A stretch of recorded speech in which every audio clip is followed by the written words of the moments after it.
I'd like to call the meeting of May 23rd, 2006 to order.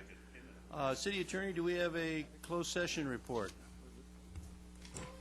Yes, the City Council authorized the execution of the Third Amendment to the tolling agreement between the City of Newport Beach and the Newport Beach Condominium Association, extending the tolling agreement to July 31st, 2006, and those documents are available for the public to review. Thank you. Would the city clerk give us a roll call, please? The record will show that all members are present. Thank you. We'll have the Pledge of Allegiance led by Mr. Curry. And wait, stop. And then please remain standing after the pledge because Reverend Karl Stuckenberg of the Newport Center United Methodist Church will give an invocation. Please join me in the pledge.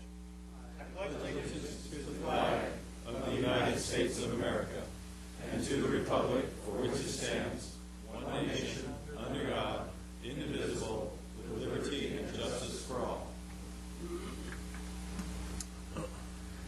And if you join with me for a moment of prayer. Loving God, as we gather together tonight, we're reminded that even though we bring different stories and different backgrounds, that under your eyes we are all equal. Tonight, as our civic leaders gather together to work for unity and peace within our community, we pray that your spirit of wisdom would surround them in this place. And we thank you for those that serve within our community, both as leaders and as citizens reaching out to make a difference.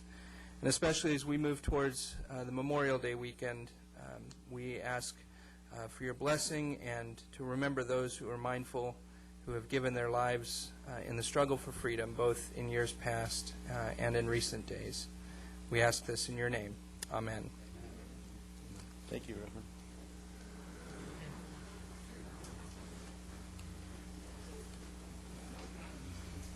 Under presentations, our first presentation is a donation from the Friends of the Library.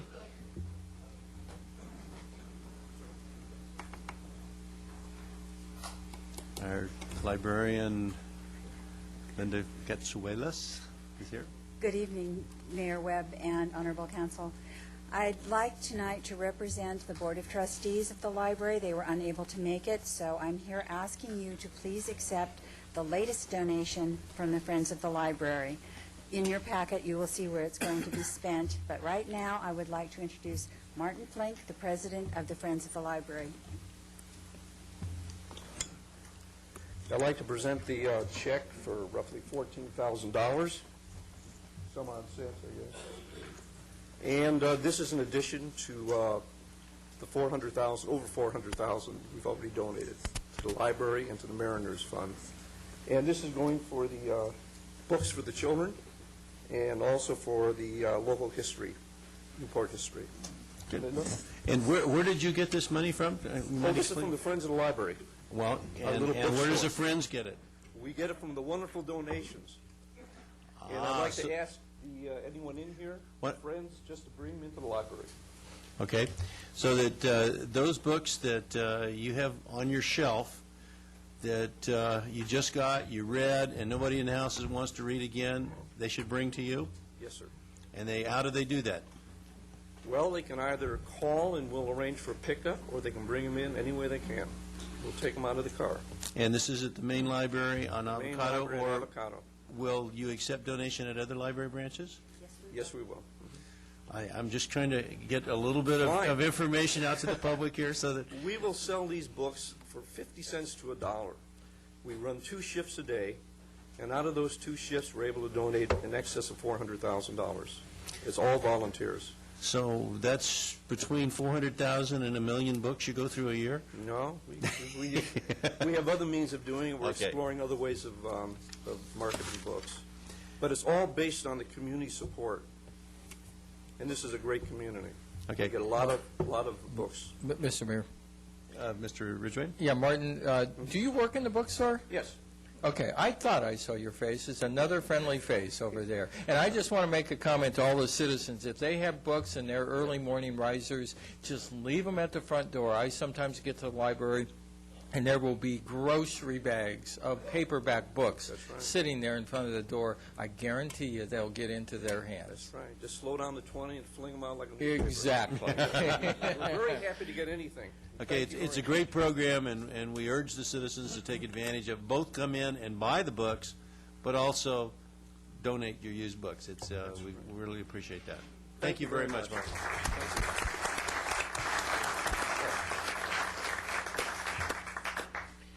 Now, is there anybody from the Restaurant Association around? No. Oh, well, it says something about a Centennial Proclamation, and you're the only one that looks like you're at least 100 years old, so I'll go ahead and Thank you give very this much, Donald. presentation. Oh. I remember when we went to school together. Don, you could never get ahead on that. You better not ever return anything to the kitchen at the Arches, that's all I can say. You're in deep trouble again. Well, I've been in trouble with this young gentleman here for many years already, so might as well And continue. it will continue. This is a proclamation that is honoring the California Restaurant Association on its centennial year. Now, how did you get to be the same age as the city of Newport Beach? It was not easy. Okay. And thanking our local food service industry for its many contributions in making Newport Beach such a special place to live and visit. The mayor and the city council are pleased to honor the Restaurant Association as it celebrates its 100th anniversary. It was founded in 1906 as the Los Angeles Restaurant and Hotelmen's Association, and is the largest, oldest restaurant trade association in the nation, representing more than 22,000 California food service businesses, as well as which employs over 1 million employees. Americans now spend 47.5% of their dollars away from home, and that figure is expected to climb 53%. So you keep talking about revenues going down. It looks like to me it's going up here. Whereas it's governed by a 55-member board of directors, the CRA serves to promote the commercial welfare and success of the restaurant industry and its members by advocating for legislation and policies that benefit food services businesses and promote the growth of California's economy. The Newport Beach Restaurant Association, celebrating its 10-year anniversary, works with the CRA cooperatively to support and promote economic welfare and successes of the food service industry and the growth of the economy in Newport Beach, and we appreciate that very much. The city of Newport Beach is celebrating its centennial in 2006, and the food service industry has played a prominent role in Newport Beach being recognized as a premier beach resort community with many renowned eating establishments. Now, therefore, be it resolved, I, Don Webb, Mayor of Newport Beach, do hereby recognize the many accomplishments and contributions of the California Restaurant Association and commend the CRA for its history of service to the state. In addition, we thank our local restaurants for adding taste, aroma, and ambiance to the special qualities that are Newport Beach. And let me present this directly to you, Mr. Marcheano.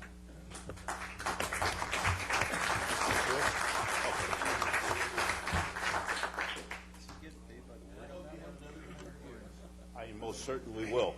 And this is absolutely freaking outstanding. Thank you very much, young man. This is going to cost you. Oh, no. In the same picture with him? My new friend.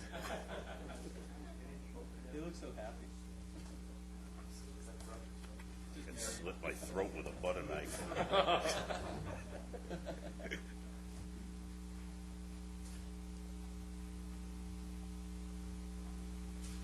Okay, thank you. As the president of the Restaurant Association in Newport Beach, we really would like to thank you for this. It's a heck of an honor, and remember, there are over 400 restaurants in this community where a lot of hard-working people are not standing here right now, and they really deserve this. Thank you very much. Thank you, Dan. The next presentation we have is really a wonderful honor for me to have a part in, because this is the recognition of Dennis O'Neill as the Newport Beach Citizen of the Year for 2006. And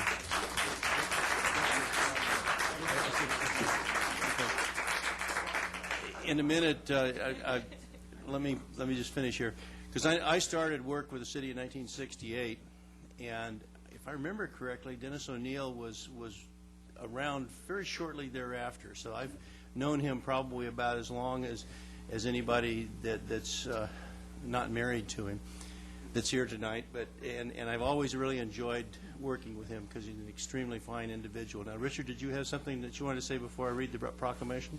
Yes, I did. Okay. This is Richard Luehrs. Yes, I did. My name is Richard Luehrs, President of the Newport Beach Chamber of Commerce. Thank you, Mayor Webb, members of the council, for giving us a couple of minutes before your important meeting tonight. Our task here is to just share with you an honor for us to be able to recognize Newport Beach Citizen of the Year. This is something that we've been doing since 1949, and right behind me here is a plaque that lists all of the past recipients of the Citizen of the Year, and then, of course, featured in the middle is our current recipient, and we are so pleased to be able to recognize one of the city's very own former mayor, former council member, former city attorney, and a great leader in the community, Dennis D. O'Neill. Congratulations, Dennis.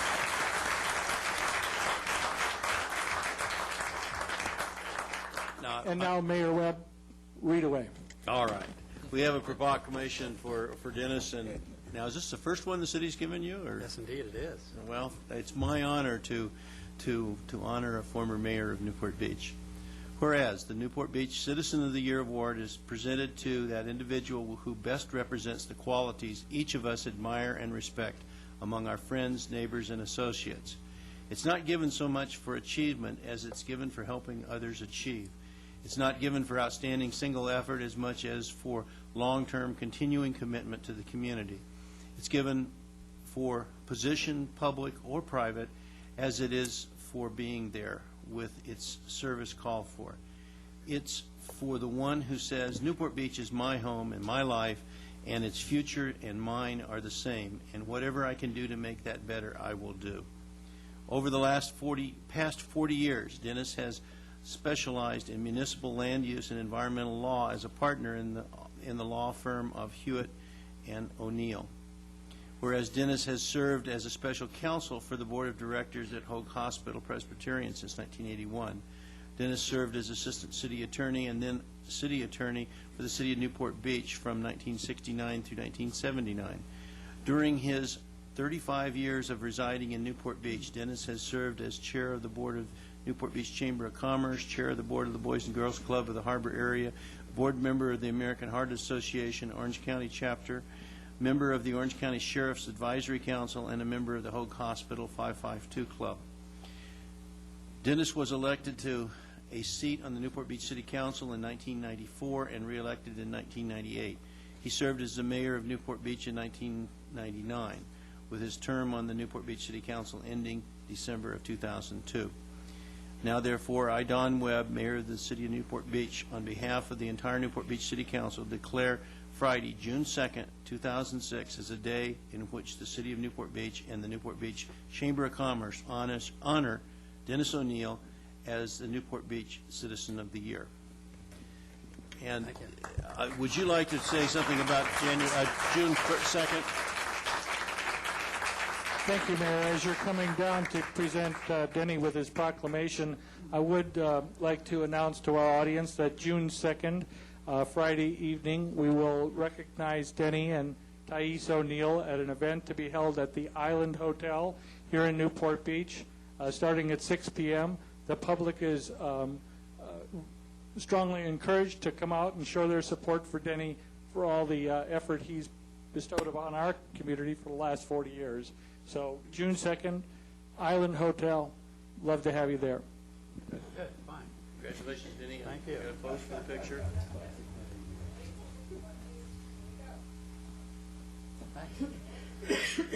Now, we'd like to have you say a few words, but after you finish, would you come up and stand up with the City Council so we can get a picture of the existing City Council? Love to. This is really neat.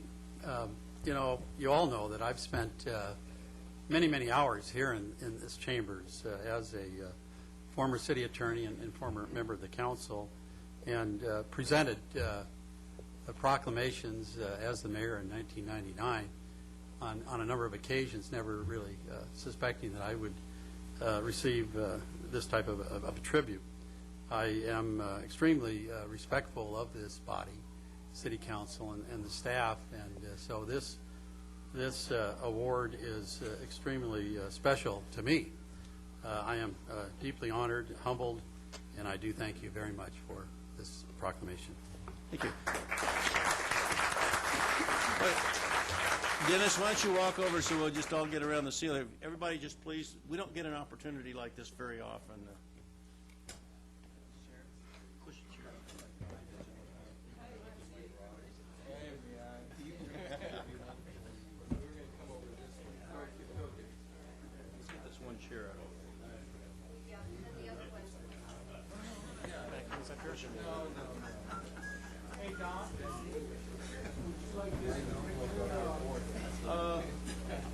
That's okay.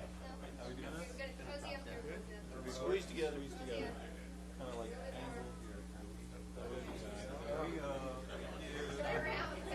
I do weddings. Here we go. Count of three. 1, 2, 3. We do one more. Do a couple more, just to make sure. Okay, here we go. On the count of 3. 1, 2, 3. I got that one in the flash. All right, so one more. Smile. Okay. Thank you. Thank you all for. Thank you, Mayor.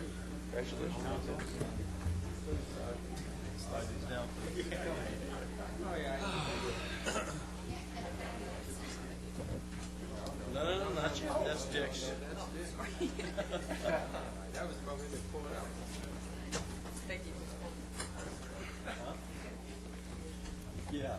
This next presentation is dear to my heart because it's recognizing National Public Works Week, and we'll give this to our Public Works Director. But for those of you that don't know, I was the city's Public Works Director for 7 years and worked in the city's Public Works Department for 33 years. And we really do need to appreciate public works in this community. Public Works Services provided. You're shameless. I won't comment to that. Public Works Services provided by the General Services, Public Works, and Utilities Departments in our community are an integrated part of our citizens' everyday lives and are always there for us, all day, every night, and every moment. The support of an understanding and informed citizenry is vital to the efficient and effective operations of the public works, including public services, capital improvement, maintenance in the areas of water, sewer, storm drains, water quality, streets and highways, bridges, traffic signals, street lighting, public buildings, parks and open space, highway landscaping, and solid waste collection. The health, safety, and comfort of the community greatly depends on these facilities, services, and are critical to the quality of life that we all enjoy within our city. The efficiency of our qualified, highly dedicated personnel who staff the General Services, Public Works, and Utilities Department is materially influenced by the public's attitude and understanding for the importance of the work they perform. Now, therefore, I, Don Webb, Mayor of the Newport Beach, do hereby proclaim May 21st to 27th, 2006 as National Public Works Week in the city of Newport Beach. And I call upon all citizens and civic organizations to acquaint themselves with the issues involved in providing our quality public works services and to recognize the contributions that are made by General Services, Public Works, and Utilities Department employees to maintain and improve the health and safety and comfort of our life. And all three of them, Mark Harmon is on that side, Steve, who is the General Services Director, Steve Badum in the middle is the Public Works Director, and Pete Antista is the Utilities Director. Congratulations to all three of you, and keep up the good work.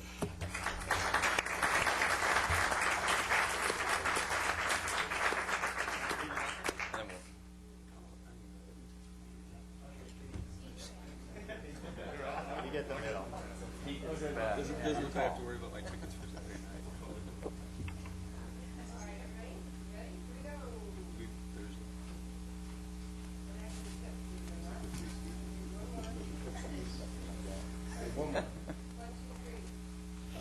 You guys want to hold a section of pipe or asphalt or something? Yeah. Thank you. Well, no, I think we can probably talk Levon into get us some more of these, right? Anyway, thank you, Mayor and Council. Thank you for this proclamation. You know, typical public works in smaller, lesser cities have several, have one division, and so we're all public works here tonight. We're fortunate because we have separate departments that specialize and are experts in our various areas, and of course, General Services handles all the maintenance and trash collection, and of course, Utilities handles all of the sewer and water and streetlight operations, and I'm the guy who does all the messy construction projects in town and a lot of the engineering work that goes with that. And so we're very proud of our cooperative team, and tonight we've made some commemorative hats. It's the city logo with General Services, Utilities, and Public Works around the outside. And on the side we have Serving 24/7, and of course we have our wonderful flag of our great nation on the other side. We also have, for you tonight, No beanie? these wonderful I Love Public Works bumper stickers. Oh, my. Let me hand these out. They're out back in the building applying those to our cars as we speak.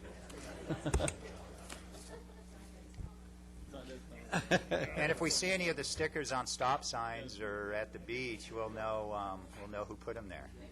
While Steve's doing that, I also want to thank the council for recognizing the work of the crews. And I actually have an introduction tonight. There's a person here representing General Services, an 18-year veteran in the Operations Division, which takes care of all of our beaches and street sweeping. And that's Mr. Tom Miller. He's here with us tonight.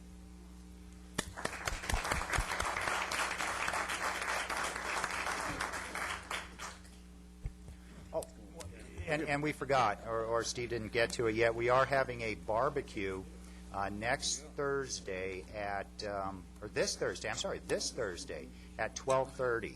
And I know Councilmember Daigle and Councilmember Selich like barbecues at the yard. I want to thank them both for attending one last week. But we are having a barbecue with all three departments at the city yard. So you are all invited, and hopefully you can make it. The fire department will be cooking their world-famous hot dogs at the barbecue. So please attend. I know, speaking for all three departments, all of the team members would be happy to see you there. So that's 12:30 this Thursday. Thank you. On behalf of the Utilities Department, I'd like to also thank you. That's a very nice honor. Thank you. Thank you.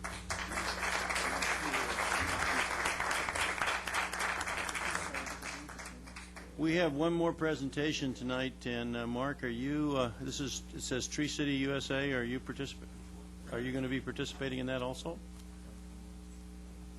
Actually, there's a gentleman here to present that, and Mr. John Conway, Mr. Dan Serino will be joining him in a minute to accept that award, since they're the ones that put in all that good work. Thank you. Thank you, Mr. Mayor, council members.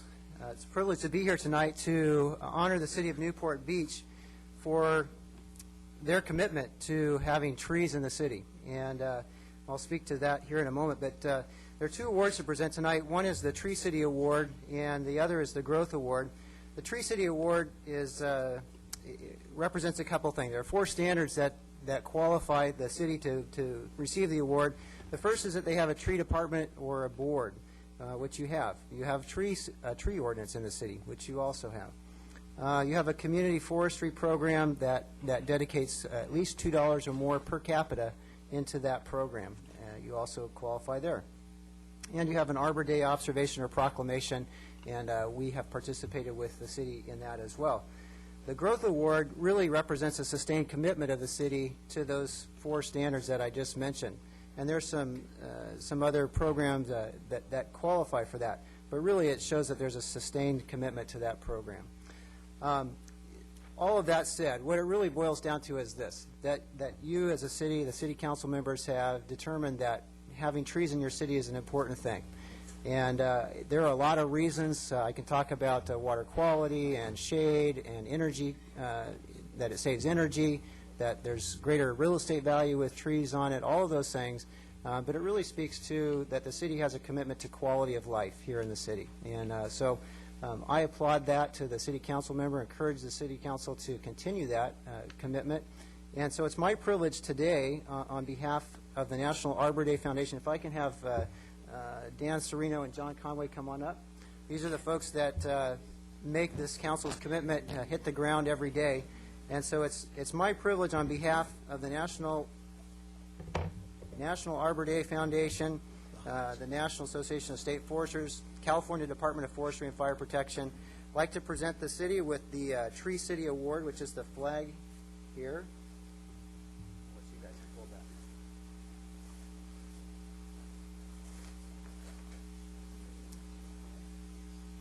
And then I'd also like to present the Growth Award, and again, this is for the sustained commitment to this program to the city.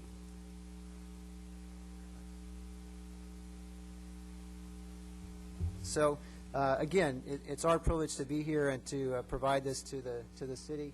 We continue to keep this up. One thing I want to mention on the Growth Award, this city is one of 4 in the state of California that actually qualify for the program. So it's a pretty selective club, only one of about 500 nationwide that qualify for that out of the thousands, tens of thousands of cities across the United States. So congratulations to the city. Thank you very much. Yeah.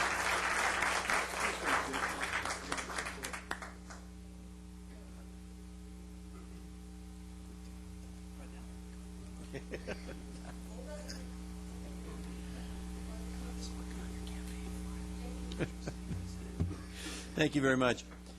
Excuse me, did you identify who you were? Oh, I'm sorry. My name is Glen Barley. I'm with the California Department of Forestry and Fire Protection. Okay, thank you, Glenn. Mr. Mayor, I just want to say totally, I think our city, we've gone from, John, maybe you can come up and give us the inventory, but we've gone from when I joined here 8 years ago, we've almost 21,000, and we're now pushing 40,000 trees. 40,000 trees, and those are 40,000 public trees. Correct. I just want to say totally by accident, I planted 8 trees today on one of my properties, so it was obviously because of this event, you know. Well, I'd like to particularly thank Dan and John for all the work they've done in maintaining and operating and the tree system for Newport Beach. I know that I'm particularly appreciative of the new magnolia trees that are along Dover Drive by Bob Henry Park, because every time I drive home, it just is so much better than the ones that were there before. So thank you for all the work you guys do. And thank you for coming down and making the presentation to us. Okay. Notice to the public. The city provides a yellow sign-in card to assist in the preparation of the minutes. The completion of the card is not required in order to address the council. Speakers must limit comments to 5 minutes on agenda items. The council has the discretion to extend or shorten the time limit on agenda or non-agenda items. As a courtesy, please turn cell phones and pagers off or set them in the silent mode. This is the time for city council announcements or matters which council members would like placed on a future agenda for discussion, action, or report. Thank you. Councilmember Curry. Mr. Mayor, 2 items. Since 1992, Public Financial Management and its successor, PFM Asset Management, LLC, have been one of 5 companies that have provided investment management services to the city of Newport Beach. Because I have a less than 3% ownership interest in PFM Asset Management and Public Financial Management, I have previously advised the city clerk, members of the council, and city staff that I have recused myself from any council decisions that may arise or be related to this 14-year-old agreement. I would note that I personally have never been involved with this contract. No action related to this agreement has come before the council since I was seated, and none is anticipated at this time. And even though no issues before the council or expected to be before the council, I wanted to make this public announcement now so that the record will be clear. And on an unrelated matter, as you may have read in the paper, various individuals have made charges in the press that because I'm a financial advisor to other state and local governments and an officer of our Financial Advisors Trade Association, there's an economic conflict of interest related to the sale of debt by the city of Newport Beach. As I've noted in the paper, this charge is absurd on its face, and for the record, I have no financial interest in any debt sold by the city whatsoever. And finally, to allay any potential suspicion, while the investment management agreement is for operating funds, I'm requesting the city not to consider the services of PFM Asset Management for any future work related to the reinvestment of any debt proceeds should the city issue debt in the future. On another matter, many in the community are concerned about the proliferation and overconcentration of drug and alcohol treatment facilities, especially on the peninsula. While these facilities serve an important need, when allowed to be overconcentrated in particular neighborhoods, the impact on the community can be significant. Most people who are familiar with the current state of the law understand that federal and state laws make it nearly impossible for local governments to regulate these facilities from a land use perspective. Tomorrow is the final day for the Appropriations Committee of the California State Assembly to consider AB 3007 by Assemblymember Bill Emerson and Principal Co-author Todd Spitzer. This bill would apply the state policy against overconcentration of residential care facilities to drug and alcohol recovery treatment facilities that would impair the integrity of residential neighborhoods. This could give the city some significant potential control over the ability of a large number of 7 resident and above facilities to locate in a single neighborhood. While it does not address the issue of facilities of 6 residents or less, it's an important first step in changing the legislative framework in which the city must operate. Later in the agenda, we'll consider a new legislative advocacy committee and policy framework, and I'm hopeful that legislation such as AB 3007 will be in the forefront of our legislative efforts going forward. Councilmember Selledge. Thank you, Mr. Mayor. I'd like to just remind everyone that Sunday, June 4th, is the Balboa Island Parade. This will be my last reminder on this. It's 11 o'clock in the morning, and everyone's welcome. And the bridge is going to be closed to vehicular traffic at 10 o'clock, so if you want to get on the island by car, get there before that. It should be a fun day, and a lot of food, and the merchants will have their stuff out on the street, and be a lot of entertainment in the parade, and probably some people from the city council in the parade, so it should be a fun time, so invite everyone to come out. That's June 4th, 11 o'clock in the morning. Mayor Pro Tem Rosansky. Yes, thank you, Mayor. Several things I'd just like to mention. This past Saturday and Sunday was the Relay for Life over at Newport Harbor High School. I think it was a very successful event. Council Critters had a team there, as well as the City Slickers, and probably I think up to 50 other teams. So there's a big show of support. We had beautiful weather. I think they raised a lot of money for cancer, and I can't wait until we have this event again next year. Yesterday, I had the privilege of introducing Supervisor Silva. He attended a meeting of the West Newport Beach Association, and he held a little Q&A for the folks here in West Newport. Actually, several of the council members attended that as well. I think it was a very nice event, and I'd like to thank the supervisor for coming out. He's running for office, actually, but we're not part of the new district where he's going to be running, so it was a totally gratuitous appearance on his part. Lastly, this morning we attended the Chamber of Commerce Athletic Awards breakfast. The Commodores, particularly of the Chamber, honored 30 athletes, 15 from Harbor High and 15 from Corona Del Mar High School. It was amazing the numbers of awards that our sons and daughters have won in the past year, all the way up to state championships and I think even some national records. So my hat's off to all of them. They're all moving on to college educations and scholarships, and I see nothing but a bright future for all of them. Thank you. Thank you. Councilmember Nichols. My congratulations to the athletes that we saw this morning as well. Thank you. Councilmember Daigle. Yes, last week there was a conference in Anaheim. It was the International Institute of Municipal Clerks, and our video streaming system was showcased to a worldwide audience. Included delegates from 47 states, 8 Canadian provinces, and 13 foreign countries. And the demo was Newport Beach. And the video, so congratulations to our city clerk's office. And the video streaming is an initiative that I led while on the website committee. And having worked the past 12 years in the mobile telephone industry, I have a keen interest in technology and how we can apply that to our city government. And this past year, I believe that our city council has been very proactive in really trying to address a problem in our community of traffic.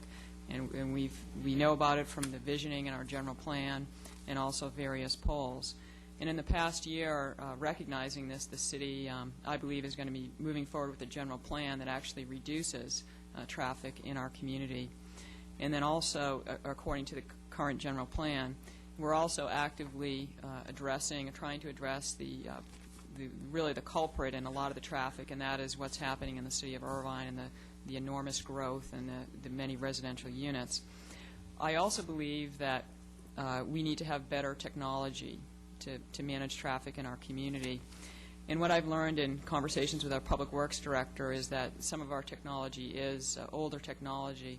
And really the dilemma that we face and we have to work through is, while our technology is antiquated, new technology is expensive and changes rapidly.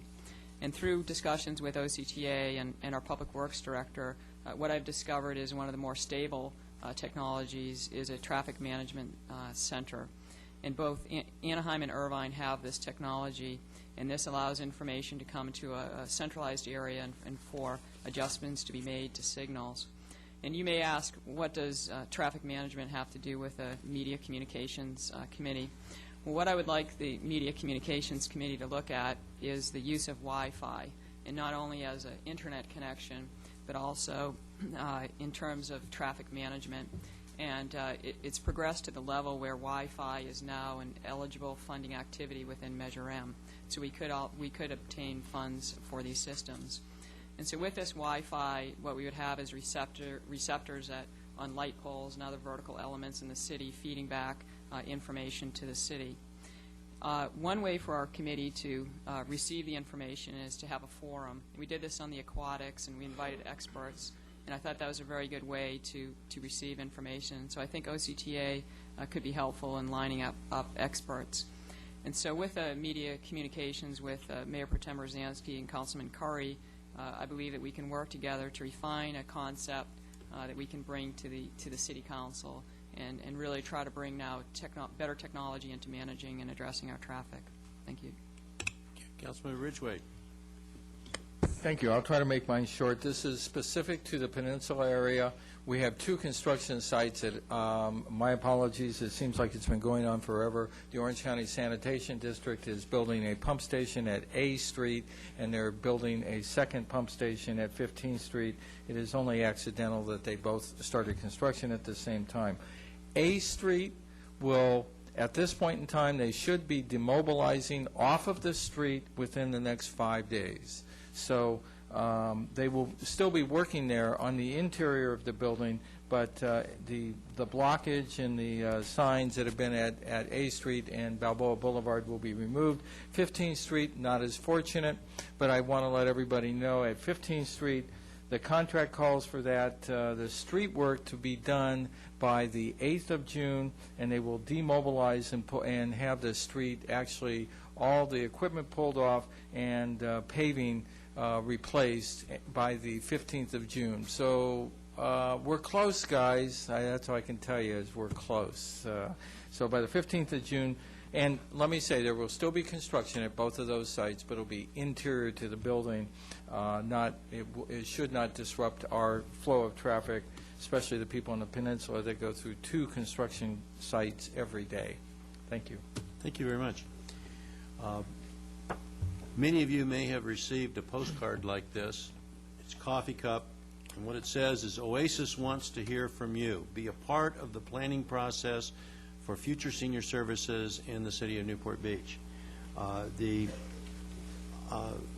Recreation Senior Services Department has put together a survey that they would like to have the citizens of Newport fill out and submit to the city so that we can determine a little bit better what people feel the needs for senior services are. The survey is available online with a link on the front page of the city's website through the end of June, or you can pick up one at the Oasis Senior Center or the Recreation Office at City Hall, or call 949-644-3244 and have one mailed to you. And you might have thought that you were going to get by without a Centennial moment, but no such luck. We have 101 days until the city becomes 100 years old. And what I've done in the past is give you a few little things that happened on the 23rd of May at various different times. In 1910, Ordinance number 60 was adopted, and it made provisions for shooting at targets thrown from various different traps within the city of Newport Beach. It sounds like to me this was a trap shooting event someplace around Newport, but in the city limits. As we go into 1927, the harbor master was instructed to devote his entire time to the bay during the month of June. He couldn't do anything else but work on the bay. Also, that very same 1927, the Surveyor General was sent a letter thanking him for denying all the applications to permit to drill oil on the beaches in Orange County. We can thank that guy tremendously for not having oil wells on our beaches.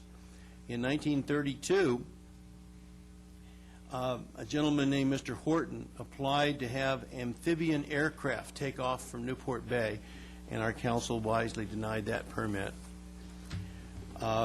West Newport Beach Improvement Association in 1949 requested a traffic signal device be added to Newport Boulevard and 32nd Street over here, so that was the beginning of the traffic signals in this area. And it seems like we must have been talking about something back in 1966 related to licensing surfboards, because the minutes show that we had a number of letters protesting the licensing of surfboards. And I guess we didn't go through and do that. So that is your Centennial moment for May 23rd, 2006. The next item is the consent calendar, but before we go into that, item 21 on our agenda is oral reports from the Facilities Finance Review Committee and the City Hall Site Review Committee. I'd like to ask the council if we could move that item forward where we could discuss it right after we complete the consent calendar items. Does anybody on the council have any objections to that?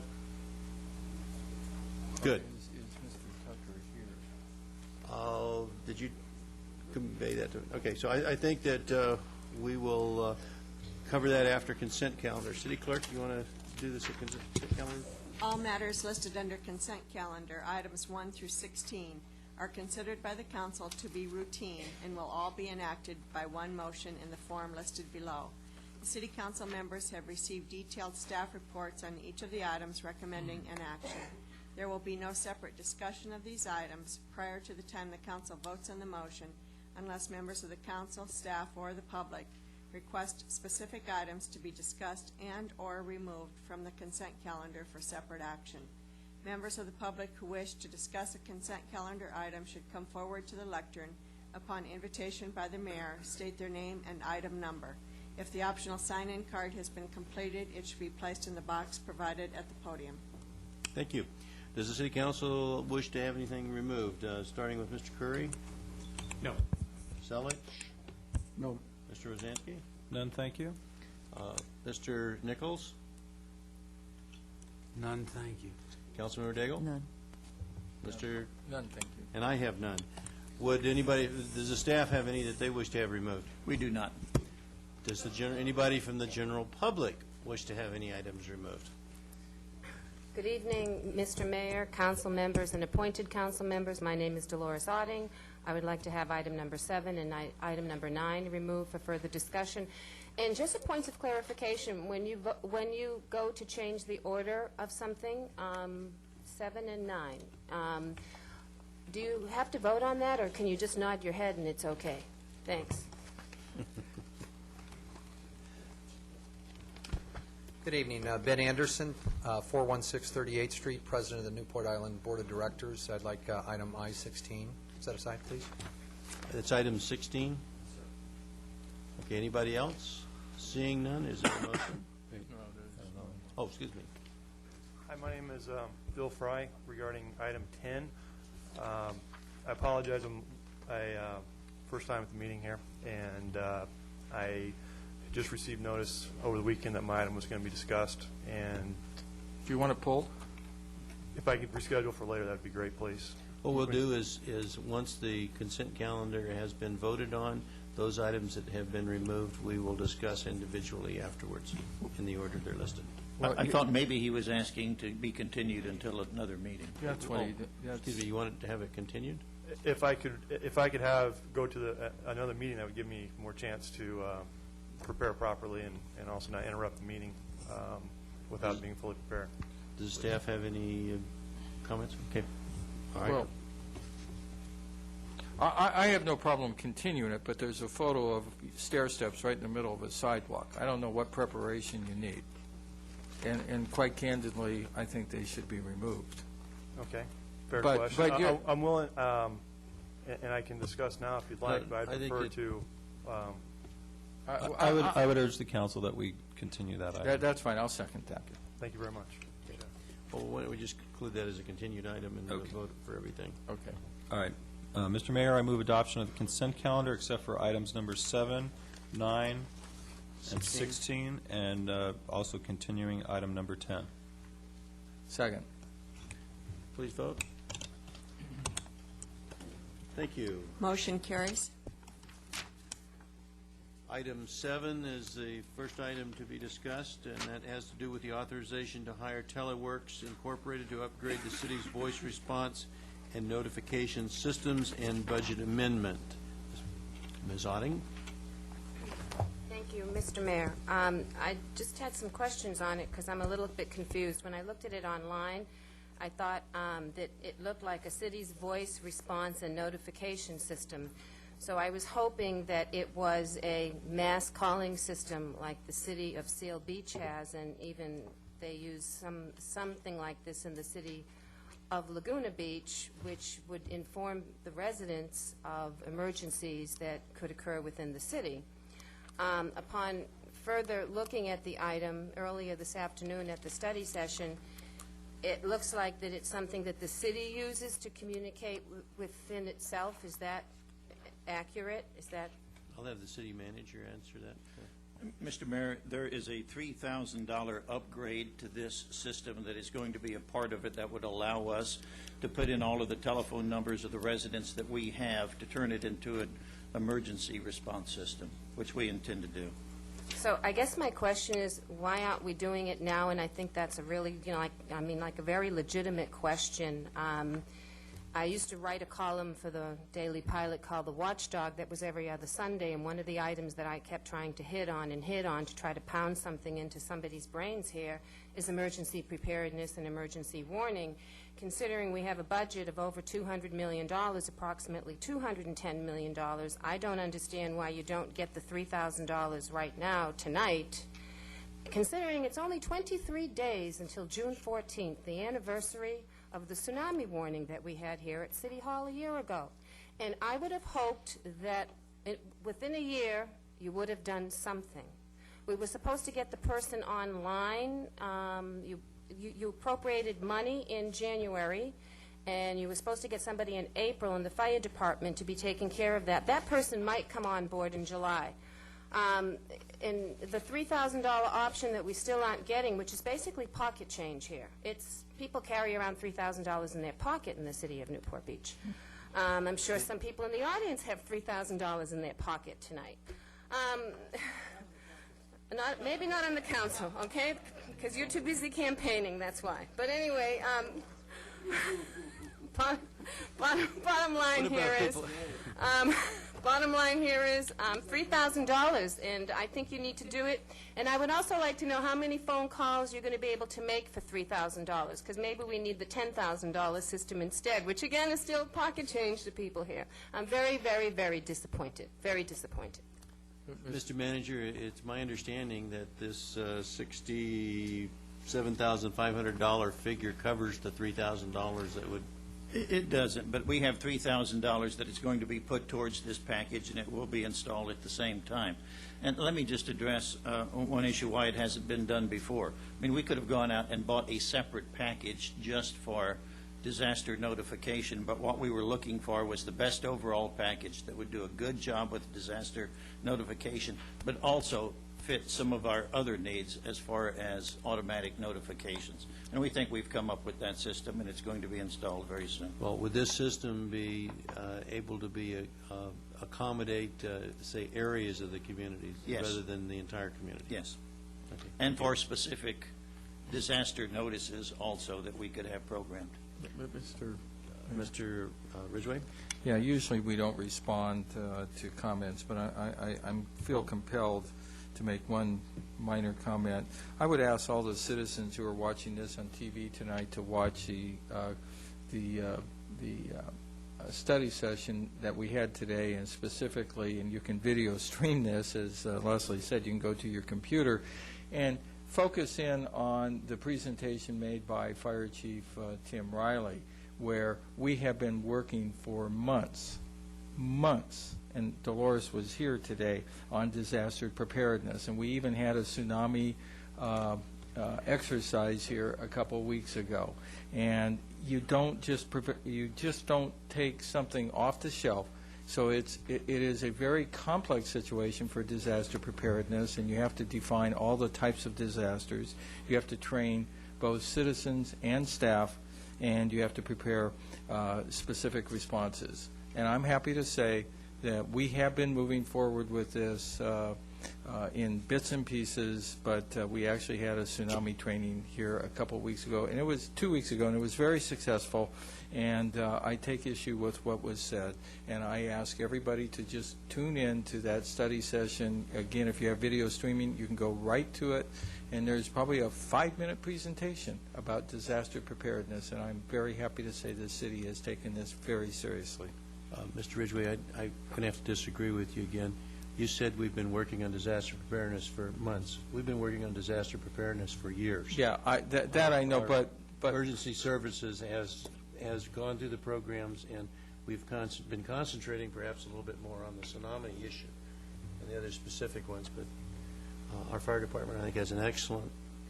But we're going to execute now. Yes. That's a point. I think Dolores' comment, she just wants to see something, and I just want to make sure there's clarification that it is happening, and it has happened. And we have manuals at this point in time, and we have training, both staff and citizens. Does anybody else have anything to say that wish to comment on? I move the action. Second. Close the public hearing. I'd like to make a comment. Mr. Nichols? I do think it's fortunate that this technology is available that was being used predominantly to communicate with our massive service center over here. And to be able to tie that together, I think, is quite useful. And so I'm very happy to see it done, and I think it offers a lot of technology that we might be able to combine with the police department and the fire department over in the center, do a good job in many ways. Thank you. Any other discussion? Please vote. Motion carries. Okay, the next item is item 9, which is the traffic signal upgrades for fiscal year 5-6. Award of the contract. I believe that was also Ms. Otting.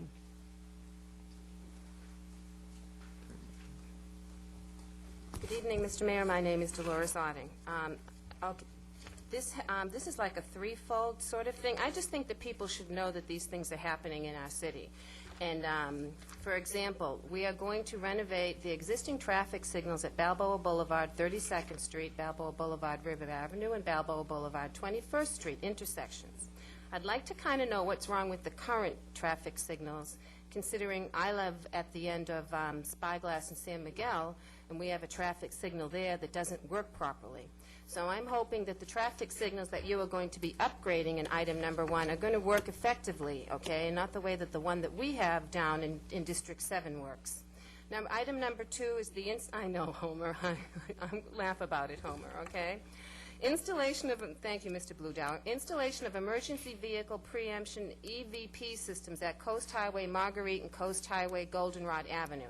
This is like extremely important, and I think the citizens should know this so that when the emergency vehicles try to get down, I am believing, because that's not what it says, and I think this should be explained to the public, that when the emergency vehicles like the paramedic units are trying to get down Pacific Coast Highway, Mr. Mayor, you'll know this because you're Mr. Public Works also, is that when these things turn green to allow the traffic to go through the emergency vehicles? Is that what this is about? That's correct.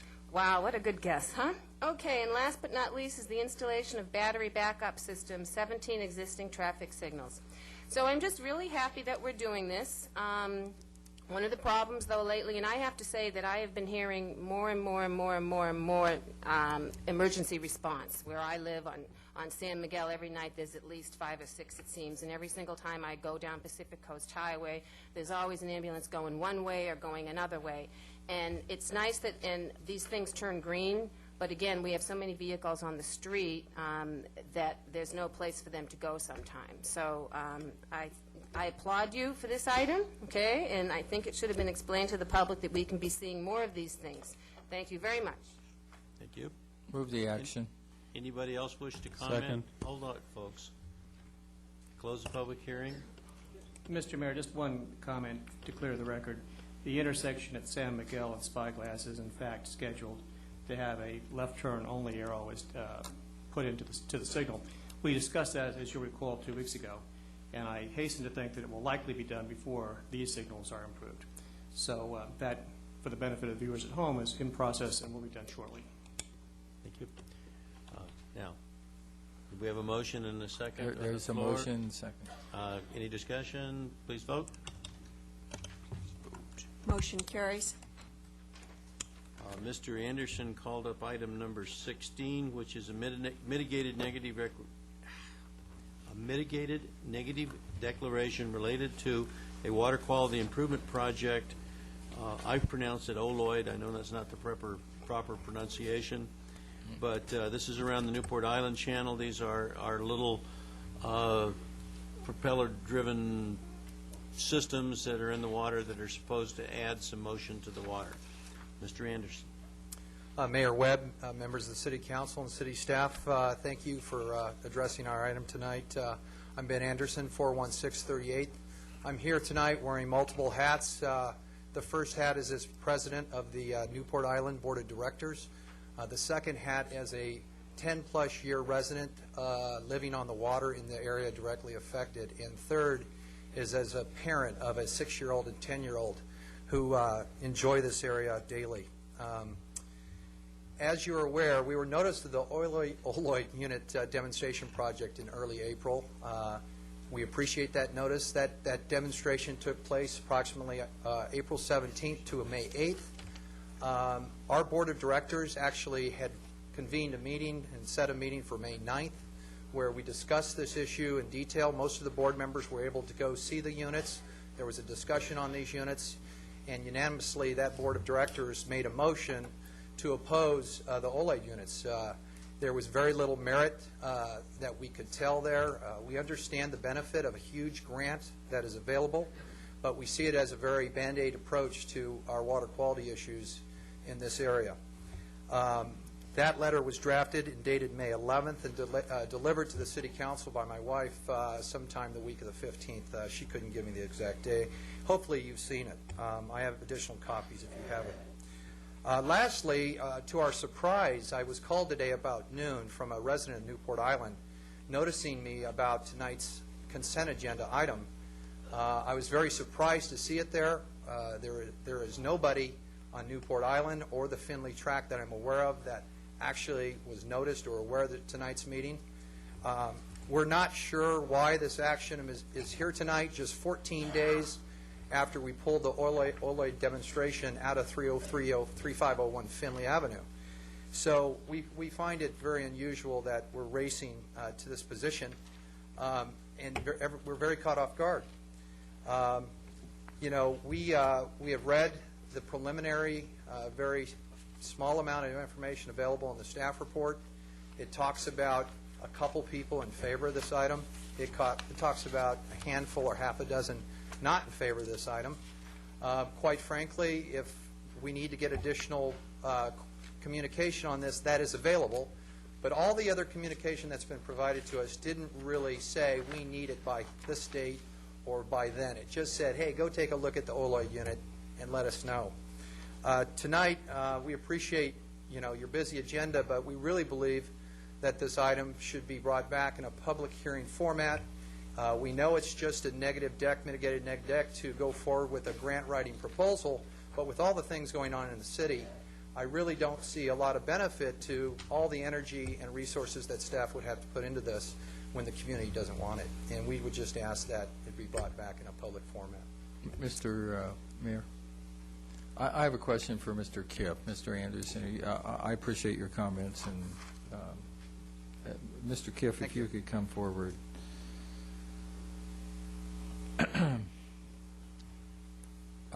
Were the citizens of Newport Island notified of tonight's hearing? I sent out an email to all the folks who had corresponded with me, either negatively or positively, on Thursday of last week. Okay. Then I'm going to make a motion to support Mr. Anderson's request. I'm going to ask this item be continued, and that everybody on Newport Island, both sides, and in the Newport Coves be notified, and we bring this back for a public hearing. So that's my motion. Including Balboa Coves? Is that what Yeah, you're referring to? well, Evelyn, where do you live? Balboa Coves. Yeah, that's what I meant. Balboa Coves and Newport Island. Second. A question, Mr. Mayor. So we would notify them about the mitigated negative declaration. Is that the notice? Yes. Well, a question, is this a time-sensitive item? I mean, are we going to miss out on these grant funds if we delay it for a couple weeks? No, I don't. I think it's fair to ask for more time. We've attempted to amend the grant before to allow for more time, and the state's been patient with us. Okay. I have a comment. Mr. We've mentioned this at our pre-meeting, and that's why I didn't say anything now, but this is not a very cost-effective or efficient way of stirring water. And I will make sure that's said again, and have it possibly for 20 years because we sign a grant or something like that. I'm really kind of concerned about that. I just don't think that this is good policy. Well, let's have a hearing. This was presented to the Water Quality Commission or Board or Committee. These are not propellers, by the way. They're basically big turning paddles. But let's have a presentation of it. Let's notify everybody, and let's bring it back. I think that's only fair and reasonable. I certainly agree, Councilmember. And just for the record, we mentioned this again, as Councilmember Nichols pointed out earlier. I think from city staff's perspective, we're skeptical of this project as well. But we do have some difficult water quality problems around Newport Island, and we'd like to work with the community on a solution. These may not be the solution, but we thought taking the step forward and doing the mitigated negative declaration was a part of that process. But it is fair to talk more with the community about it. Yeah, I would make a comment as the chairman of the Bay Harbor Water Quality Committee. The community has, in fact, issued a complaint basically forever because it is a permanently posted area, as you know, 43rd. I believe it's permanently posted. 33rd is. I mean, 33rd. We do have water quality issues there, and the solution, of course, the one solution is in the tens of millions of dollars, and that's not going to happen. So we're looking for a reasonable solution. We have tried and tried and tried. I know Mr. Kiff has tried, but I do think it's reasonable to have this hearing. Mr. Mayor. Thank you. Anybody else wish to comment on this? Seeing none, I close the public. Just one quick comment, Mr. Mayor. Yesterday, Mr. Miller played a tape for me of the noise generated by one of these units, and it's hard to gauge from that whether or not how intrusive that is, but I'd like, Dave, as part of the report, that we also address the noise issue and the degree to which that is intrusive in the neighborhood as well. Thank you, Mr. Mayor. Thank you. I'll take you on my electric boat, and we'll go up there. Okay. Yeah. Okay. This item is for continuance to June. Well, what do you think, Dave, or how long? Second meeting in June. That's when we're doing our budget. I think to get adequate notice out, that seems fair. Okay, second meeting in June. That's my motion. Second. Please vote. Motion carries. Okay, that completes the consent calendar, and we are going to move item 21 forward. And item 21 is oral reports from the Facilities Finance Review Committee and the City Hall Site Review Committee. Who's going to lead off on that, Mr. Bludow? Steve Frates, who's chair of the Facilities Finance Review Committee, is going to provide the first presentation. Evening, Mayor Webb, members of the City Council. I had the privilege of chairing the Facilities Finance Review Committee. I would like to acknowledge a couple of my fellow committee members here this evening. Phil Smoot, Roy Wood, and Dennis Betcher are here. The others as well, who did a superb job. I also provided for you a letter from the entire committee recognizing the superb support provided by city staff. It was a singularly stellar effort on their half, and listed the people involved. With that, we have prepared a PowerPoint presentation, which is up here on the screen for you, and then lurking to your right of the PowerPoint presentation is that rather large schedule, which, as I mentioned in my letter, represents the highest effort of the computer programmer's art to put a lot of financial data on one report. With that, let's go ahead and proceed with our committee's recommendations. I'll be glad to answer questions either as we go through or afterwards. First, the committee recommended that the long-term facilities financing plan, specifically the plan designated as Attachment A in your report, should be developed in final form, reviewed, and updated at duly noticed council meetings on a regular basis. And we feel that was important because it should be part of the annual budget review process, because the financing plan does provide some flexibility there, and that any time an actual project is being considered for design funding within the current fiscal year, and also that any time the long-term facilities financing plan deviates from the financing schedule adopted by the City Council. The second item there, the committee recommends that the Facilities Replacement Fund, consisting of deposits from reserves, general fund contributions, and proceeds from COPs, those are certificates of participation, and interest earnings thereon, should be established. The idea is that this Facilities Replacement Fund would represent all revenues and expenditures connected with the long-term facilities financing plan. It would also act as a repository for funds set aside and reserved for future program expenses, and the idea here is to provide a level funding from the general fund. Next one, please. Item 3, the committee finds that although the long-term facilities finance plan is an ambitious undertaking, it can probably be accomplished within an acceptable time frame depending upon council project priorities. We would emphasize that. You will establish the priorities. We had a bogey that we used for that, using revenue sources currently available to the city. Therefore, the committee recommends that the long-term facilities financing plan not include any form of a tax increase. Our analysis indicates that this can be done with certificates of participation. The committee recommends, therefore, that the use of certificates of participation, COPs, to fund the long-term facilities financing plan. The committee further recommends that the use of COPs should be supplemented by an initial general fund allocation to the Facilities Replacement Fund. Staff reported to the committee that the capital projects reserve that has been established for this purpose is expected to have an accumulated balance as of approximately $14 million after the close of the 2006-2007 fiscal year. The committee recommends that this entire amount should be allocated to the new Facilities Replacement Fund. Next one, please. The committee recommends that the future annual general fund allocations to the Facilities Replacement Fund should be targeted at approximately $4.5 to $6 million per year, adjusted upward at least 2.5% per year. That's to accommodate inflation and additional cost, unless the City Council determines that other general fund operating budget requirements should constrain it to a lower level. The specific level of funding within that range should be identified by the City Manager in light of competing requirements in his budget recommendation to the City Council for your consideration. Next one, please. The committee recommends that the annual contribution, which we defined as the net general fund impact to the Facilities Replacement Fund, should be capped at 5% of the general fund revenues during any fiscal year. That is, we think this entire program could be financed without allocating more than 5% of the general fund revenues to the program. Absent a determination by the City Council that there are special extenuating circumstances, prospective projects should be delayed until they can be accommodated within that 5% ceiling. As you'll see here in a moment, we think that you can accommodate all the major projects that have been identified going forward.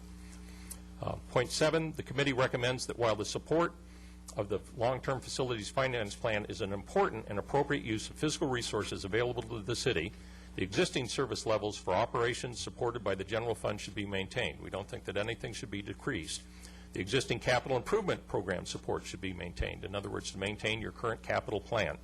And that reserves should be maintained as per council policies, that you keep a financial reserve. And finally, replacing and repairing existing facilities should generally have priority over maintaining or adding new facilities. Next one, please. Number 8, the committee recommends that the City Council should continue to conduct a vigorous community outreach program, including notice community meetings, as part of the process of finalizing a long-term facilities financing plan, especially with regard to the scope, need, prioritization, and financing of projects. And I might add here that the committee benefited from the active participation of a number of citizens. Ms. Otting and Ms. Skilling were heavily involved and helped shape and focus our consideration and deliberations. And I think that reflects a lot of their concerns. The goal is to ensure that the city provides sufficient information to demonstrate the substance of the long-term facilities financing plan. Next one, please.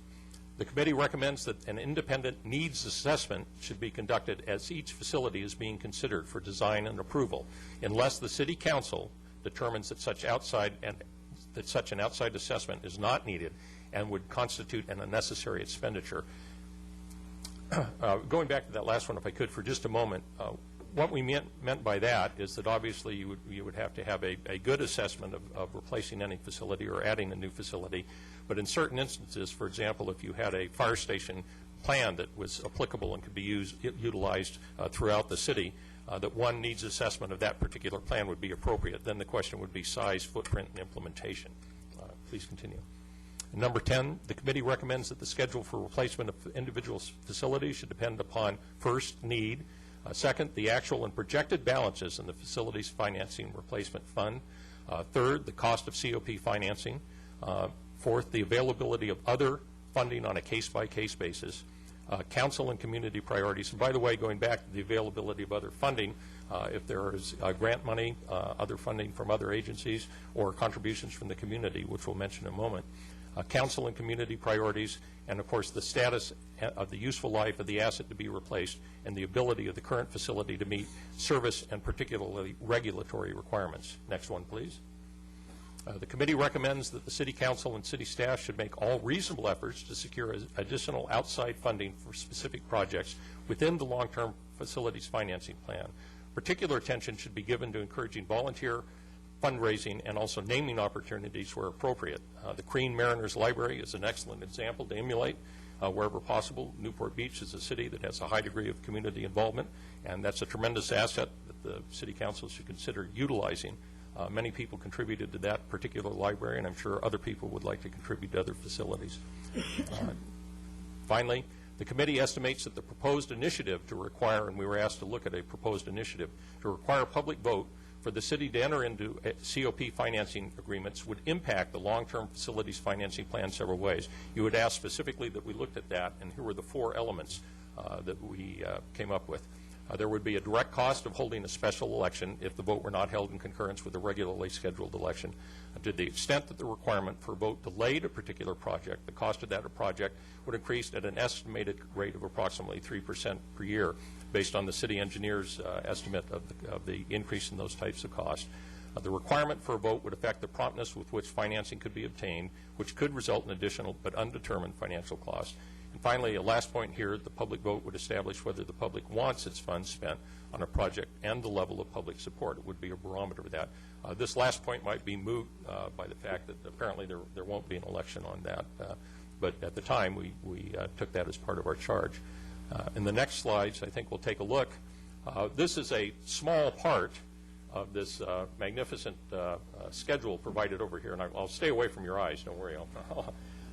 But we laid out, staff laid out for us the Civic Center facilities, the police station, the fire stations, the libraries, parks and communities, and the Balboa Yacht Basin. And we were scheduled out the cost of those over the projected cost of those projects over a 15-year period. And then the bottom part, I won't shine the light over there for that gentleman who's kind of looking this way, unless you want to get well clear. I don't want to be responsible for an ophthalmological suit here. the additional scheduling of the financing as they pertain to the general fund and to the financing percentage of the general fund plan and the paying off of the COPs and issuing of COPs. We have a graphic presentation which is perhaps a little clearer, and I believe you have attached to your staff report a copy of this particular report or particular section. Next slide, please. And you can see here the Facilities Replacement Fund. This is the positive cash flow. The cash available to finance construction and debt. If we do the COP system at the start, we'd be up to about 70 million, easing back down, going back up to close to 100 million. And gradually, as we started, you started more correctly, to engage in the facilities development of these projects, that amount of money in the fund would taper on down and then rise a little bit at the end, hopefully to repeat the process, because one of the things we thought that was important going forward is that you have an ongoing plan and a systematic way of looking at the capital plan for the city. This city hall has served the citizens of Newport Beach well. It's the same age I am. I won't tell you how old that is, but it's got some miles on it. Next one, please. This shows construction expenditures and debt service expenditures. And you can see here that the construction expenditures are front-loaded. We would spend, under this proposal, quite a bit of money. You would spend quite a bit of money. And then we would pay it off over time at the peak at about the $10 million range, financing those certificates of participation to finance those expenditures going forward. The schedule has more details on that. But the next one slide puts this in perspective relative to the general fund. There are two parts to this.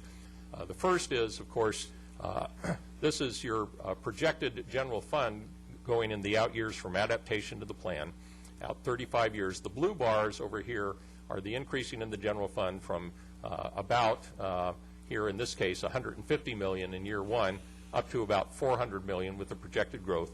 At no time during this process would we anticipate or would recommend that the debt service expenditure ever exceed the amount here on the yellow bar. In percentage terms, our median intermediate estimate is represented by this red line across the top against this percent of total budget.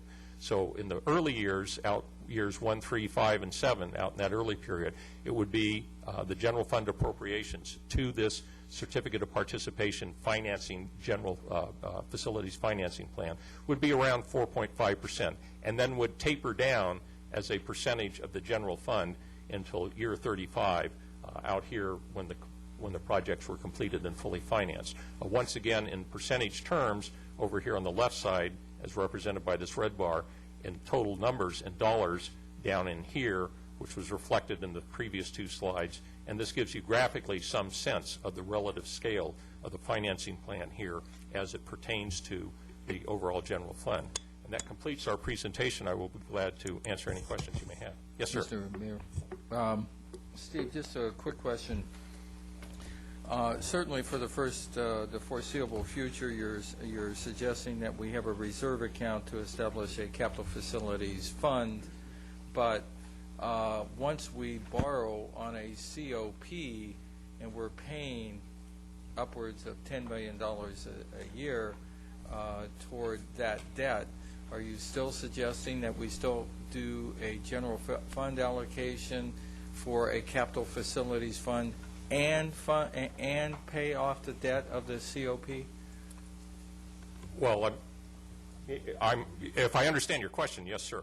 What we're saying, we're going to spend $15 million a year, 5 for the reserve and 10 for the debt. Well, I don't think technically that's quite right. No, well, that's my question. Go ahead. Explain it. What we are recommending, or what the committee is recommending, is to maintain the capital improvement expenditure program at its current level of about $5 million. We have a reserve for facilities replacement of $14 million. That's what we call seed money, and that would not be added to unless the city could afford to do so. But putting the money into a level pay plan, if you will, it would never exceed like about 4.5% of the general fund revenues. But does that answer your question? As a percentage. As a percentage, yes. In any particular, I'm sorry, I think I misunderstood your question. No. As a percentage in any particular year, yes, sir. Okay, but we're not going to move forward with dual setting aside money for a reserve and paying COP. We'll try. No. That was, I'm sorry, I misunderstood. well, it's a difficult concept. Getting it out is the hard part. Any other council members have any particular questions? Mr. Mayor. Mr. Mayor. Mr. Zelich. Yeah, Steve, did your committee consider at all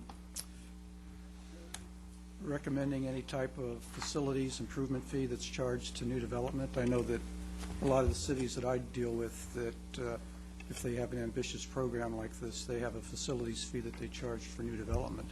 We didn't look at that. Working that against the paying down the COPs. We didn't look at that specifically. We saw basically all the revenue streams coming in. I think that was part of your computations, but we saw it in terms of the context of the overall general fund.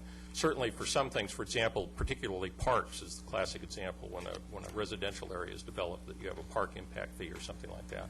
And we looked at it in that context, but not as an integrated part of the total package. What can I'm sorry, suggest there? We already have some type of park impact fee, but let's say we have a Down Coast or Crystal Cove fire station. I don't think it's unreasonable to have some type of facilities fee, but the important part there is the nexus and the legal requirement to tie the benefit received by those homes to that. Correct. So it may end up being a dual pay, that is partially by the city at large because it's a public facility and whatever benefit is received. But that's a whole separate conversation, but the nexus is really the specific issue there. And that would probably only apply to newer type development. Yes, sir, that is correct. Councilmember Daigle. Steve, I just wanted to thank you and appreciate the hard work of your committee. Thank you very much. And I really like the approach that not all the funding is going to come from debt, but that you're looking at reserves. And I think right now we have about $54 million in our reserves. And one of the questions that I always kind of wondered is, what is the optimal level of reserves for our community?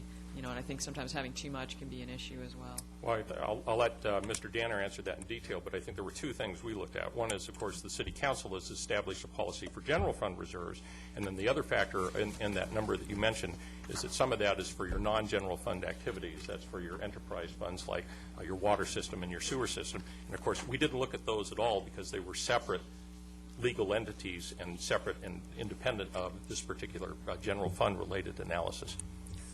Mr. Mayor. Mr. Ridgway. I just want to make a comment. To all the citizens of Newport Beach, we owe you a debt of gratitude. This is a great report. I can't say enough about the professionalism in this report, the professionalism that you presented it by. And I think our citizens should be proud of having volunteer citizens like yourself donate your time and effort for something that you're trained in, and most of us aren't.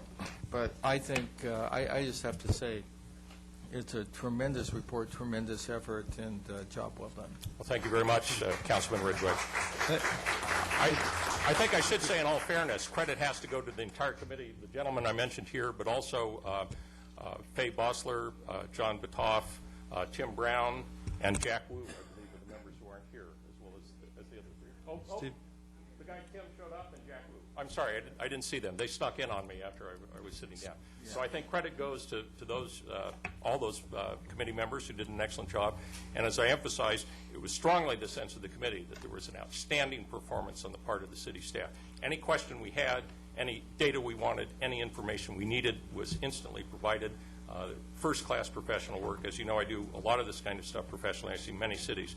And I would say that the citizens of Newport Beach are very well served by the truly superb city staff that works for you folks. Councilmember Rosansky. Just quickly, was the recommendations of the committee adopted unanimously? Yes, it was. Thank you.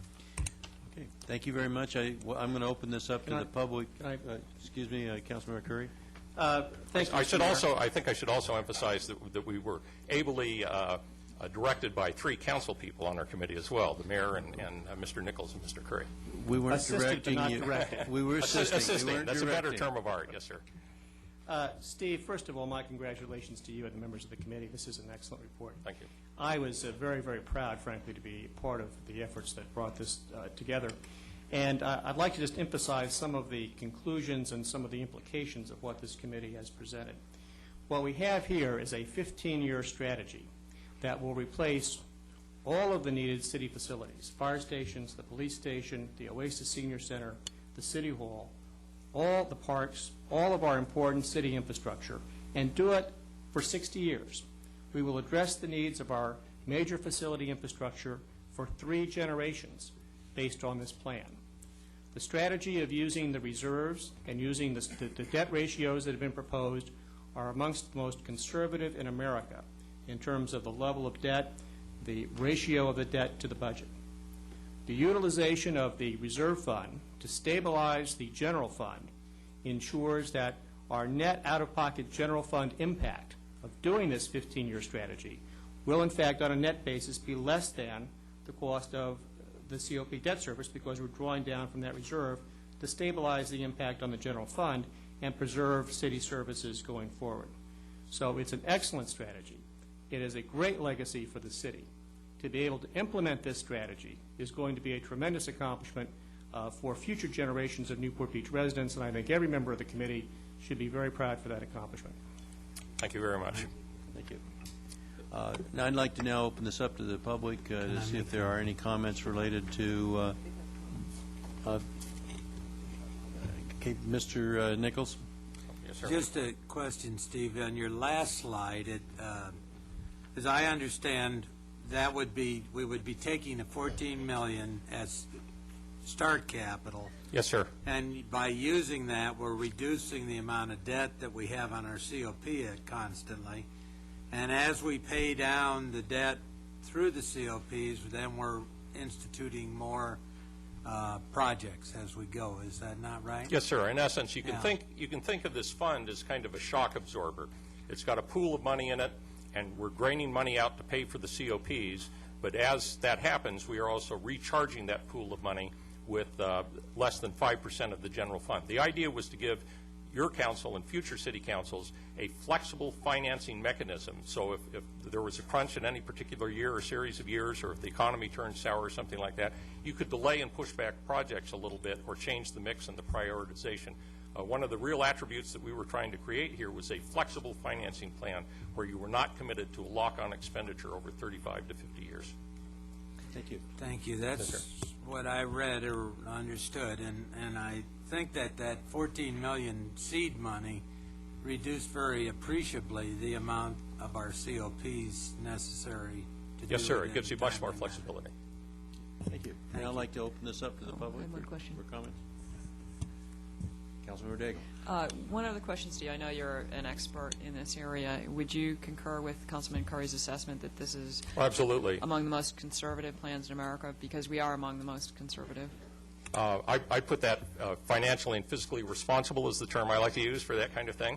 But I look at, I have probably examined close to 200 cities in the state in detail, and in my career in this business of over 30 years, something north of 5,000 municipal budgets and finance systems. This is an eminently responsible plan, and the city is in relatively good financial shape. And I think this would be a good legacy for you as a council to leave to the citizens going forward, a fiscally prudent plan that provides the infrastructure to the citizens of the city. This is a very well-run city, and much of the credit has to go to the superb city staff and your leadership. Mr. Ridgway, I see that you wish to make a comment now. No, I just have a question. And maybe I didn't hear it, but Steve, can you give us your professional background? How far back you want to go? No, well, germane to this type of thing, I got a master's in public administration after I got out of the Navy. I'm a native Southern Californian. In fact, I drove by the City Hall pretty soon after it was built. I grew up in Orange County, and remember when Newport Beach had a few thousand people, and Fullerton, where I grew up, had 7,000 people. So I got a master's in public administration after a bachelor's at Claremont Men's College, and Claremont Men's, and went to work for the city of Fullerton, first as an intern, and wound up being the assistant city administrator. After that, I went back to graduate school and got my PhD in public administration, government finance.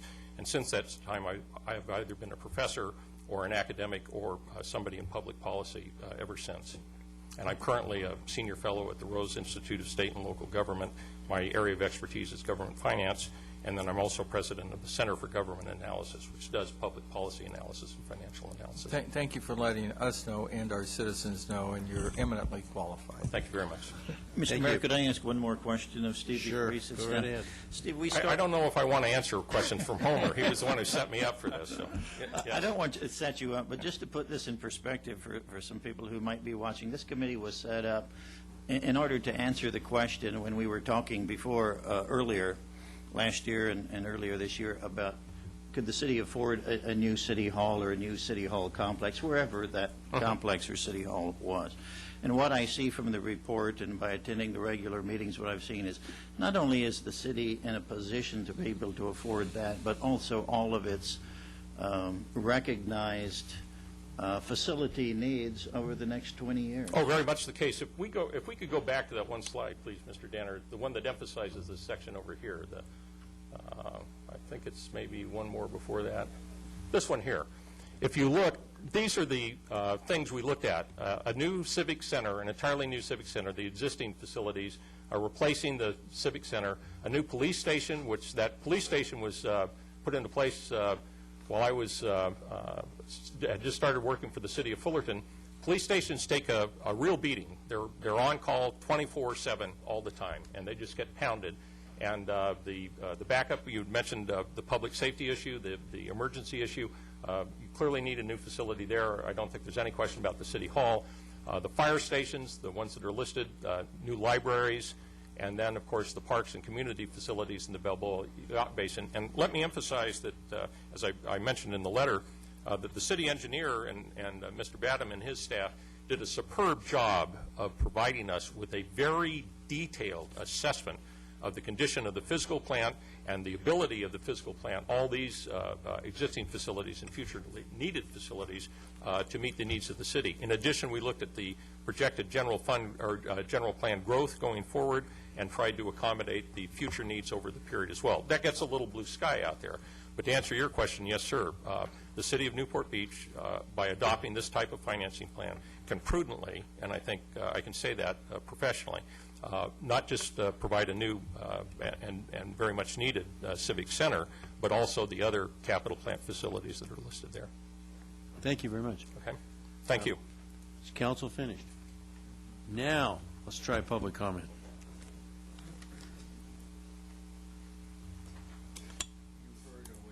You heard Oasis in that presentation. I heard Oasis, and I'll be very happy to offer honorary memberships to the members of the committee if you'll come down and help us to figure out how to finance a new Oasis Senior Center. Thank you very much. Thank you, gentlemen, for Mr. Mayor, members of the council.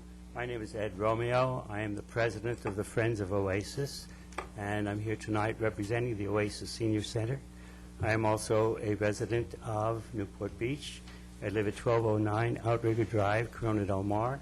Been there for 37 years, so I'm not exactly a newcomer to this area. I listened very carefully to the report tonight, and I'm very pleased that we have such high-powered and well-qualified people preparing the report. And I'm very pleased to see that the Oasis Senior Center is also included as a necessary facility in the city. I don't want to brag too much, but we have topped 4,200 members in the Friends of Oasis this year, and we are averaging for 8,000 to 9,000 hits, you might say, or people passing through our doors per month. So we're a well-utilized facility. Our parking spaces are non-existent any time from 8 a.m. till 12 noon, almost every day of the week. And in the afternoons, they're pretty well occupied as well. I don't want to belabor the point. You gentlemen have and ladies have a long agenda today, this evening. I do want to ask you to, when you're considering priorities, which was one of the points that you mentioned, that you consider the Oasis Senior Center at a higher priority at this time than, I believe it's 2012. 2012, I'll be very, very old, and I will not be able to enjoy, even begin to assist in replacing the Oasis Senior Center, and I realize this is a long-term project, but we are in need of a new facility pretty soon. The city staff, city recreation, Parks and Recreation staff, senior services staff, are starting a program to encourage and invite baby boomers to the senior center. We're developing programs for them, and the baby boomers are here. They're not on their way. They are arriving, and 2012 may be a little late for some of those people to utilize the facilities. So we'd like to see us get something going in a timely fashion. On the question of where we are as far as the seniors at the Oasis Senior Center, the Friends of Oasis, in cooperation with the senior staff at the center, have already initiated a survey, a community-wide survey. It has been widely advertised in the Daily Pilot, and some free advertising, thank you. We are in the Navigator, yes, and Mr. Mayor, thank you very much for the blurb you gave us at the beginning of the meeting. We are already in the process of distributing the surveys, and today our own Board of Directors had the chance to complete the survey. Director of the Senior Center told us today that almost 300 people have already responded in completing that survey, and it was just out a few days ago. So there's a lot of interest in what's going on. So we are on that. We've already started step one that you recommend, and that is to get a community-wide survey. It's not just for seniors or baby boomers, but for the entire community, and that's being distributed.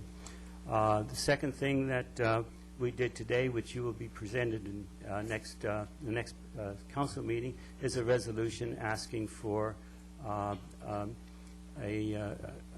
budget consideration to start both to hire architects for an architectural study, and to also think in terms of a consultant for future use of the senior center. So that also will be, and that'll be more formally presented at a subsequent meeting at this council.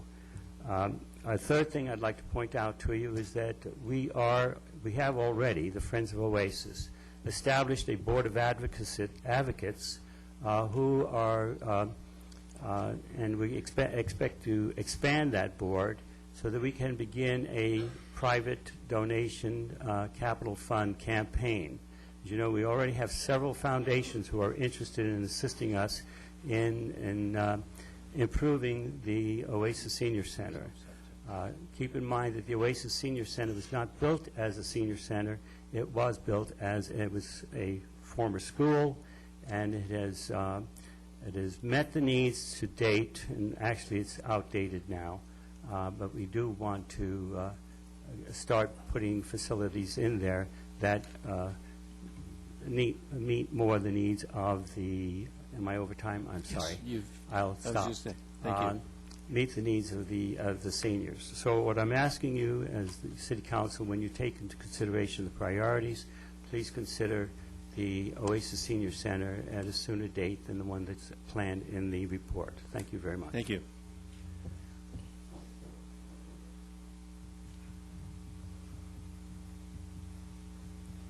I certainly, Charles Griffin of Newport Beach, I certainly would commend the people working on this plan.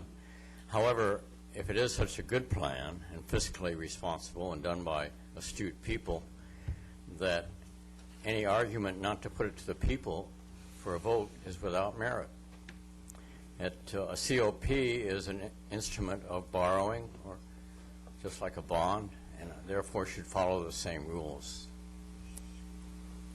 Anybody else wish to comment on this?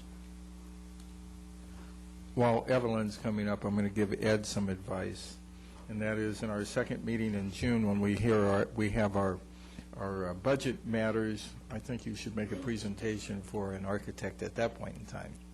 Evelyn knows how to, she'll advise you. Mayor and City Council, my name is Evelyn Hart, and I also would like to congratulate the Facilities Committee on an outstanding job that they did with listing their 12 recommendations. I want to concentrate my comments on a specific item. In 1976, a long time ago, I was involved first with OASIS as a PB&R commissioner. I served on that first committee to attract HUD funding to buy the abandoned school for a senior center. The low-bid, multiple-purpose building that was added has served its intended purposes. The City Council has suggested that the Friends of OASIS get their ducks in a row, and we have done just that. The old buildings is in bad shape. Some of the plaster is falling off of some of the outside walls, and the bathrooms are a disgrace. So Friends of OASIS has been establishing the needs of our current and future seniors in Newport Beach. We have a community outreach started. We have community funding available to help offset some of the cost of a new building or remodeling. What we need is council priority on city funding in a timely manner.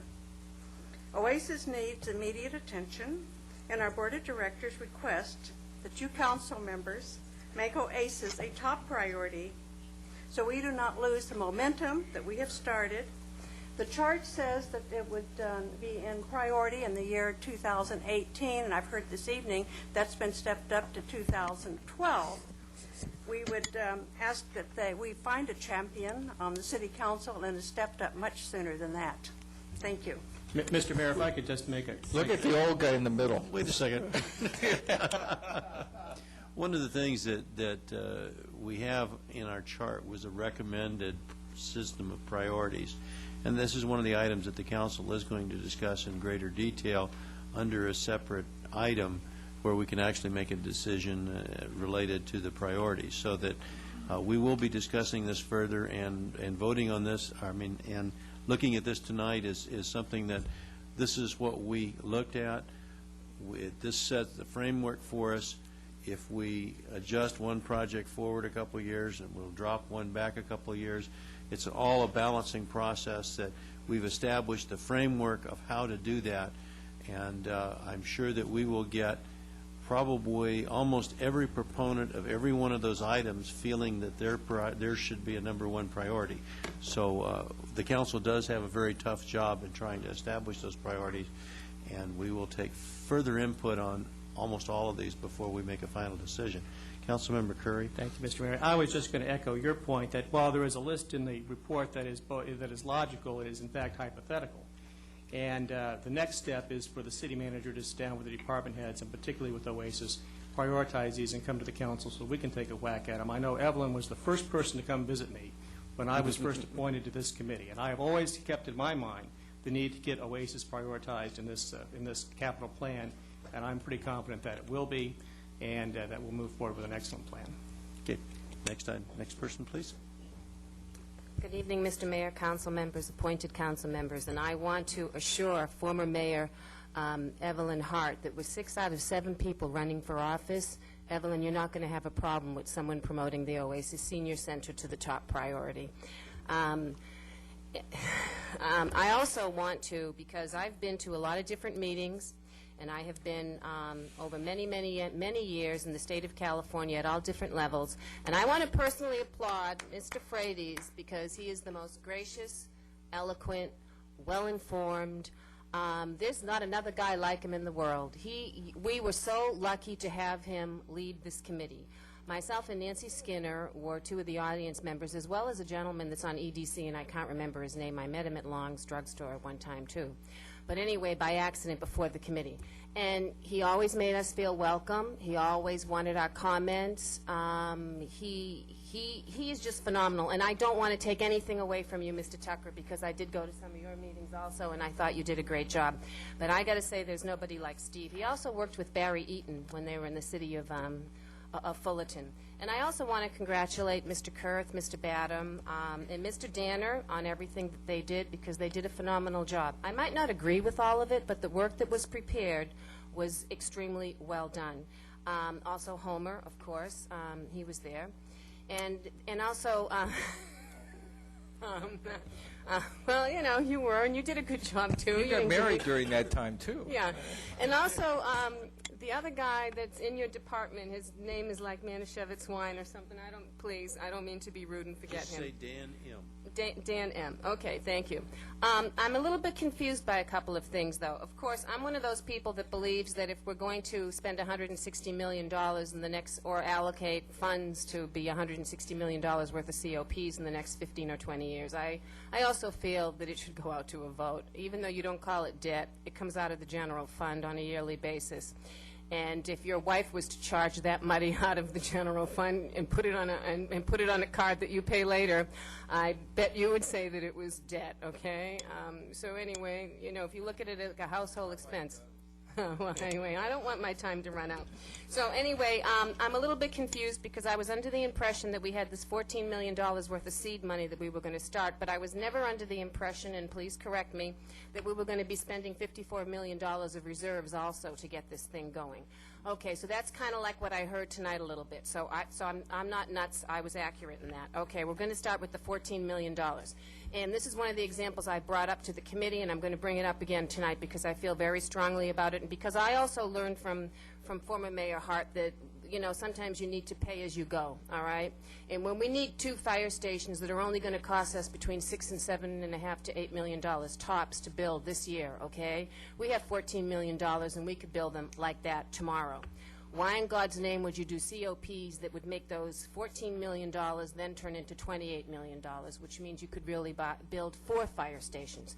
So I'm hoping that when you go to use these COPs, okay, to fund things, that they make sense. Because there'll be a group of us, and a lot of people in the community aren't stupid, okay, believe me, that will understand that you should only spend $7 million. Because this $160 million up there that you're looking at for the next 15 years is really $320 million that your wife could have charged, okay, that you would have to pay for. But that doesn't include, okay, the telephone systems, the lighting fixtures, the telephones, okay, all of those type of non-durable goods. And also realize that this plan goes on for forever, okay? So every building has an effective life of 25 to 30 years, so by the time you build the first building, it's going to be time to build it again. It was a great group. They made great recommendations. I just have a problem with some of this debt. We are a very rich city. We have 4 or 5 reserves. Thank you very much, appointed council member Curry, for your talking about PFM tonight that manages $26 million of our money. We have 3 more groups of people that manage almost $100 million. We have $54 million in another reserve. We have $14 million in this reserve. We have a lot of money to be able to build a lot of the buildings, including the Oasis next week, without incurring double the price. And I really, really, really hope that you really look at that, because a lot of people do watch the city council meetings and do listen, and a lot of people here are very bright, like I said, $3,000 pocket change, and they understand the difference of an $8 million fire station versus a $16 million COP fire station. Thank you. Does anybody else have a comment? Please come forward. Good evening. My name is Lawrence Tabak. I wanted to speak to item number 11, and I completely misunderstood how your consent calendar works. I read the part that said the mayor will call you and didn't, and I ask if you could still call the item this evening, please. This is an item that we've already It was passed on the consent on. calendar, yes, sir. That's right. It was on the consent calendar. I think that if we want to reconsider it later on in the meeting, that would be the way we'd have to look at it. At the end of the meeting, we can make a vote for reconsideration. I would let you know that I would make that motion for you. Okay. Thank you very much. But it will be later. Okay. Thank you. Close this item, and the next portion of this will be the presentation from the City Hall Site Review Committee. Mr. Tucker, who is our very able chairman. That also on his committee was Stephen Braz, John Hamilton, Lloyd Eichert, Don Crote, Wallace Olson, Gordon Glass, Rush Hill, Roberta Jorgensen, John Nelson, Scott Riddles, and council members Steve Rosansky, Ed Selich, and Todd Ridgway. And I would also like to say that we really appreciate all the effort and time that you've put in, and Let's hear what you had to say. Well, before you get going, while I was appointed to the committee, I never went. So I can take absolutely no credit, nor do I want to. No, Well, no, we, no. we I had a I little did- back channel communication. It was the diplomatic effort. Thank you, Mr. Mayor, members of the council.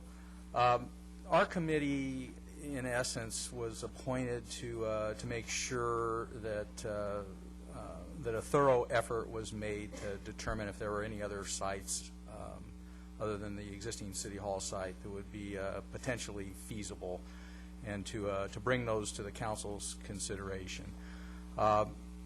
As a member of the City Planning Commission for the past 7.5 years, I guess I was a logical choice to chair that, since I pretty well know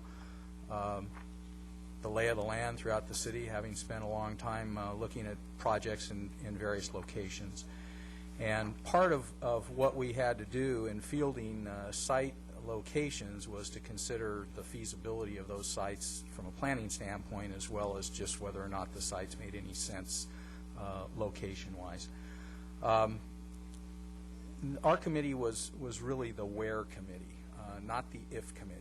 And a lot of people wanted to morph us into the if committee, should we build a city hall, and those types of conversations. And we really stuck with primarily with where a committee would be located. Am I going to run this myself? Would you like somebody to run it, Larry? We Yeah, I'm going to need that. Okay. Because otherwise, I won't know which button to push. We will do that. But I'll go ahead with, and once again, the mayor listed the members of the committee. And the committee was kind of interesting. We had some technical folks on the committee, and we had a pretty generous sprinkling of people that are really real estate entrepreneurs. So we had, from the outset, people that were trying to figure out how to make things happen, because that's the way they make their living, and that's was a little different than what our committee's mission was. The mission statement, that's the next slide after this one, Patty, was to identify and assess all reasonable potential sites within the boundaries of Newport Beach for a City Hall facility, and provide a written report and oral assessment report to the City Council, along with committee recommendations as to the best location for further council consideration no later than May 1. Now, May 1 is a pretty tight time deadline to look at all of the things that one would look at if one were going to really try to figure out whether a particular site could work. But really, we just looked at the general locations and you know, and the feasibility of those locations. We did not have the time to really get into a great deal of detail. Next one. But before we undertook that effort, we wanted to make sure, because there had been a lot of articles in the pilot and comments at council meetings and emails to a city website that was set up by then Mayor Heffernan, that we really conducted an outreach program. And the outreach program kicked off with me authoring a letter to the Daily Pilot that was printed in a prominent location.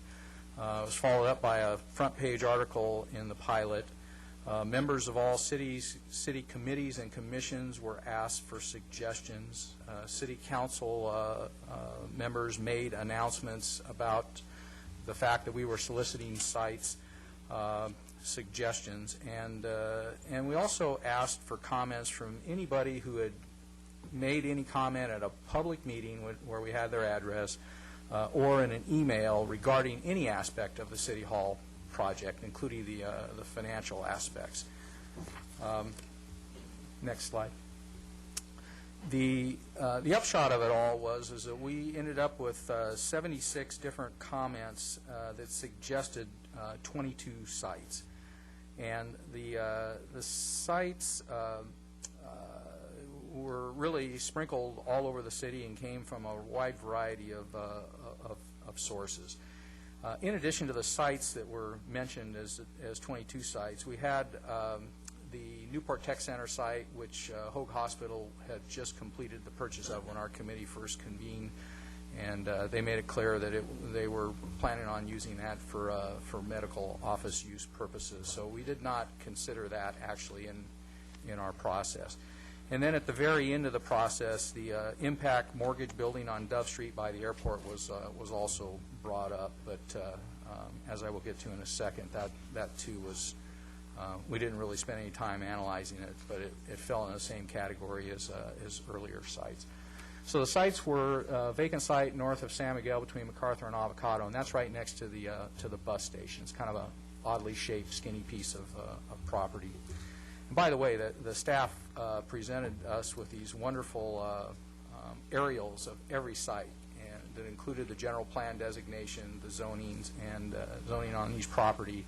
It was really helpful because you could see what all the adjacencies were as well.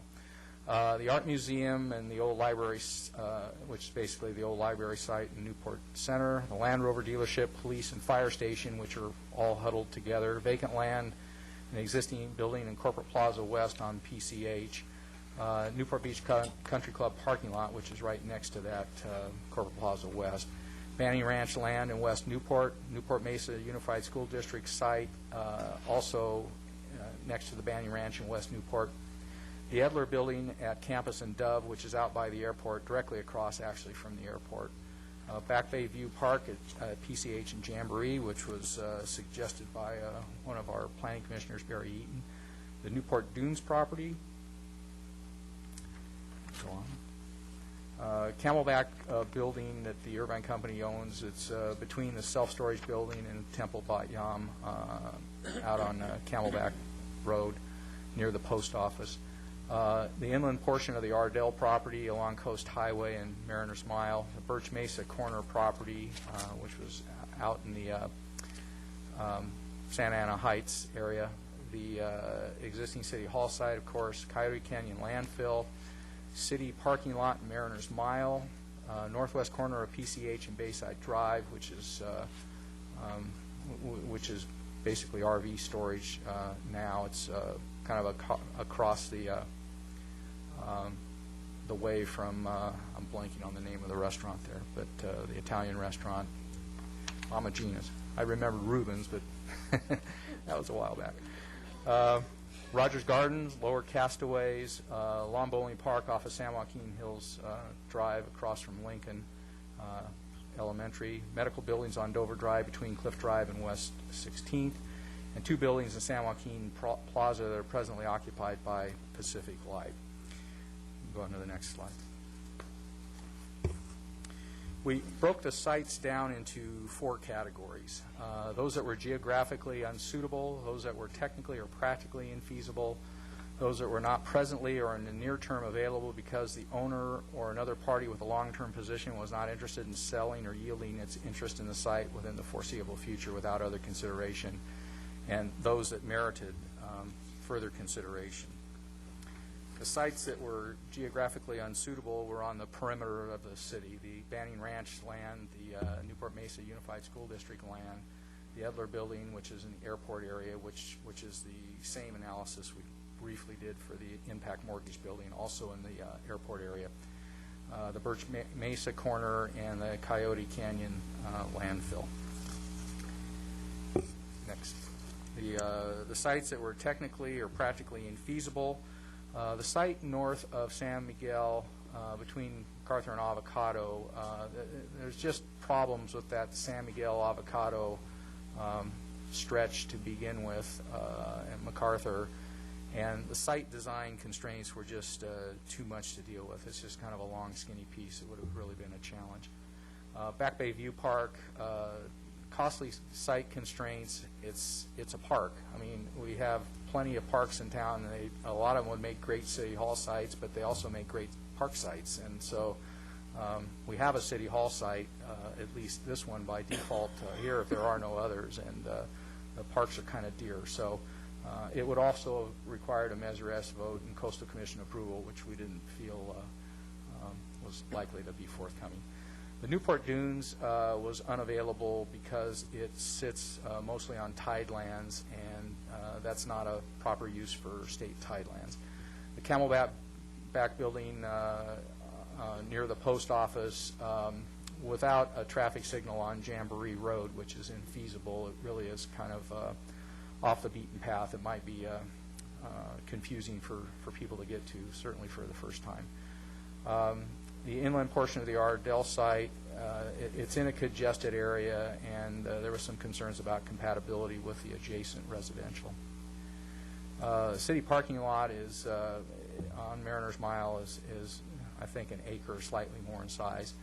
Lower Castaways, it's just it would be a great challenge to get to and from that site, mainly into the site. The lawn bowling park, once again, another park. We did talk about the potentiality of finding another location for the lawn bowling facilities, but then we discovered through the aerials and the Public Works Department that there's major Edison lines that are there. We also would have had to have dealt with sticking that type of use right next to residential, which was a little bit of a challenge for us. Medical buildings on Dover Drive, this was a situation where somebody owned the land, somebody had a lease, and somebody owned the land next door, and it was really too many moving parts. And this was typical of some of the sites that we saw where you get the real estate developers involved, and everybody's going to figure out, if I have enough time, I can make a deal here. But the reality is that there were just too many steps on some of these properties. Pacific Life Building and San Joaquin Plaza, the building sizes weren't quite right. The configuration really were small floor plates. Wasn't particularly conducive to the workflow that the city is looking for. And the buildings were not contiguous. They were more than 300 feet apart. And there was shared parking in an office complex, which is a bit of a challenge for city types of uses. The site owners not willing to sell was another one. The art museum, they're there for the time being, for the foreseeable future. So that one really was off the table. The Land Rover dealership, the owner of the land liked the rent he was getting and really didn't want to talk about any deviation from that formula. He felt pretty good about it. Country Club parking lot, complicated. Once again, land owned by somebody that wasn't running the golf course property. It's on a ground lease. Each of those entities have their own lenders, so you start seeing that it becomes a bit of a challenge. And that one probably, as I recall, would require a general plan amendment, which meant a Measure S vote. The northwest corner of PCH and Bayside, the owner has some ambitious plans for that property. He would have considered a city hall, but it would have to dovetail in and be part of his other development plan. So it became clear that was a situation where it might appear that there was some type of trade-off for zoning for City Hall, and we just felt like we needed to steer clear of any discussions along those lines. Rogers Gardens, that's a full-on operating business, and the owner had no interest in selling that site. So that left out of the 22 sites, that was 19 of them down. So that left us with really 3 sites to look at: the police and fire station with adjoining joint use parking. And the joint use parking would be in the San Joaquin Plaza project, and there would need to be a parking structure there that would accommodate both the Irvine Company clientele and their office development, as well as the City Hall clientele. There's an existing police station and an existing fire station, and certainly the police station can't just stop functioning while we tear it down and come up with a city hall. You have to find a place to put it. Very expensive facilities we saw earlier, and it just seemed like this one had also too many moving parts.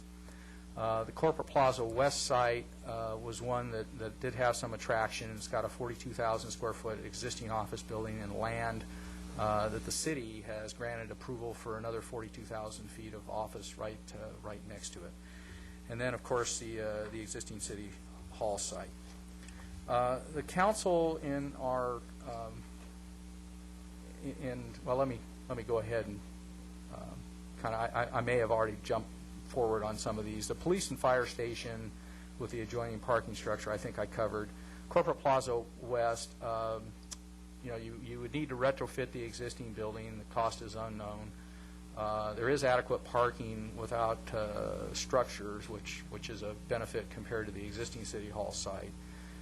It also saves the cost of a move, because you wouldn't have to move, for instance, out of this building. You have to move out, and then you have to move back in.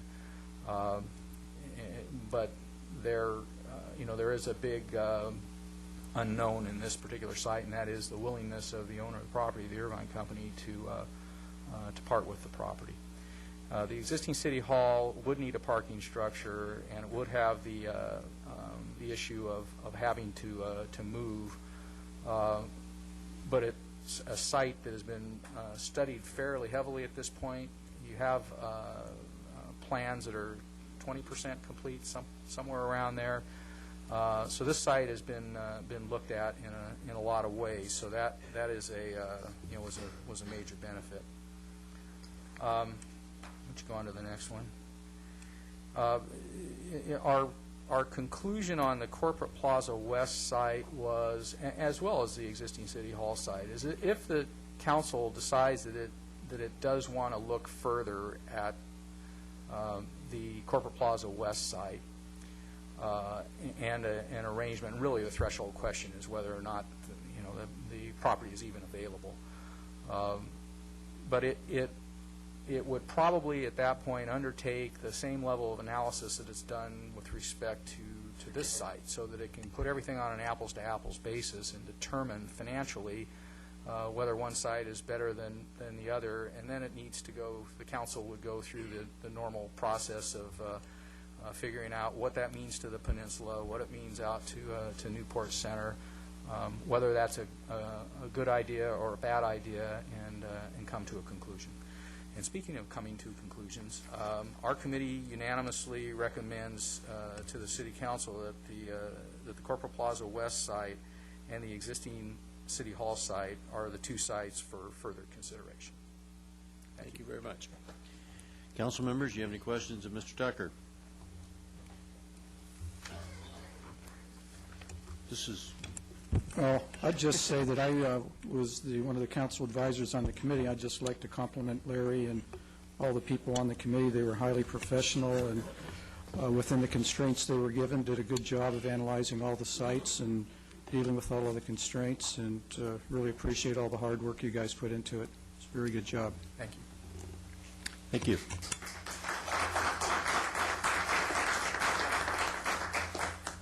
Is that it? Anybody else from the council wish to... Larry's looking at me. No, I want to say the same thing. It was very professionally done, and again, this city should be thankful to have the caliber of people who served on this committee, and Larry's chairmanship certainly moved it along. We promised back, I think, whenever, actually, we established this in February, that we would be done by May, and it was done. Job well done, Larry. Thank you. To the committee. I appreciate it. They worked hard, and most of our meetings were 2 hours, and we had almost 100% attendance at every meeting. So the committee members really rolled up their sleeves. Thank you. Thank you. Let's, since the council, okay, Mr. Nichols. I would ask a question, and that is the sited Jamboree and PCH, the park site there. What was the conclusion that would require rezoning, that would be difficult to do? You figured in, so therefore it was rejected?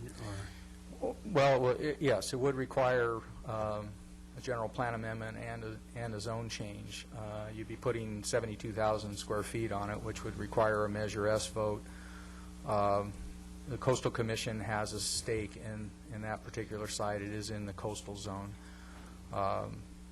And it seemed like there were too many obstacles. And in addition, it would require quite a bit of land alteration to get actually get a building of that size in there. So it just seemed like it was impractical. Anybody else have any questions? I have no questions. I do have a question. I know this is really advice, and I don't think it's really a file, but I would like to suggest as to both reports, the financial report and the City Hall report, that we need to agendize or either take back the second one to the committee. As you know, there is an existing committee, but I'll leave it to staff to discuss tomorrow among the department heads, but I think we need to move on the information that's presented. And the reason I say that, obviously interest rate costs are going up and construction costs are going up substantially. And both of those comments impact both of those reports, the financial report and the, I mean, depending on where we're going. Okay. Before we get into those kind of details, I'd like to see if we can get comments from the public first. Thank you. Don, are we going to consider this Ficker report? That was Would you, let's wait for public comments.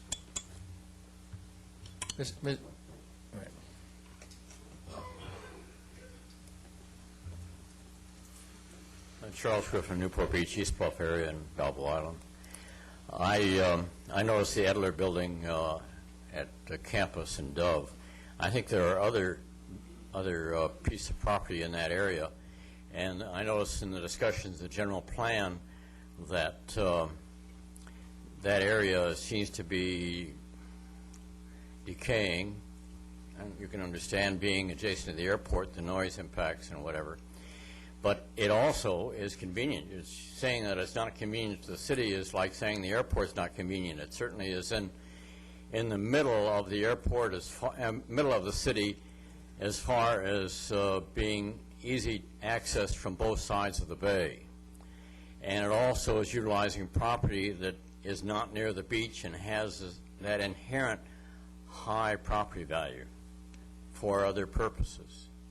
And it also has the advantage of being near the business community.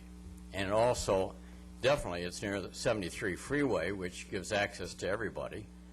And I would think that you should revisit that utilization rather than consider it for housing, which I don't believe is really practical to have it near the airport, even though the airport in the last 6 months, global warming and carbon dioxide has been a big issue, and of course the airplanes produce it, and those airplanes are going to have to go. The Air Resources Board is probably going to shut them down. But in any case, when we build airplanes around propulsion systems, and I don't go there, but however, the latest propulsion system is electromagnetic waves, and that's the magnetic. And so we're going SCAG's planning to put a major transportation system there. And so I think it's appropriate to put the City Hall there. And that's it. Thank you, sir. Thank you. Mr. Mayor, I just remind the previous speaker that the committee unanimously found that to be geographically undesirable. At our last council meeting, we actually approved a major use there to Pendragon, which is going to service Jaguars and Bentleys, and they have a long-term lease for 20 years with a I believe, 5-year options. So it's dead. Is anybody else wish to make a presentation?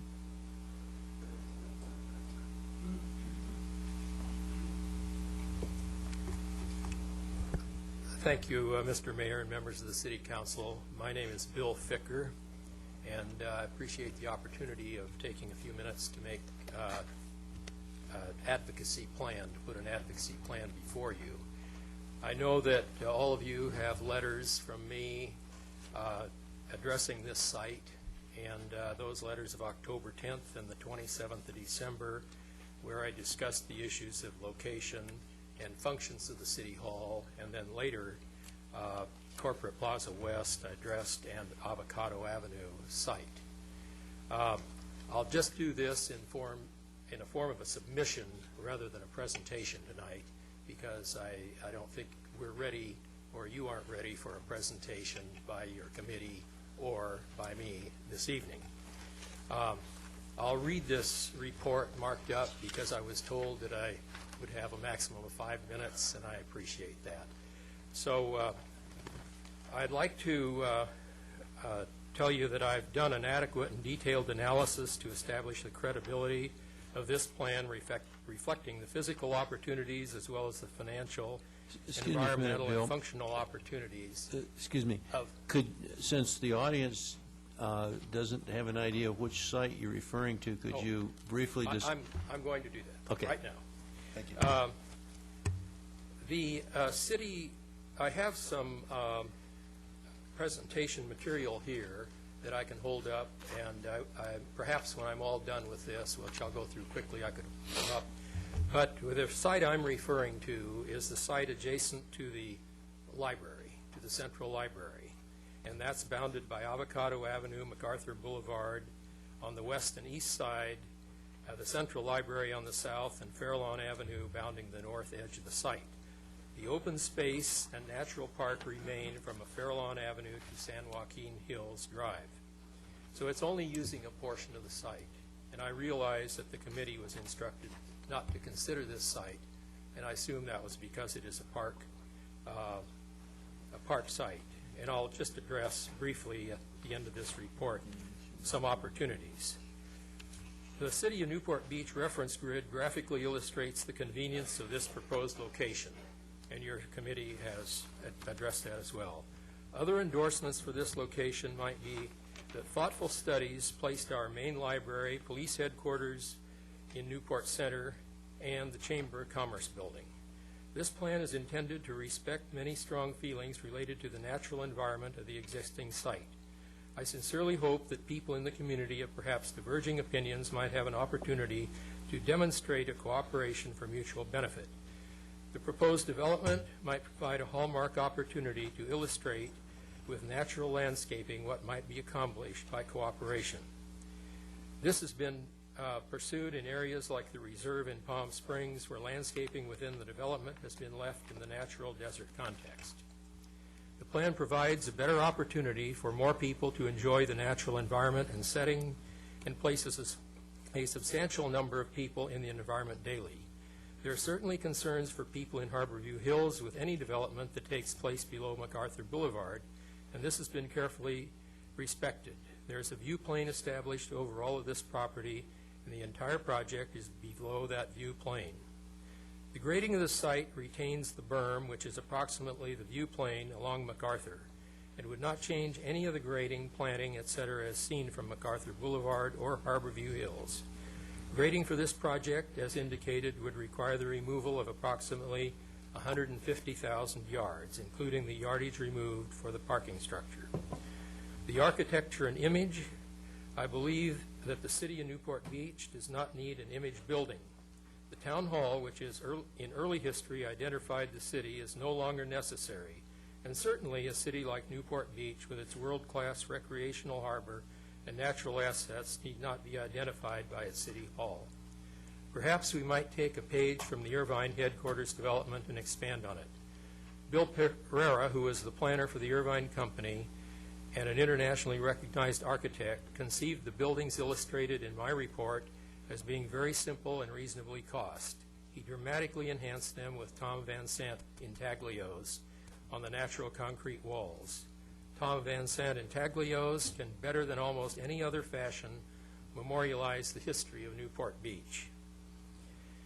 Plan and building configuration. The plan illustrates a single-floor city hall with a parking structure between the main building and the library, housing 220 cars and approximately 70 to 80 cars on grade. There is dramatic cost advantage over a two-story building due to simple structural considerations. I'm almost there. No elevators, easy to reconfigure, change, or reconfigure services, an opportunity for skylights, atriums in the building, multiple and easy access to the building, and pleasant opportunities to walk outside and enjoy the environment. Low maintenance and easy communication to make all departments more accessible. The magnitude of cost, and this is based on knowledgeable construction cost information, is approximately $27 million. Conclusion, this represents an unusual opportunity, and they should be obvious. The city owns the proposed site for this development. It would be far less expensive to develop than the the existing site. The existing site could be sold to almost cover the cost of this new facility. It would mean one simple move for all of the City Hall divisions and perhaps even provide better facilities, newer, more modern furniture, computer systems, to modernize the outdated systems of present departments. But perhaps money, more important, this could well provide money to purchase open space to replace any open space that is moved by the development of this City Hall that I propose, such as the Banning Ranch, where perhaps the value could reproduce open space of 10 acres instead of the 3 that we would be using. So finally, I think this is an opportunity that cooperation of perhaps divergent views in the city could take advantage. I'm respectful of and support the open space goals, and I hope that you will give this appropriate consideration at the appropriate time. I'd be happy to, I've already devoted a lot of time to this. I'd be happy to vote any other time that this council or committee, anybody might like to have of me to pursue any part of this. And I thank you very much. Thank you, for the Bill. opportunity. Mr. Mayor. Mr. Ridgway? Bill? Yes. You did put a tremendous amount of time and effort into this, and again, I think the citizens should be thankful. Without going into why this site was not in the site committee review, I'm only going to offer you one suggestion publicly here. Okay. And that is, you need to sit down with the board of SPAWN and Jan Vandersloot, perhaps Earth Resources Foundation, and convince them that your plan has merit. If you can convince them your plan has merit, then it takes on a different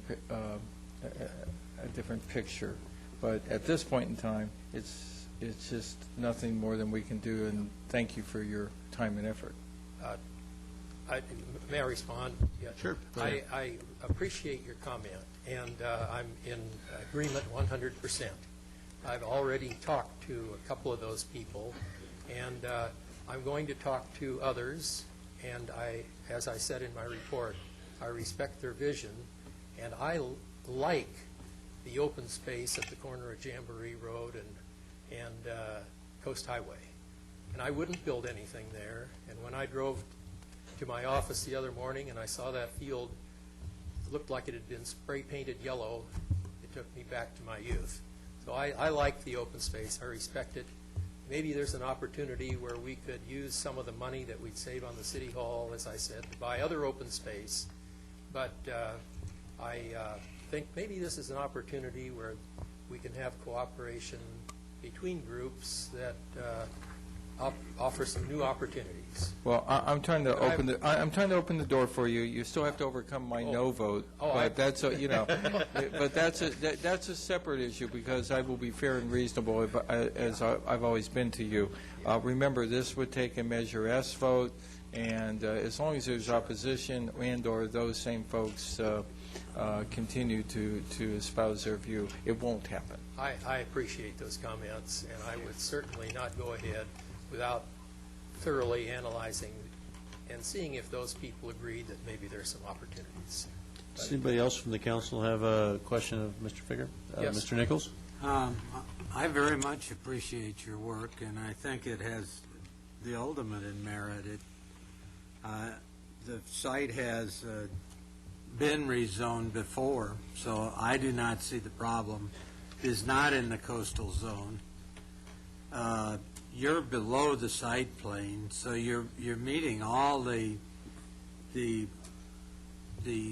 supposed problems of the site. I would suggest that bringing the Farallon Drive through to MacArthur would provide an exit in and out that might cure a traffic problem that we now have at San Miguel, as well as provide better access to this. So I see even slight advantages in and maybe even changing it a little bit more. But I think that this has the ultimate merit.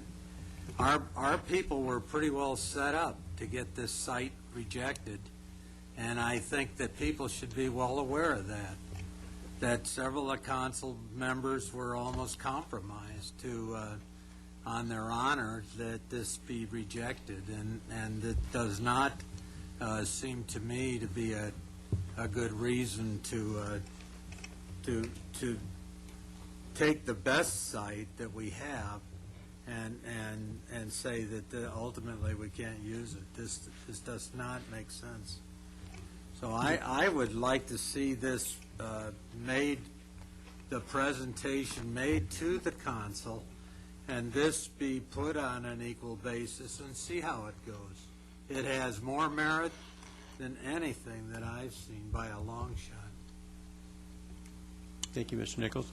Anybody else wish to comment on this? Well, thank you, Mr. Ficker, for your presentation. Thank you very much for your attention. I appreciate the opportunity to submit this to you. Thank you. Okay, anybody else wish to comment on this? Seeing no one, I'll bring it back to the City Council. Mr. Ridgway had already made a few comments related to where do we go from here. Since this was an item that the recommendation was to listen to oral presentation, accept the written report, thank the committee members for their valuable services, we, I think, need to perhaps give the staff some guidance of which direction we want to go next. Well, I'm satisfied staff knows. Mr. Plutow, do you want to respond to that comment? One suggestion would be you could send the Finance Committee's recommendation to their City Finance Committee, and also then the site recommendations to the City Building Committee, and have them meet and then come forward at a future council meeting with some recommendations to come out of those committees. I would recommend that.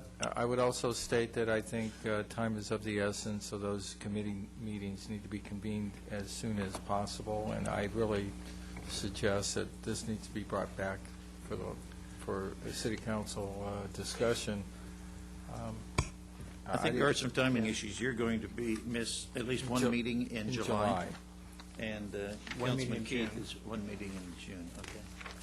Okay. We'll get it together. I think you can give me your vote by proxy. Yeah, right. I think embodied in Mr. Ridgway's recommendation also, the Facilities Committee report had some specific suggestions for noticing and for holding hearings and for getting public input on this idea, and I think we want to involve those ideas in the process as well to be true to the recommendations of the committee. And we also want to make sure that you, Homer, have had the opportunity to work with the department heads in terms of the prioritization of those projects as we lay them forward in the capital plan, along with project readiness criteria and those kinds of things. But I think I agree with Councilman Ridgway that we should move quickly apace at this so that we can get this adopted and move forward on these projects. Thank you. Anybody else? Councilman Daigle? Chair of the Finance Committee, is that Mayor Pro Tem Rosansky? Yes. That would be me. That's you. Okay. I think that you have your direction. The next item that we have on our agenda, we're going backwards to item number 17, which is the sober living by the sea, and the staff has recommended that the City Council continue this item until June 27th council meeting. I have to recuse on any such. I do have a conflict of interest that's immediately adjacent to me, so I will just step back while you vote for that continuance. I'll make a motion that we continue to June 27th. Second. Please vote. Wait a second. Let's stop. Are there any public comments on this?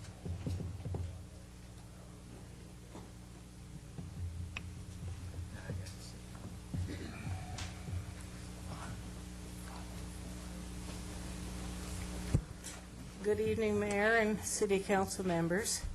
My name is Louise Funenberg. I live on the peninsula. Is this the public comment time? No, this is public comments related to our continuing the item for sober living by the sea. If I weren't half asleep, I would have. I want to come up at L, so I'll come back. Right, that's going to be after our general plan hearing. I may be asleep by then. We'll try to make the seats more comfortable. Anybody else wish to comment on the continuance of sober living by the sea?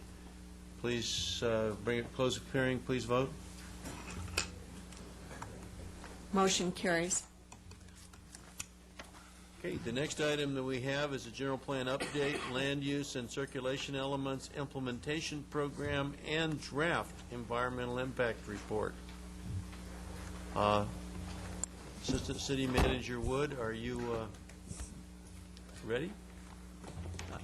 I'm ready, and I think this evening we're going to have Mr. Tesher walk the City Council through the recommendations that staff made and then the recommendations from the Planning Commission. And tonight we're covering the Balboa Peninsula, Balboa Village, West Newport Highway, and Corona Del Mar.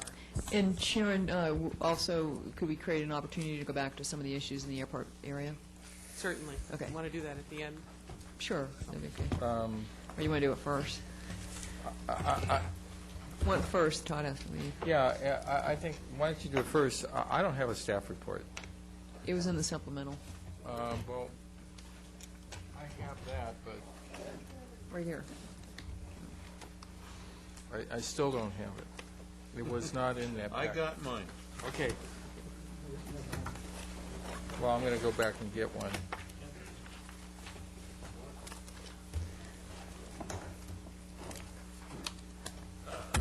Okay. Number 18. Yeah. Item 18.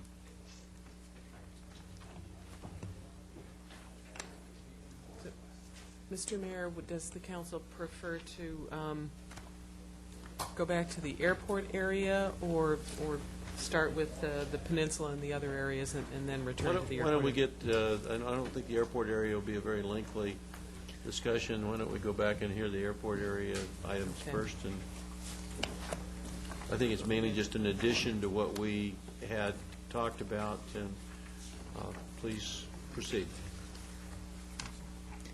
You want to go? You want me to? Okay. Let me,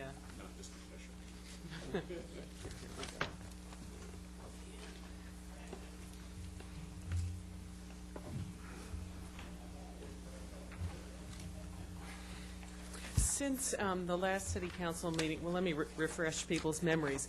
At the last council hearing, when the council discussed the airport area, the direction was to leave the Connexent property in an industrial designation and allow a total of 2,200 residential units in the airport area, 550 of which would be what we've been calling additive or infill, and they would be allowed only on property where there are existing amenities that could be the foundation for a residential neighborhood, and that really describes Coal Center, Newport. And then the remaining 650 units could be developed at the density of 50 units per acre. And since that meeting, we have been contacted by representatives of Connexent, and they've clarified that they too have an interest in the potential for residential development over the fairly near term. It had previously been our understanding that this was something they might be interested in, but over a much longer time period. And I believe that they have distributed to the council members a booklet showing some early concept plans they have for residential development. So still recognizing that the City Council's goal was to remain what we're calling trip neutral in this area, that is that the proposed general plan would not generate daily trips any higher than the existing general plan. What we're suggesting to allow the residential opportunity for Connexent as well as the other property owners is first to designate that property as mixed-use MUB2, the same as it's shown in the draft general plan on figure land use 11. And this designation allows office, residential, general industrial, hotel, and ancillary neighborhood commercial uses. Secondly, we would not recommend a change in the total number of residential units for the airport area. It would remain at 2,200. And still, 550 of those 2,200 units would be additive or infill And rather than saying that they could occur only on properties that have certain amenities, we would say that those 550 could occur on the east side of MacArthur Boulevard only, so on any of those properties. And then the remaining 650 units could be, 1650 units could be developed throughout that MUB2 area.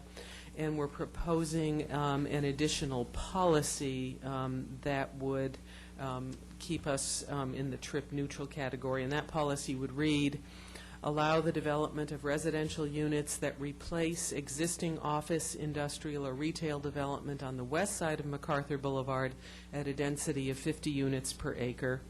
Allow replacement residential development on the east side of MacArthur Boulevard to a level that would not generate more average daily trips than the development allowed in Table LU2.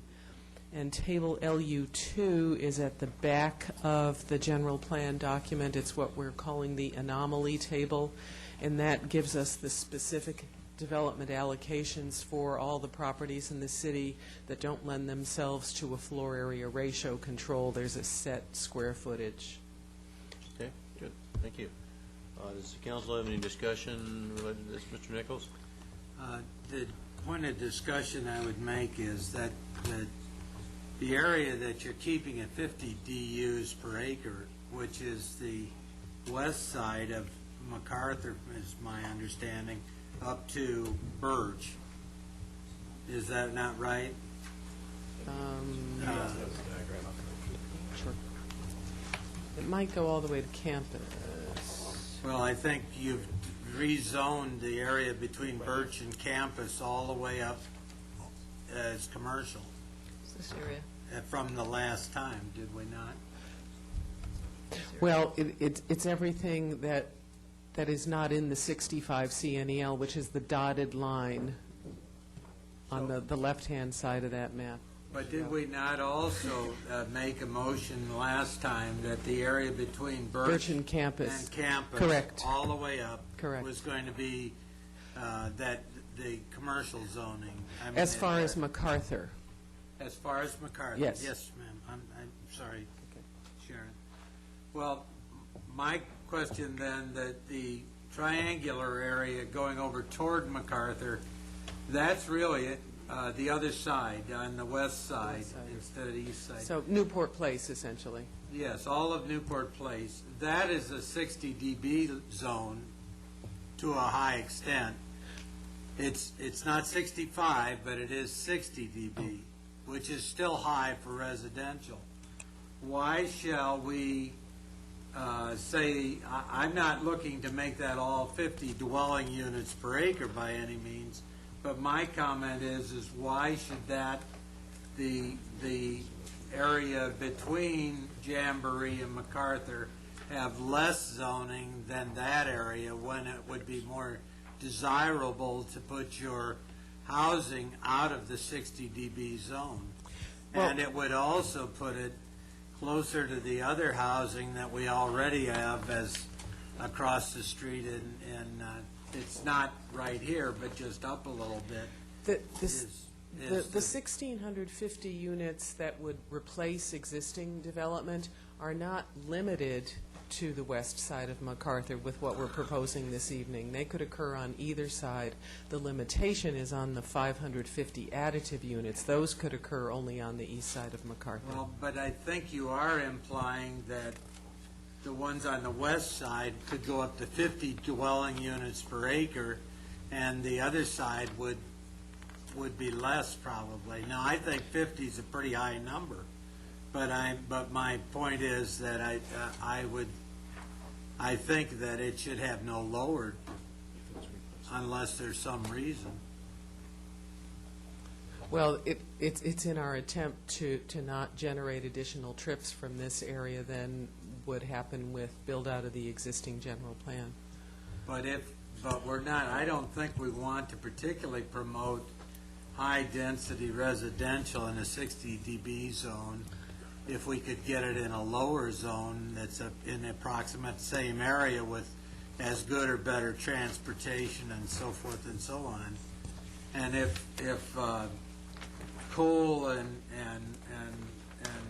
Connection get together or something, they could have maybe a very fine residential community of somewhat less, and I'm hopeful of quite a bit less than 50 dB per acre, and it would be out of that heavier noise zone and would be in a probably better. For clarification for the council, looking at the future noise contours and figure N5 of the document, what you will find is the entirety of the area, even over to beyond MacArthur, is within the, and all the way through the property is within 60 of the airport. The entire area is within 60. As I remember, Woody, and I don't have my background right here, but the 60 dB zone ran virtually down MacArthur. No, I don't believe that's. It's if you have the general plan in front of you, we actually have the document. It follows page 12-8. It's the 1, 2, 3, 4, 5th sheet. It's figure N5. I don't have it. Let me show it. I can do it.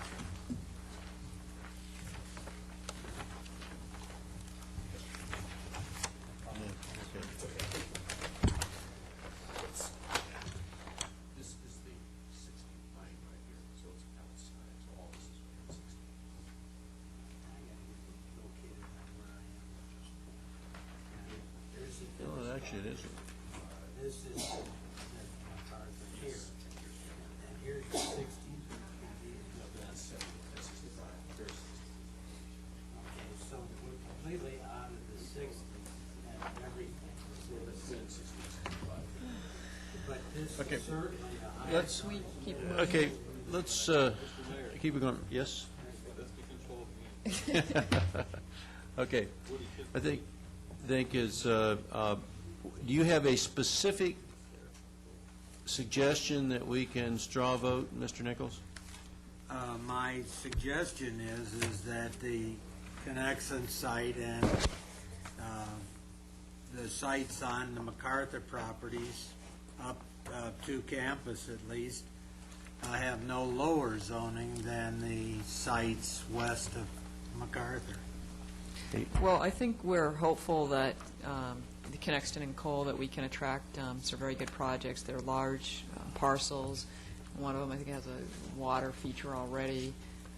So I think in terms of the quality of those developments, we're very hopeful of that.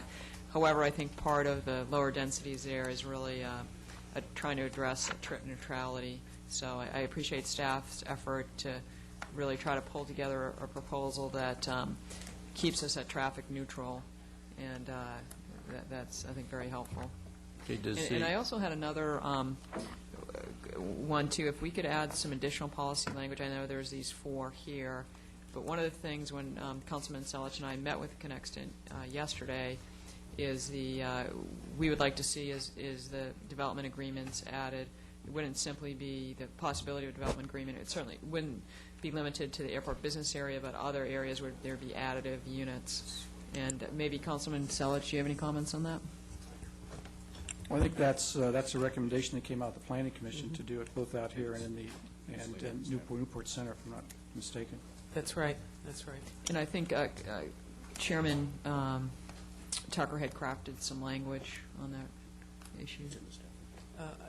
I haven't seen any language.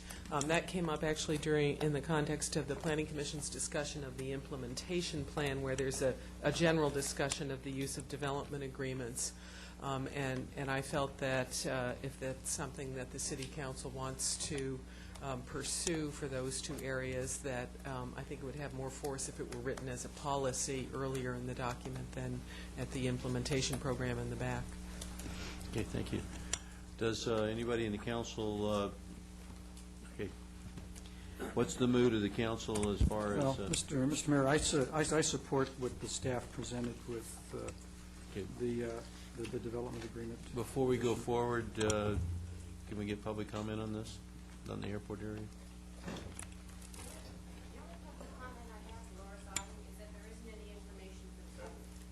There's only these proposed changes, but there's no staff report, and there wasn't any staff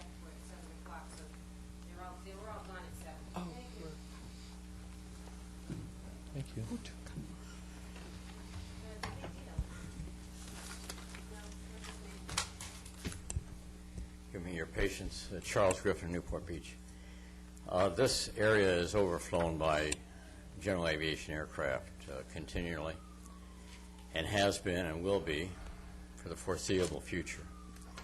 And it's just not appropriate for residential development. It's just not appropriate for development by residential. It's zoned appropriately now. You should not change it. Unless you're going to do away with the aircraft and put in maglev aircraft, you've got to keep it non-residential. And maybe even think about putting a city hall there with eminent domain if you have to. Thank you very much. Anybody else? Seeing none, I believe that is the consensus of the City Council that we take care of the proposed changes that were shown on here?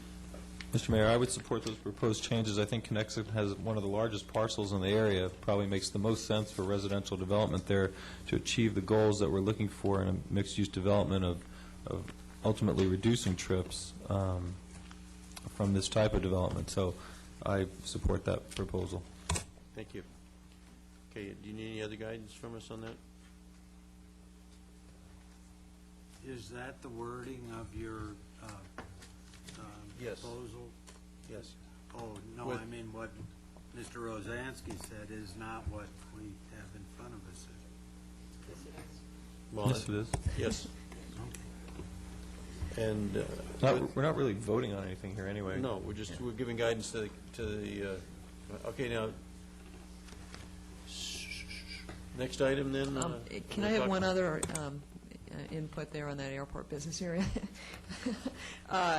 On the campus tract, I'm hoping at a later time we can revisit that. And the reason that I say that is because we agreed to an airport office uses, but we never really defined what that category is. So I'd like to see what it is that we're approving before We go will be there. bringing that back. We have a meeting tomorrow to go over all of the policy rewrites that we need to do. Okay. And I know also if you can continue to receive input from Dennis O'Neill, he had some concerns about the parcel at Campus and Jamboree and when we're crafting these policies. Thanks. Thank you.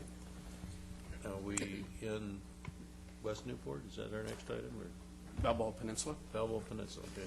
Can I have someone move change the slide? For reference, while we're going to have the image up on the screen, Mayor and members of the council, you may want to look at the graphic following page 3-84, which are in front of you.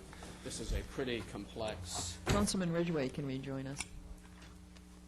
He's probably asleep back there.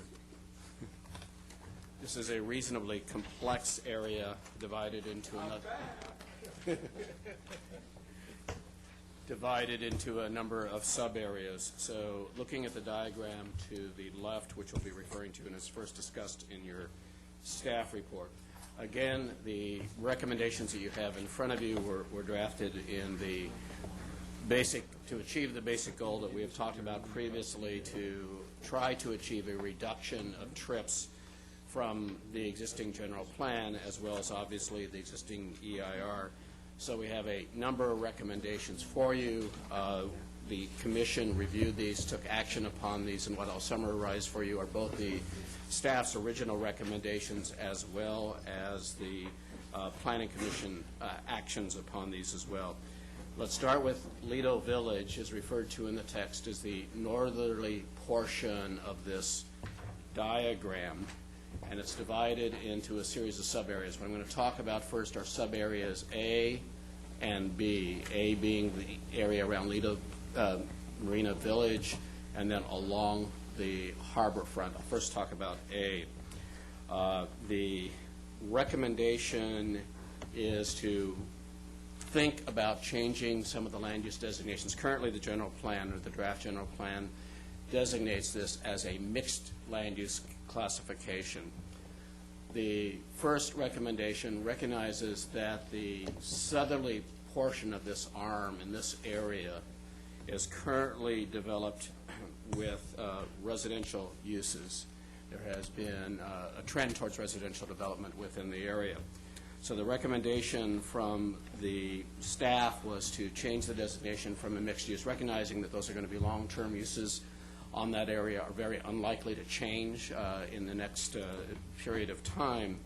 And the recommendation was then to change from a mixed use to a medium density designation.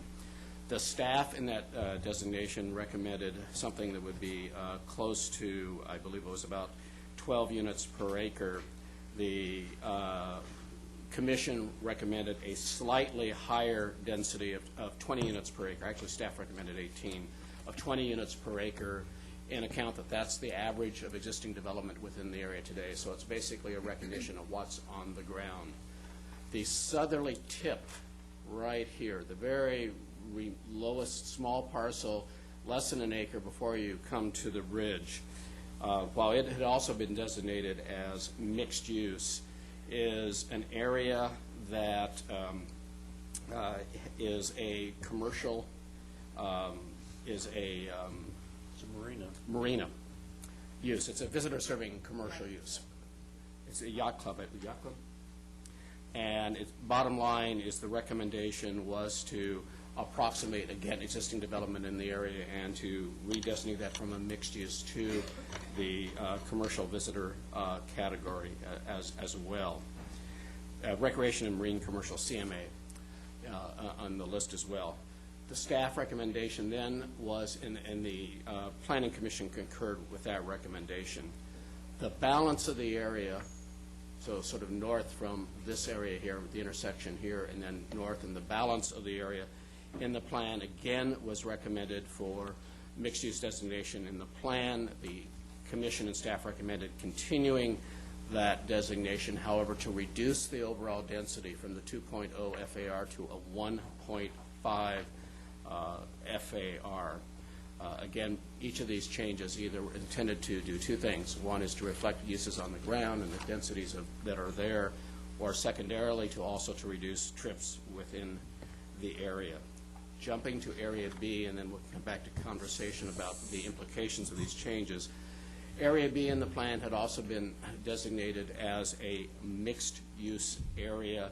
And looking at the characteristic of the area, the uses that are on the ground, et cetera, a recommendation to, which would also reduce the impacts on traffic, to a medium density designation of 18 units per acre was recommended by staff. Here again, the commission suggested a slight increase in density up to 20 units per acre to, again, allow some potential for development within the area.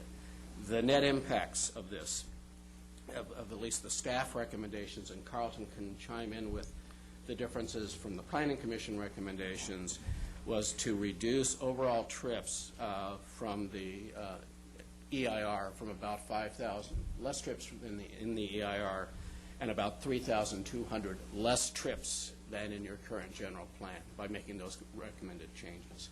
The commission's, Carlton, would you like to indicate the commission's differences? The recommended density changes have a very small effect on trip generation in this area. The net difference is a change of an additional 22 daily trips.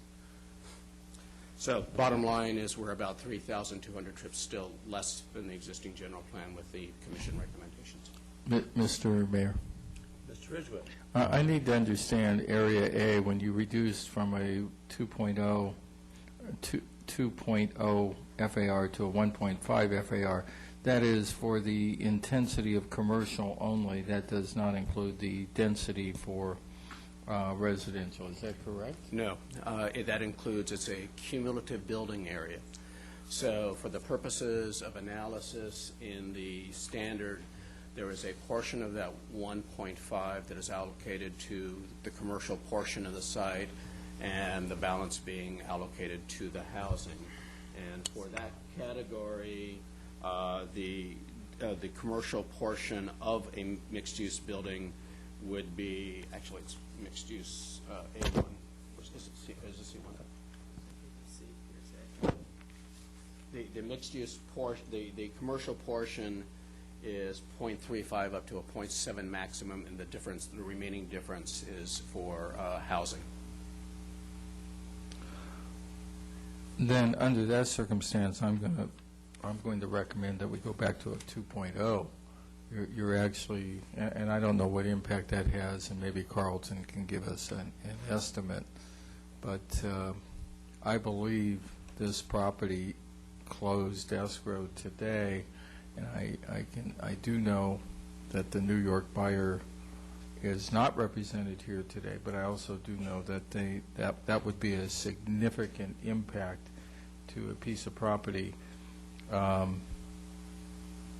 they haven't been noticed on, and again, only because they're probably only a couple hours into ownership at this point in time. But I don't see the 2.0 as changing significantly anything, and as long as that 2.0 is inclusive of both commercial and residential, I'm going to recommend that we go to 2.0.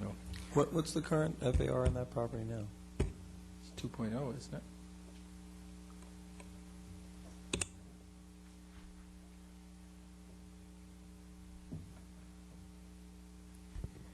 The current FAR is 0.5 or 0.75 with reduced traffic commercial, and there's no currently allocated residential to that area. So we're doubling or tripling the FAR even at the 1.5? Yes. Well, let me understand that again. That's not a fair comment to say we're doubling it. Based upon your comments that you just made, Woody, it can go up to 0.75, and then any additional up to 1.5 is residential. That's what I heard. That's correct. The commercial portion is comparable to what's currently permitted. The additional increment is allocated for a housing portion that would be above what is in effect currently permitted. Can I ask that at least this portion of the overall plan be delayed until next week? I think there is a significant impact here on a new buyer that is, I think they need to understand it. If you're telling me we're not reducing what's existing. No, we're increasing from the existing general plan.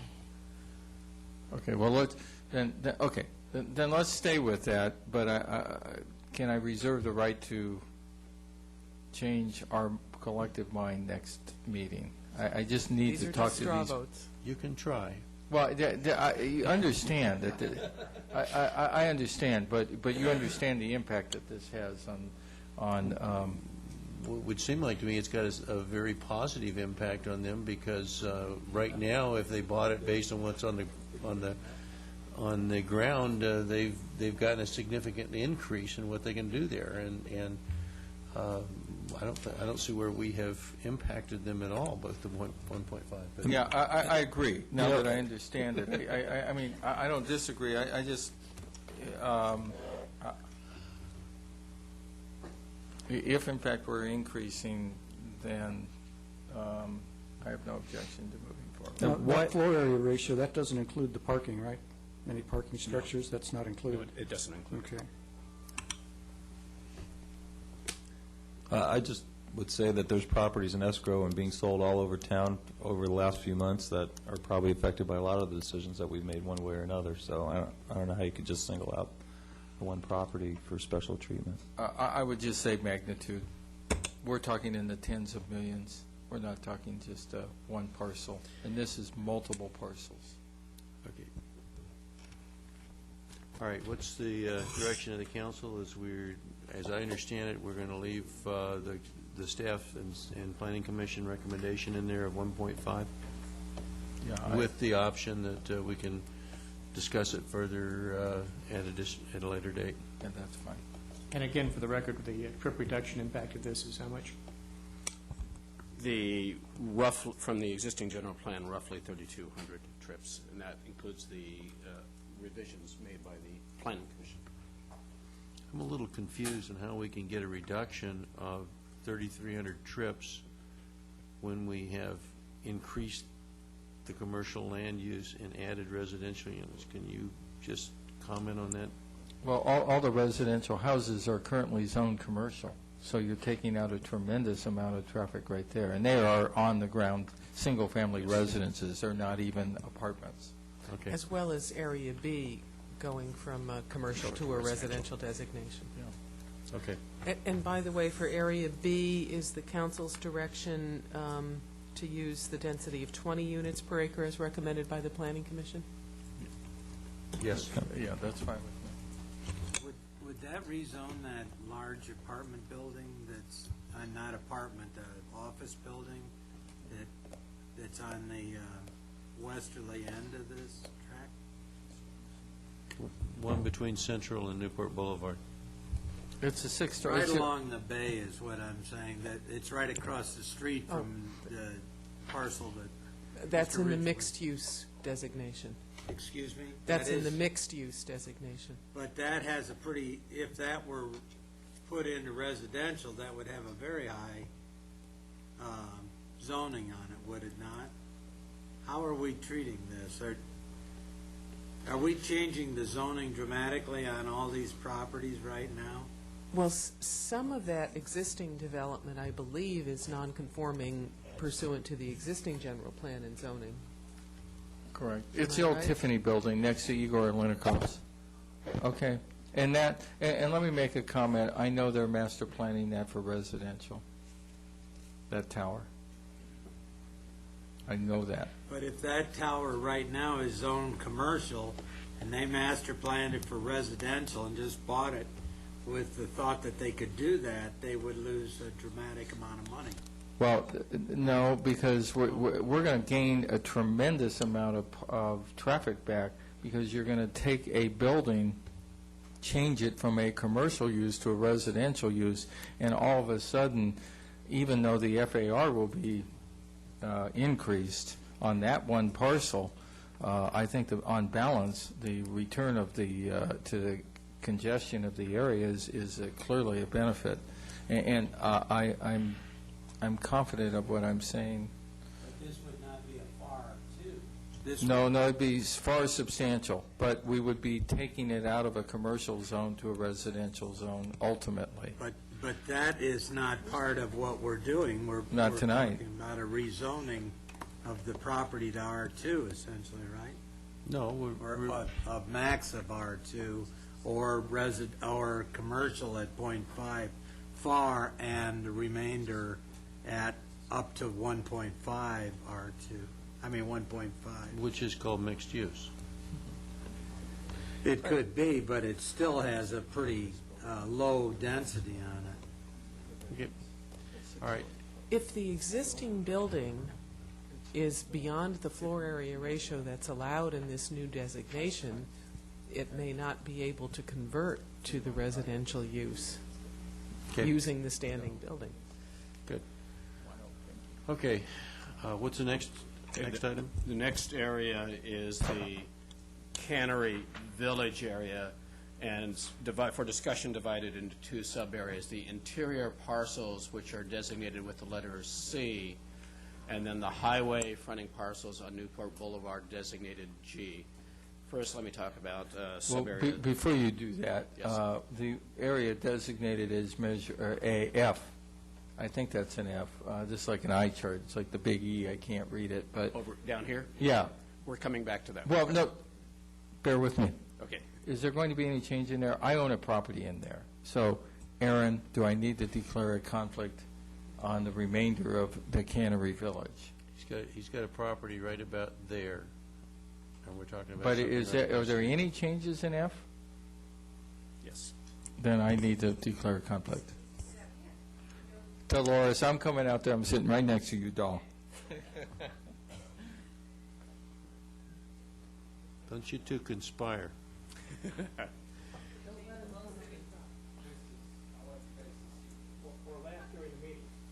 Okay, let's Okay, keep going. for It's areas- getting late already.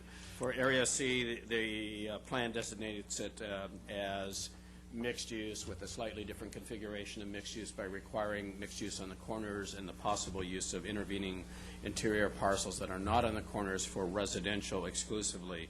The staff and the commission made no recommendation for no change from what is in the draft plan in that area.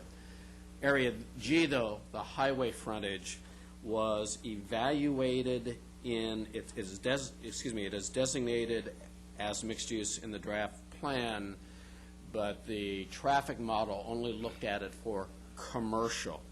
And looking at that area, staff and commission had a couple of recommendations that differentiate the area slightly. The northerly portion north of 32nd Street, sort of west of City Hall and to the north on the west side of where we are here, is of a characteristic that has a lot of neighborhood-serving uses. It also has very shallow parcel depths that were considered possibly physically infeasible, if not very difficult, to accommodate mixed-use development. Therefore, also in consideration of the trip ramifications, the recommendation of staff was to redesignate that portion as neighborhood commercial. So this portion up here going to a mixed use to a neighborhood commercial classification. South of 32nd. What floor area ratio would that be? The neighborhood B was 0.75, am I correct? Commercial neighborhood B. It's 0.75. 0.75 would be the maximum in that area, which is equivalent to the number that was evaluated for the purposes of the EIR and the general plan. The area south along the boulevard was considered by staff of having a commercial category as a predominant use, and the recommendation was to redesignate that area as visitor-serving commercial CVA in the remainder. Basically, the net results of those changes would not change from the traffic model, but the traffic model gave us almost 4,000 less trips than the existing general plan. So we know we're starting with a reduced base to start with for those two areas that we've just talked about, C and G. The Planning Commission did make one recommended change for that area. The area south of 32nd Street, there was some sentiment of the Commission that there needed to be some, if you will, stimulus, incentive to help revitalize that area. And in discussing the types of strategies that might revitalize the area, the Planning Commission felt that a mixed-use category that would allow some housing, some intensification of uses for mixed-use purposes would indeed provide that incentive and stimulus for the area and change. So the Commission's, in summary, for the three, if you will, sub-areas that we have now, the Commission recommended no change here with the mixed use, going to a neighborhood commercial category here, and a mixed-use designation south of 32nd Street. Carlton, do you have any figures and the implications from the traffic of the Planning Commission recommendations? With the mixed use, what is our floor area ratios? Is that going to be 1.5 again? 1.5 in the interior portion here, and on the boulevard, I believe we have 1.5 as well. Can you physically construct something on those small lots that is that big and still provide parking? Does that make sense? You would have to, from my experience in looking at site planning, is you would have to at minimum acquire 200 to 250 linear frontage, and you would have to have at least 150 feet of depth of parcel to make both parking and mixed use actually fit on the site. I don't think so the any reality of is those a lot of meet those areas probably physically aren't going to accommodate. Then why should we be having a floor area ratio that can't be built? As far as placing housing along Balboa Boulevard, what is it that we're trying to stimulate? The Commission thought that by adding the housing, you're adding some additional customer base that might use the retail on the lower level. I believe that was the thought. Well, I think they also felt that it would be I'm sorry. Yes, sir. I think they also thought it would be an economic incentive to the property owners to get the return from the residential as well as the commercial, and that might cause them to redevelop and upgrade the properties. Well, it seems like to me that on Mariner's Mile, we looked at the real thin or skinny parcels and made some determinations there that we really couldn't have those higher densities, and it would seem like to me that this is an area that we should also be considering for realistic densities rather than paper densities. Mr. Selly? Yeah, I would tend to agree with that. I don't know exactly where. What did you say the ratio was there? Right, we're proposing right now. They said 1.5. 1.5 for the mixed use. Yeah, that just seems a little high to me. I mean, I just don't see the utilization coming out of those parcels. That was the commercial neighborhood was also, there are two commercial neighborhood categories that we have in the plan. One is a maximum of 0.35 and one is 0.75. They opted for the .75, again, providing some additional density to try to create some change. In this area here, I mean, those... Correct. That was what we recommended. .75? .75. Can you really, those are, again, very thin lots? It's the similar situation. You would, in reality, I think we all know that if anything over a .35 FAR is going to trigger a need for a parking structure, and the difficulty of the site would be very difficult to do.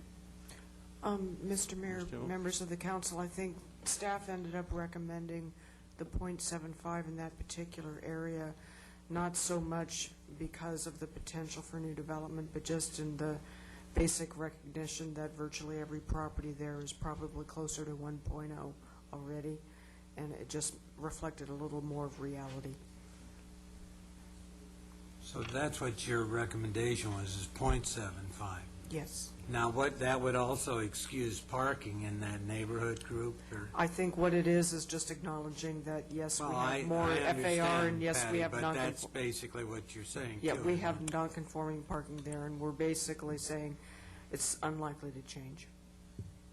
So we're allowing it to at least be remodeled, or? Well, and it would be non-conforming anyway, regardless of the FAR we would choose.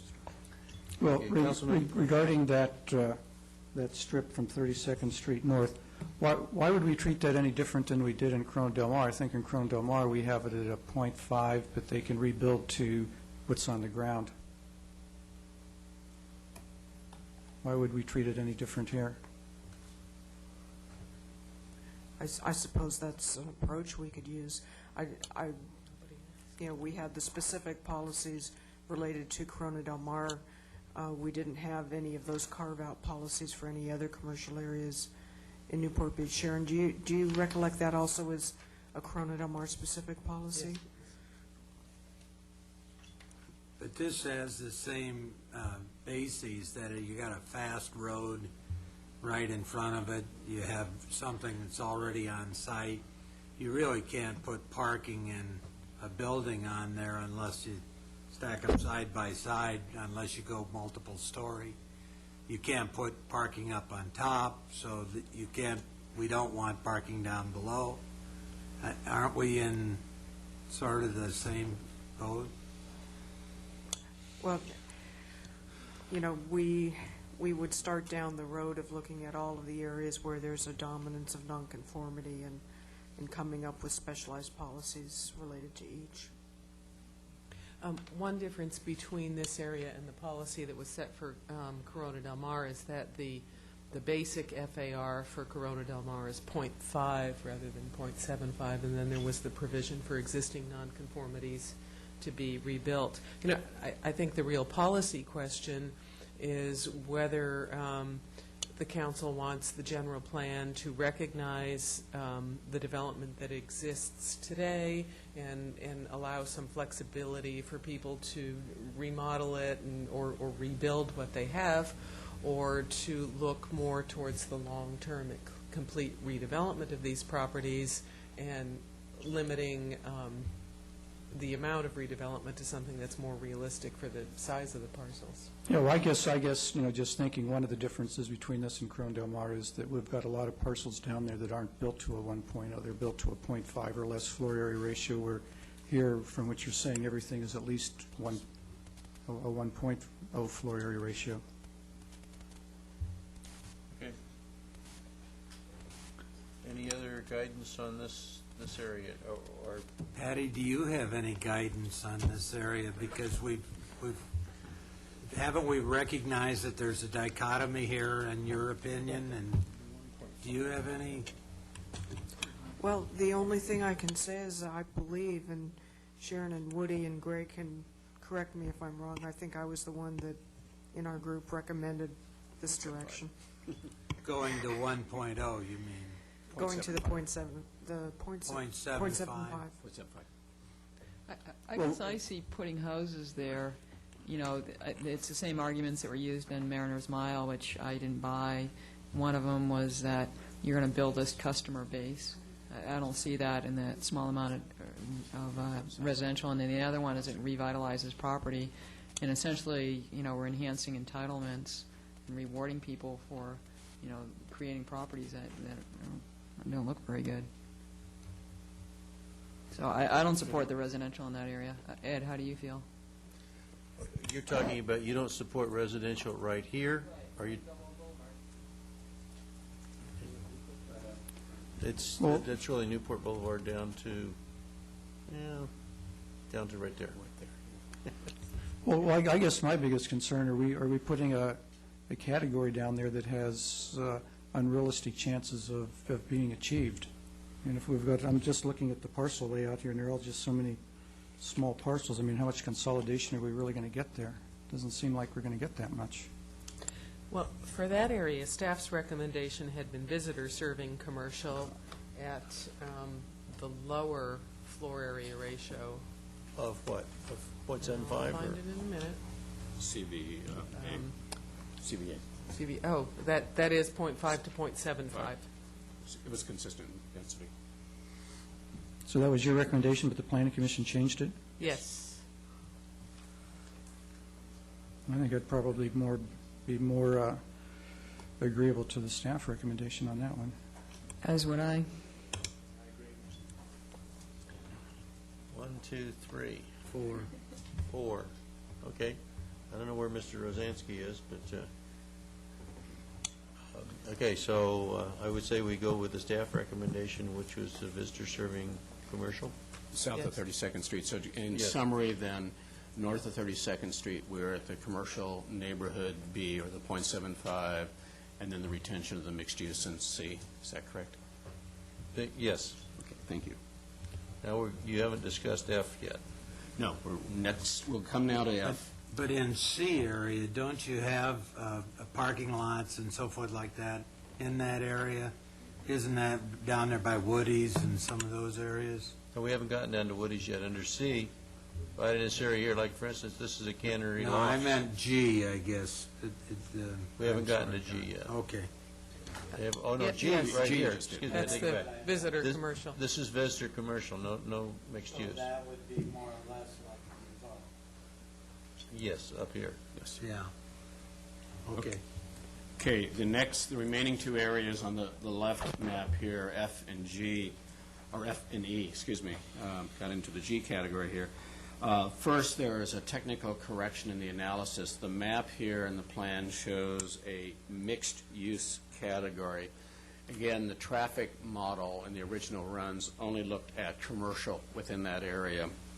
And in evaluating the traffic by adding the residential back in, it adds a little less than 1,000 trips to the number that was originally projected for the area.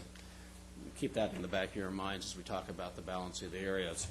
For areas E and F with that background, the staff recommended reducing the densities to get our trips down somewhat from, again, we started with a 2.0 FAR, and the recommendation was to reduce the FAR to a 1.2 with a limitation of the commercial portion of that 1.2 to a 0.3 portion. So a third of the, if you will, the ground area would be limited to retail with a balance for housing.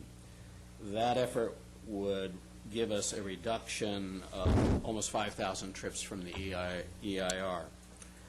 The Planning Commission, in consideration of that, suggested increasing the 1.2 to a 1.25, just slightly increasing it, the intensity for the mixed-use designation.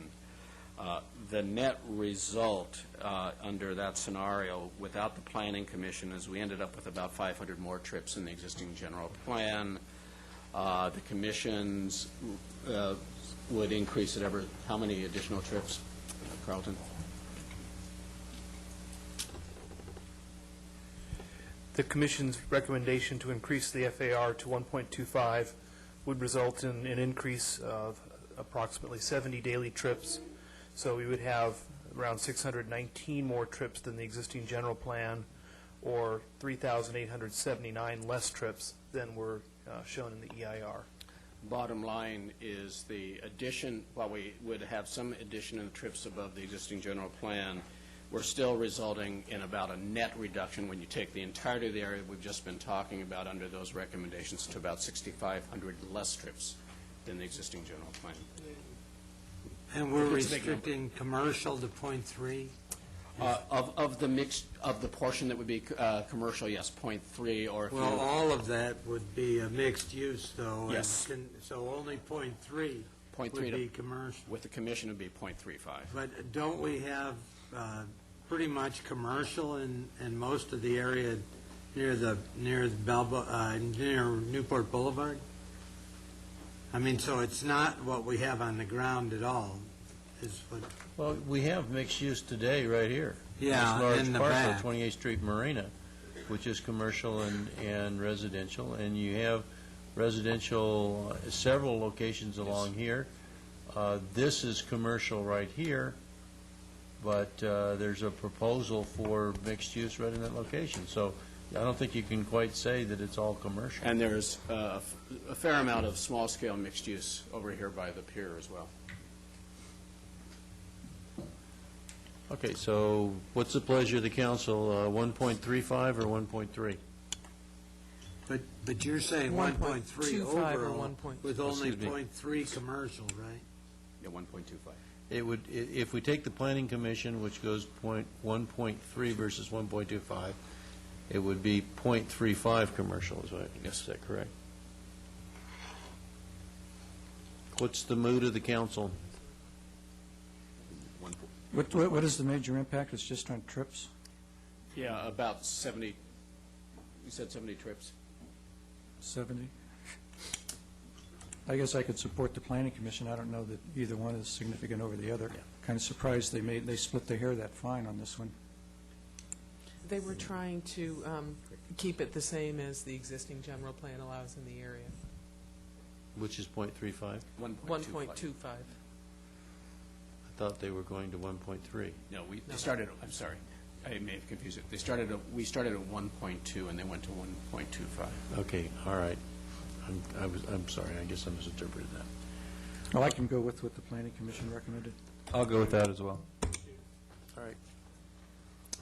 We're E, have we discussed that yet? Yes, E. E is the same? No, E is the same. Those were the same, I'm sorry, for discussion. E and F were the same. Okay. And so that we got out of the whole fish here. What was the net 4,000 or reduction for the 3,000 whole area? We approximately, Carlton can correct me and I'll be approximate here. We got, from the existing general plan, we have about a 6,500 trip reduction. We just finished with that. And with my understanding of the changes that were agreed to here, we're probably down to about 6,400 instead of 6,500. Less trips than the existing General plan.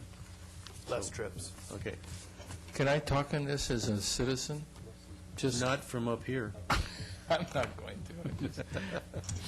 Okay, this is, do we want to have public comment at this point? Okay, public comment on the fish. The fish. Oh, God, the fish. This is Charles Griffin of Newport Beach and East Bluff and Balboa Island. I wonder, where have you been in the last 6 months? Greenland, the ice cap is accelerating its recession. The South Antarctic is recession. They've taken density measurements, gravity measurements, showing that the ice pack, it means that the ocean is going to rise 20 feet in the next 100 years or 70 years. Where are you going to build the levees? Thank you. Anybody else wish to comment on this? All right, let's go forward to the Balboa Village. Yes. I'm going to skip the item in your staff report on 15th Street and come back to that in a moment because it does relate to Balboa Village afterwards. The Balboa Village area shown on this particular diagram, again, has two sub-areas. In looking at, again, the objective of some trip reductions, we started with, again, some recognition of existing use. The first of those is the area, actually, that has the little letter A on that block. is the proposed future site of the Newport Harbor Nautical Museum. Currently, that's the fun zone area. And the recommendation was to change it from the commercial, visitor serving commercial designation that is on the map that you see there to a private institution, which ends up reducing a fair amount of trips for us. The museum owns the property, and it's a long-term use is likely to change for museum-related uses. So this was, again, a reflection excuse me, of reality. Excuse me. The remainder, trying to speak too much at one time, the remainder of the area along the harbor front, the recommendation was to reflect what is on the plan map of visitor serving commercial. And excuse me, at one time we had discussed mixed use, thank you, within the area. We had discussed mixed use within that area. However, the sense was that this is an inappropriate use. The harbor front is indeed visitor serving kinds of commercial uses, and it was felt that it was most appropriate for the area and is probably the most viable use. In respect to the land, in the balance of the area, excuse me, the balance of the area retaining the mixed-use designation, which is in the plan, was also the staff recommendation as well. The Planning Commission agreed with these recommended changes, and we, as a result of these changes, end up with a reduction of about 123 trips from the existing general plan. I would just make one observation. It won't happen here, but at least there is a potential for future mitigation here.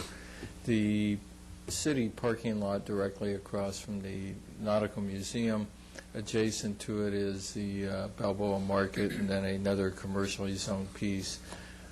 Yes, and those may, there is a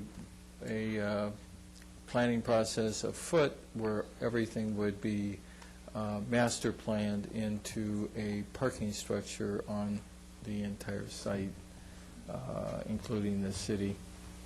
And that would be a public-private proposition, but it would reduce certainly the square footage that's allocated to those two parcels from a pure commercial use to basically a parking structure use. Can I ask, where is Pavilion on this? I mean, it's not shown. It's over to, right there, that narrow piece. Come Okay, down. so what is that zone? Water? It's on water. The building is right there.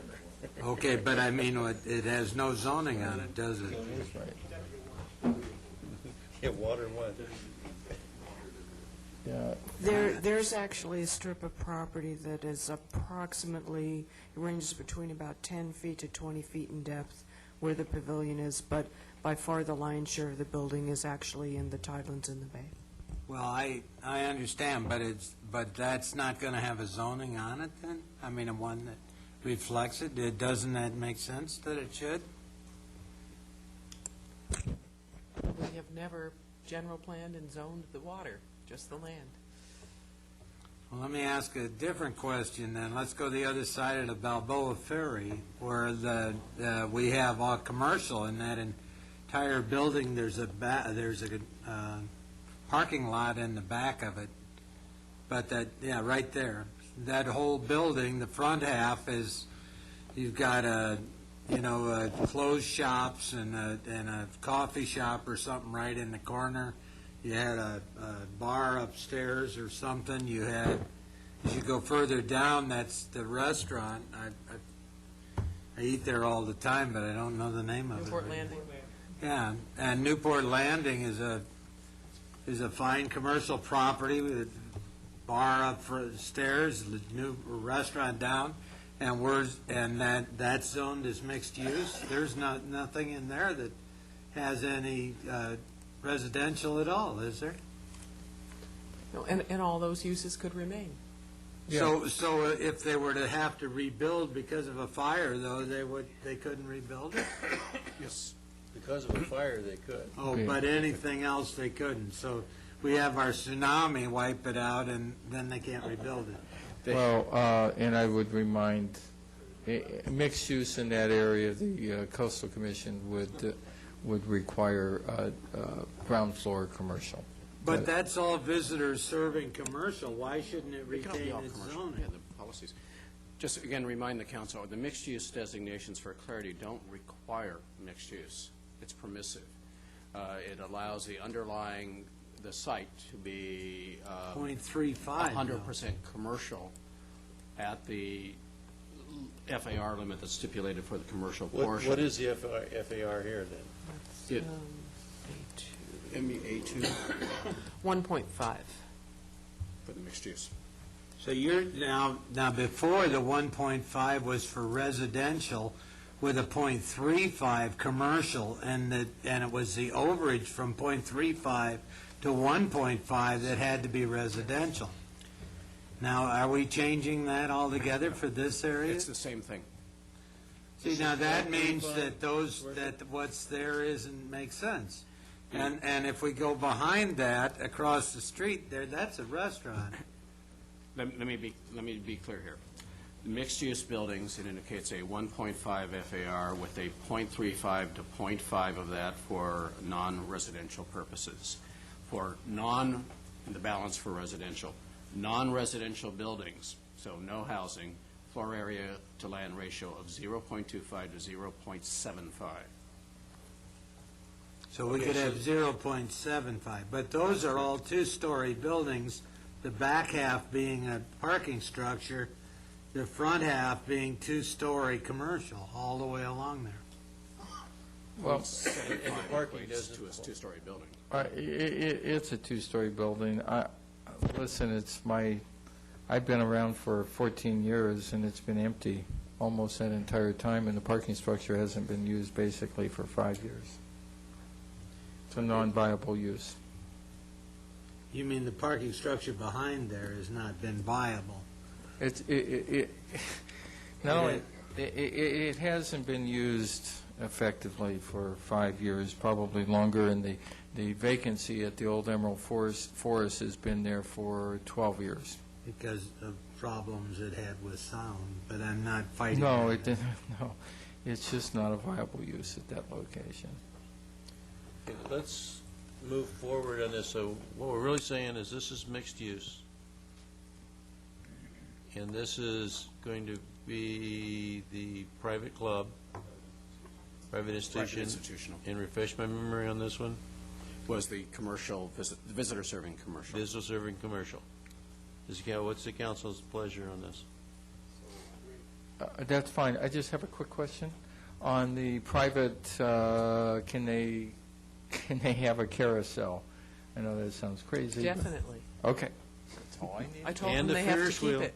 And the Ferris wheel is not on the property, it's on the boardwalk. Yes, it is, but it's still in the area there. Yeah. Right. Okay. Thank you. There's a private encroachment permit for that. You're right. Yeah. To move forward to the next area, Dan, can you pull up? Wait a second, is there any public comments on this? Okay, moving forward. Dan, could you pull I up can't 15th support Street? that, but I mean, Oh, you seem to be in it the minority. doesn't, I'm alone. It's like the Maytag repairman.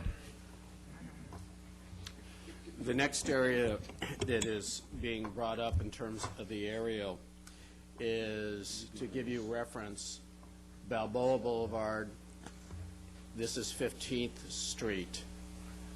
You're dealing with, I believe, there was a... Woody, I have to stop you again. Aaron, I live over 500 feet from this, but my house is down at the corner of 14th and Bay. But I am 500 feet away. Huh?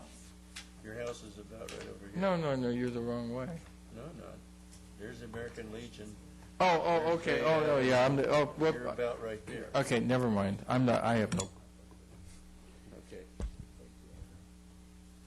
The next map, we have a green space on your site, but we'll talk about that. Okay. Okay. You're rezoning my house? Mixed use. Staff lounge. 15th Street, Balboa.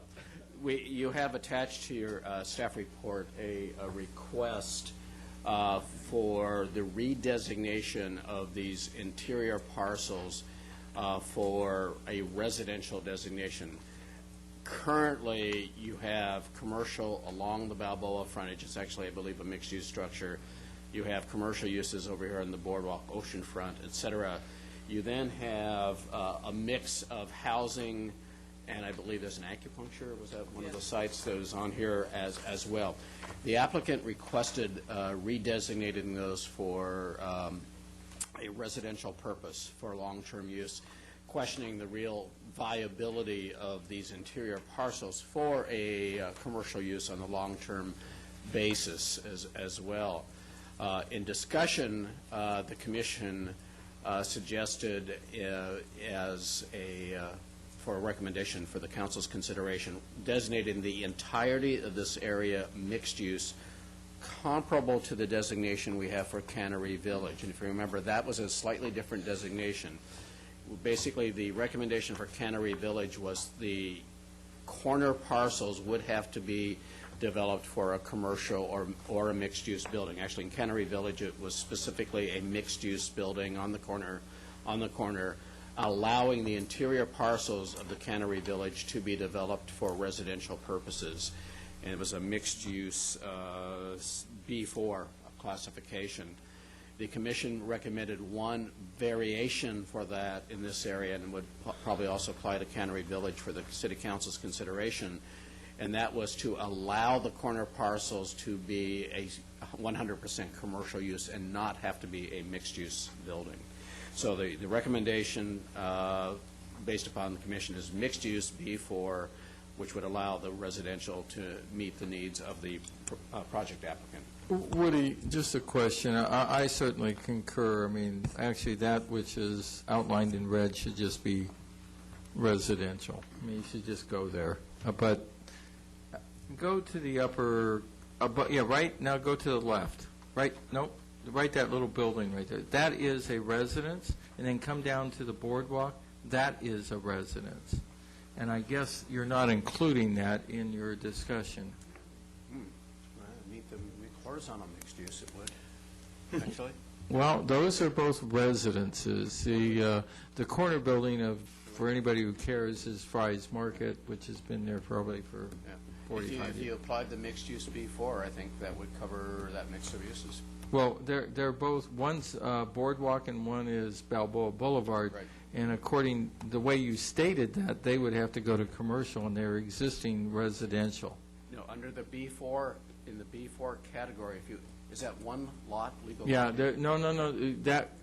just go to the corner building. That's just a separate residential parcel right there. But on the same lot? That little house is connected to that building? That's a garage? Wow.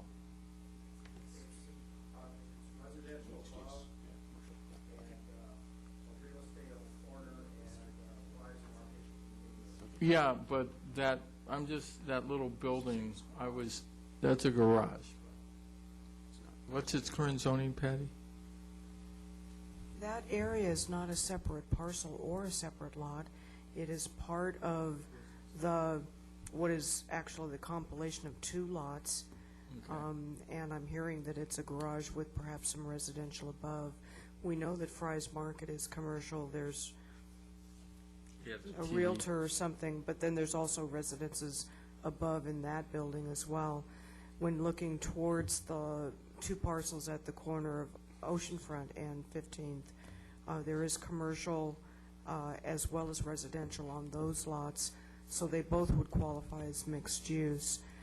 Within the center portions, there are, I believe, at least 3 of those 4 lots are exclusively residential currently, and one of them is mixed use.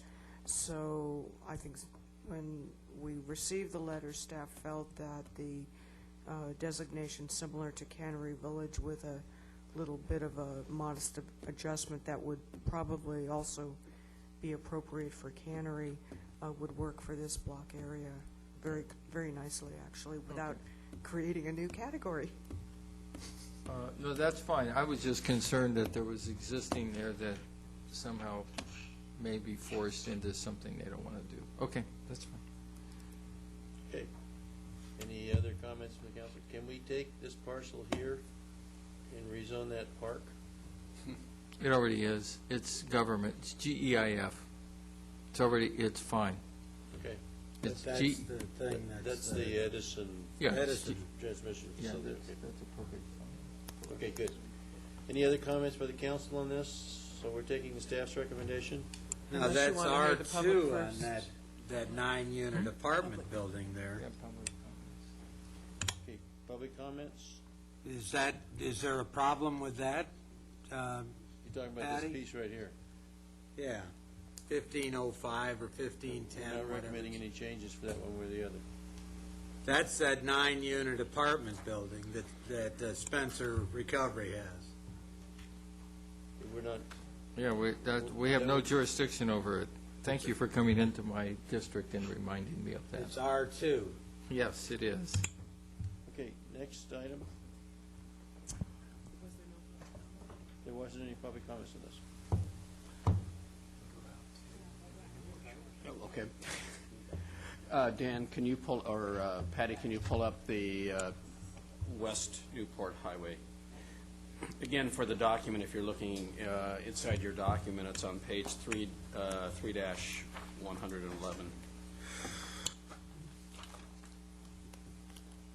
You were there.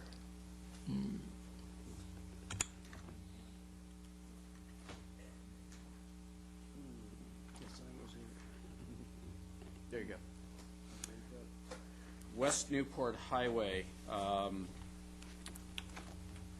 basically recommends, as we've talked before, about consolidation of commercial, visitor-serving commercial, intervening areas for residential, and then with some possible residential and entry improvements in Area C. There is a net reduction of trips in this area from there's a net increase above the existing general plan from this plan, about 800 above the existing general plan. You also have in your staff report a recommendation for conversion. Dan, do we have this figure for those parcels? For Fluter? It's attached to the staff.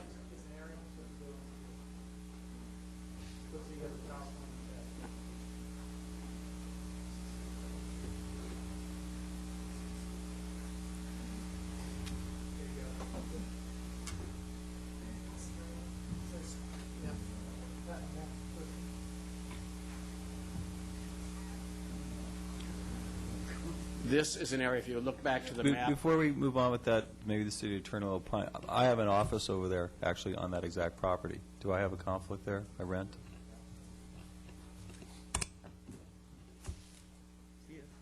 There's chips.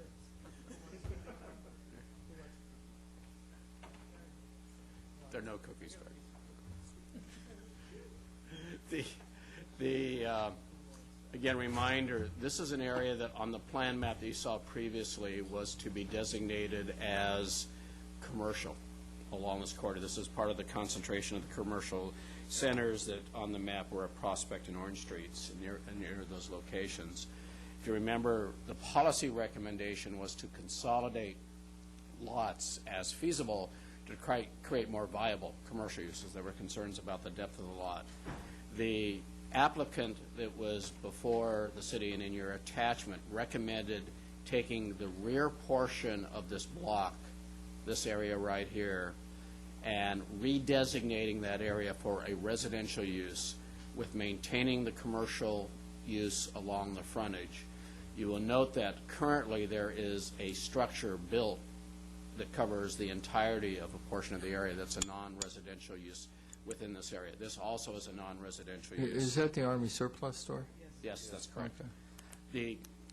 The staff, in looking at this, and this was also concurred with the city council, felt that while a residential use here would reduce some of the trips Concurred with that by were... Planning Commission? Yes. You said City Council. Did I say city council? I'm inferring, projecting forward here. Yes, I This see. hour of night here. At the Planning Commission and the staff, in looking at this area, was mindful of the policies. They recommended not shrinking the commercial lots, but increasing the area to create larger parcels that were going to be viable for commercial use, and cutting the frontage down to something that is probably closer to 120 to 150 foot in depth. There's some question about the viability then of the remnant of that parcel for commercial use, particularly with supporting adequate parking to meet the needs of any commercial user within the area. So staff and commission agreed against that recommendation, and the recommendation was to retain the commercial designation on the entirety of the property. Would you put an alley in there if you made that commercial in front? And by making an alley in there, that makes that very viable to do residential on that. You're probably not going to have too many viable commercial uses built on 150-foot deep parcels today. They're just commercial users, builders, to create enough area for parking are looking for larger lots, and I don't think this is viable if you cut it. Well, that's what you have throughout Corona Del Mar. can I opine on that? Yes, please. Okay. And maybe we want to defer this, but I think West Newport it will not support even the consolidation for retail purposes. That's my own opinion. I think there's a certain depth you have to have in order to design a linear shop building. Shop buildings are usually 60 feet. You have a setback in the front. If you have 90-degree parking, you need 60 feet from center to center. Then you need a sidewalk and canopy. Once you design this, if you get to a depth of 150 feet, you could put linear commercial across the front, maybe have one driveway, or just have driveways on the side. I think we're destined to just see what's. I just don't see the viability of the consolidation in West Newport. At least you get some type of housing and new development on the backside. But I would defer to. Well, doesn't that kind of go against what we're trying? I mean, in other areas, we're trying to create these incentives through floor areas and everything to consolidate property, and here we have one that's already consolidated, and now we're going to cut it in half. I mean, I'm just kind of wondering if we're going to cross purposes. And I don't disagree with that. I just my concern is 5 to 7 years out, this piece of property will still be a probably not highly developed property, have low rent, and there'll still be the demand to put residential on the backside.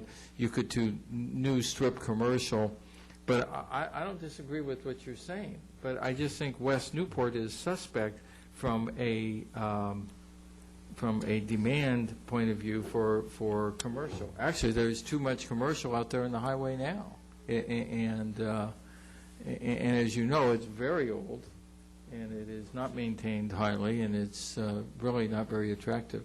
I don't disagree with what you're saying. I guess I'm just trying to get some dialogue going here. I think I won't be here after December, but I submit to you. You're leaving town? Yeah, I am. I won't be up here at the podium. But I think in 5 years, you guys are going to still be looking at this same piece of property. And I think you're going to have the same discussion we're having tonight. That's my prediction. I support what the commission and the staff have recommended.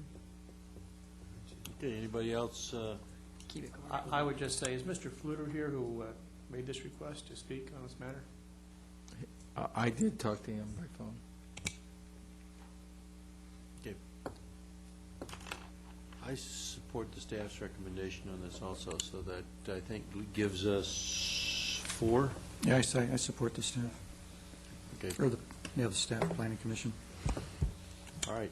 Was there any other public comment? Any other public comments on this? Seeing none, let's go forward to the next area. Okay, can we bring up the graphics for Corona Del Mar, please? How many more do we have tonight? That's it? This is Corona it, Del Mar? Corona Del Mar. Hurry. Okay. Oh, I think we should put more islands out on the highway. What do you think, Dick?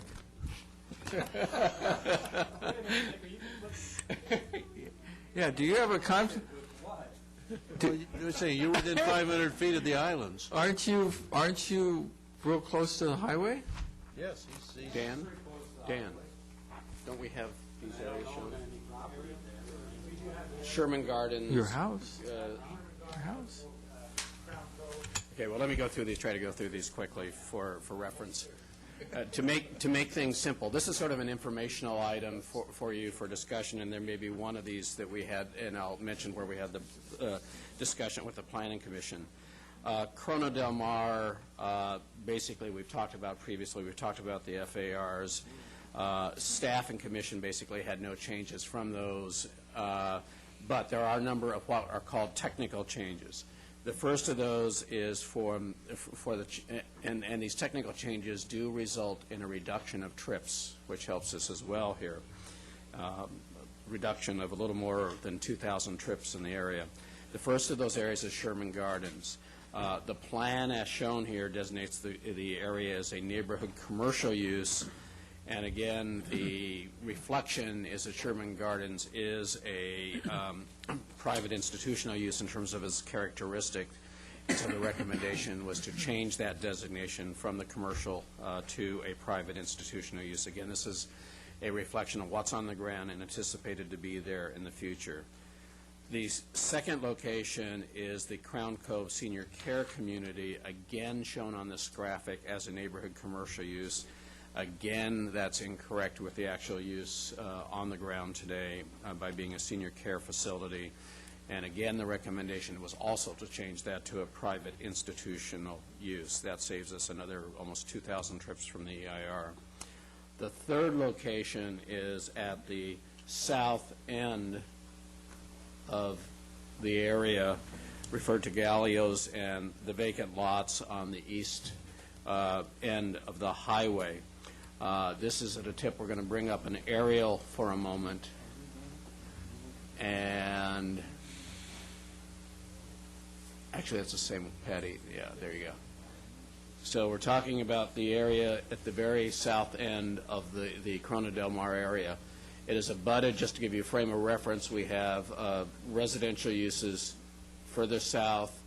This is a residential, I'm sorry? Crown Cove, we were just talking about a few moments ago, the senior project development.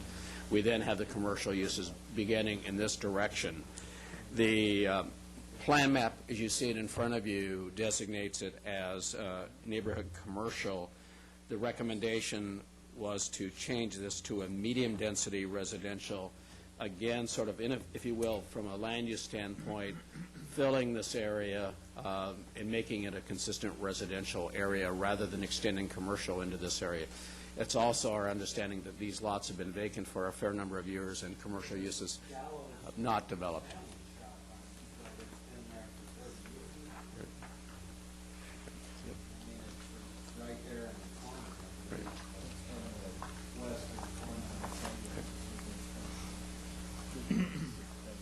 So the net reduction with these changes is about, from the existing general plan, about 2,000, a little less than 2,200 trips. I just have one question for staff. Did we notify the property owner that we were considering this before the Planning Commission meeting? No, we didn't. I think maybe we ought to notify him before we do this. And I don't know if anyone else agrees with me on that. I agree. Is there, I have another question. That's sort of a dam there, you know, on Marcarello. My question is there any kind of limitation on building housing on dam?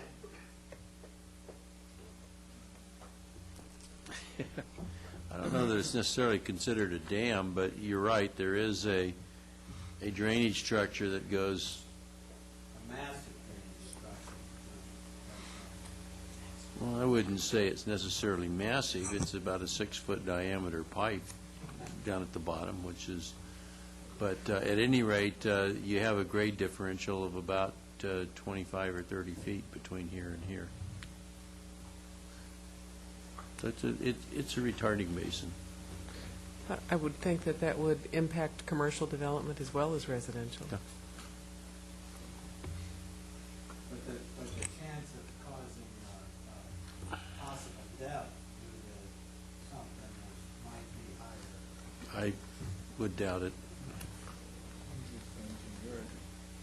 Yeah, that's right, you engineer it to make it work.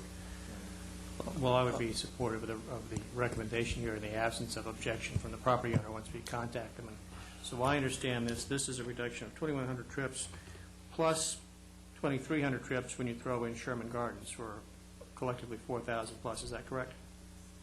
Actually, Actually, Sherman Gardens was subtracted out for the, am I Newport correct? Center. For Newport Center. For Newport Center, okay. So we've already counted that. Yes, if you Okay. added these two together, it would be 4,000. Excuse me, the FAR requirements on the commercial area through Corona Del Mar, is that's staying the same? 0.5. 0.5? 0.5 with that special policy that says that existing non-conforming uses can be rebuilt, or structures, I should say, could be rebuilt. Okay, and so we're not changing that? No.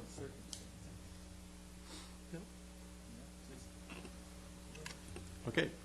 Are there any public comments on this item? No pun intended, right? What zoning would you like us to establish for I you? like the aerials, though. I wish you had more of the aerials, and we could have Googled in, zoomed in and zoomed out, like, that would have been more If we could get a new fun. city hall built, maybe we can get that. Excuse me? So maybe with our new city hall, we can get that kind of technology. Sure. Maybe we can also take the Planning Commission meetings and Harbor Commission meetings. Okay, hi, my name's Luehrs. I zoned out for a minute. What are you going to do on this lot? We're going to wait and talk to the property owner. We're going to make, I understand, because that was when I woke up, okay? We're It was gonna all of a create sudden one the big public sandwich wasn't shop. knowing something. So you're going to notify the sub shop owner there, and you're going to tell him that, what are you going to do to his property? What are you going to notify him of?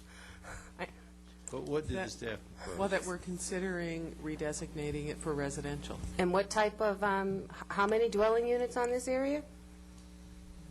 RMB, which is the...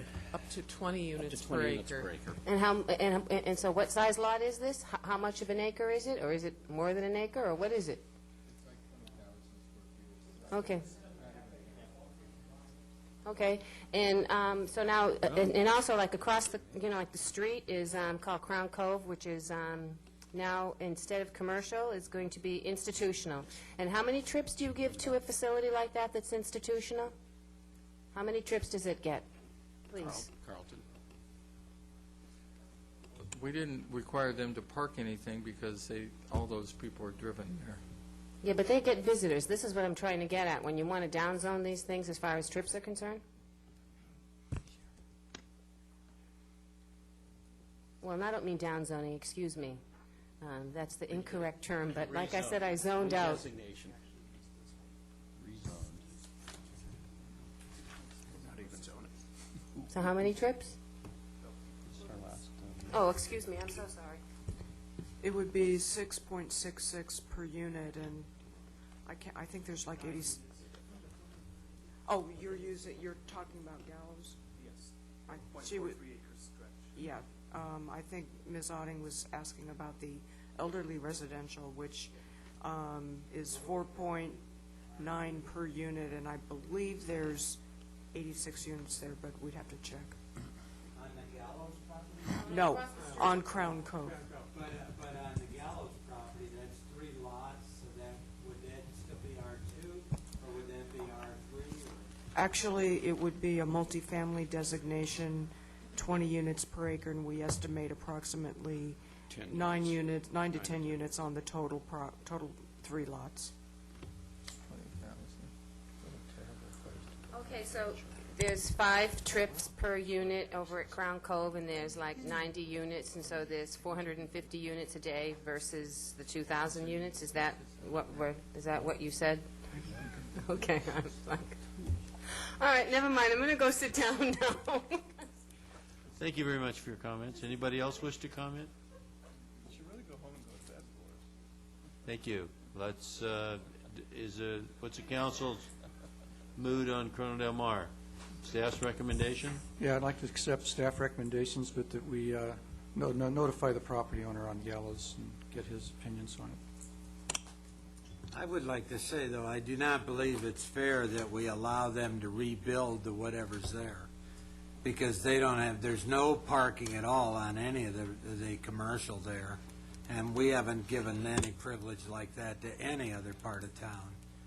We've given them mixed use, or we've given them some kind of zoning, but we haven't given them that they can rebuild without parking anywhere. Well, I think we had quite a discussion on this earlier in the Business Improvement District, and the Chamber people came down and made their pitch on this, and that's what we decided. That was quite a few months ago. Okay. Let's move forward. Let's see. Now, do we have anything on the circulation element that we wish to talk about?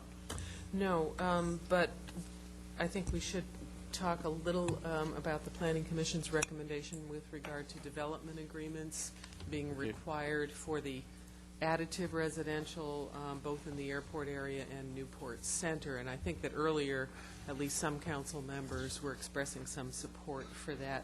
And the other thing that I just wanted to mention that staff has been aware of, but we haven't gotten into any discussions about it and haven't mentioned it at the City Council before, with regard to the addition of Newport residential and some other uses in Newport Center.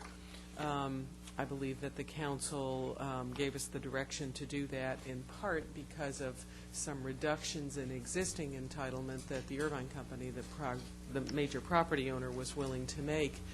And the entitlement that they've agreed to reduce is actually vested in a number of development agreements.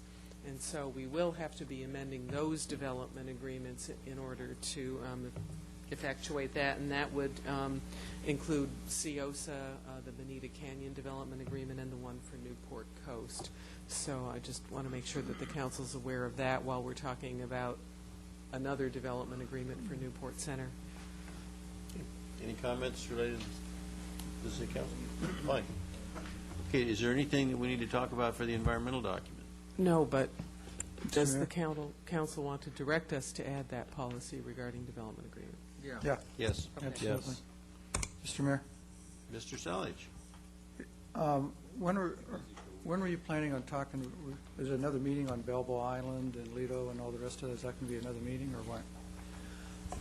I think that will be at the next hearing, along with Banning Ranch on June 8th. Will that be at 11 p.m. or 12 midnight? Depends on how quickly you do your other work. I see. Depends on how many proclamations you Well, have. Don? the reason excuse me, Councilman Nichols.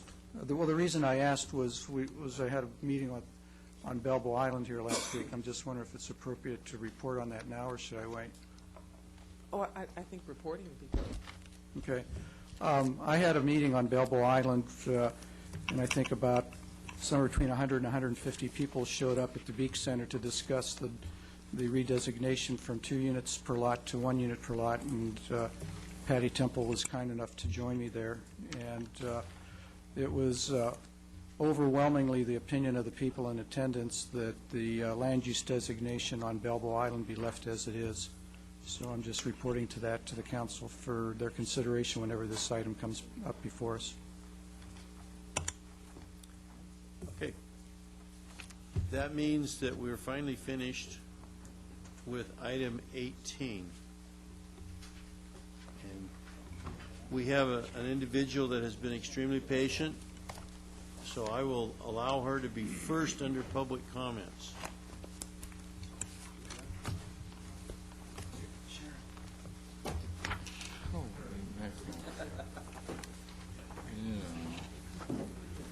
Thank you, Mayor. Welcome. My name is Louise Funenberg, and I don't know how you people do it. I watch this thing at night in my easy chair and fall asleep, but here you can't fall asleep. So Well, no, wait a second. We just had somebody commented that they zoned out. I assume that's sleep. But I would like to bring to somebody's attention that there is a need for a special month day in the month when we can have large things like sofas and so forth picked up. We also need a place that we can take toxic waste. Besides, I'm not willing to try to find the toxic waste place in either Irvine or Huntington Beach, but I do want to be a good citizen and throw away my used batteries properly, my used paint. And as I go up the different streets and alleys of the peninsula, I see, well, up the block from me, they had out a used dishwasher, and it just sat there. The paint can't be picked up by the regular trash people, and so they leave it, and you just see it sit there. And I think if we had a day designated maybe per month where we could take it to some place in the city yard or someplace, I think we would be able to get a lot of that cleared out, and we wouldn't look so trashy in our alleys.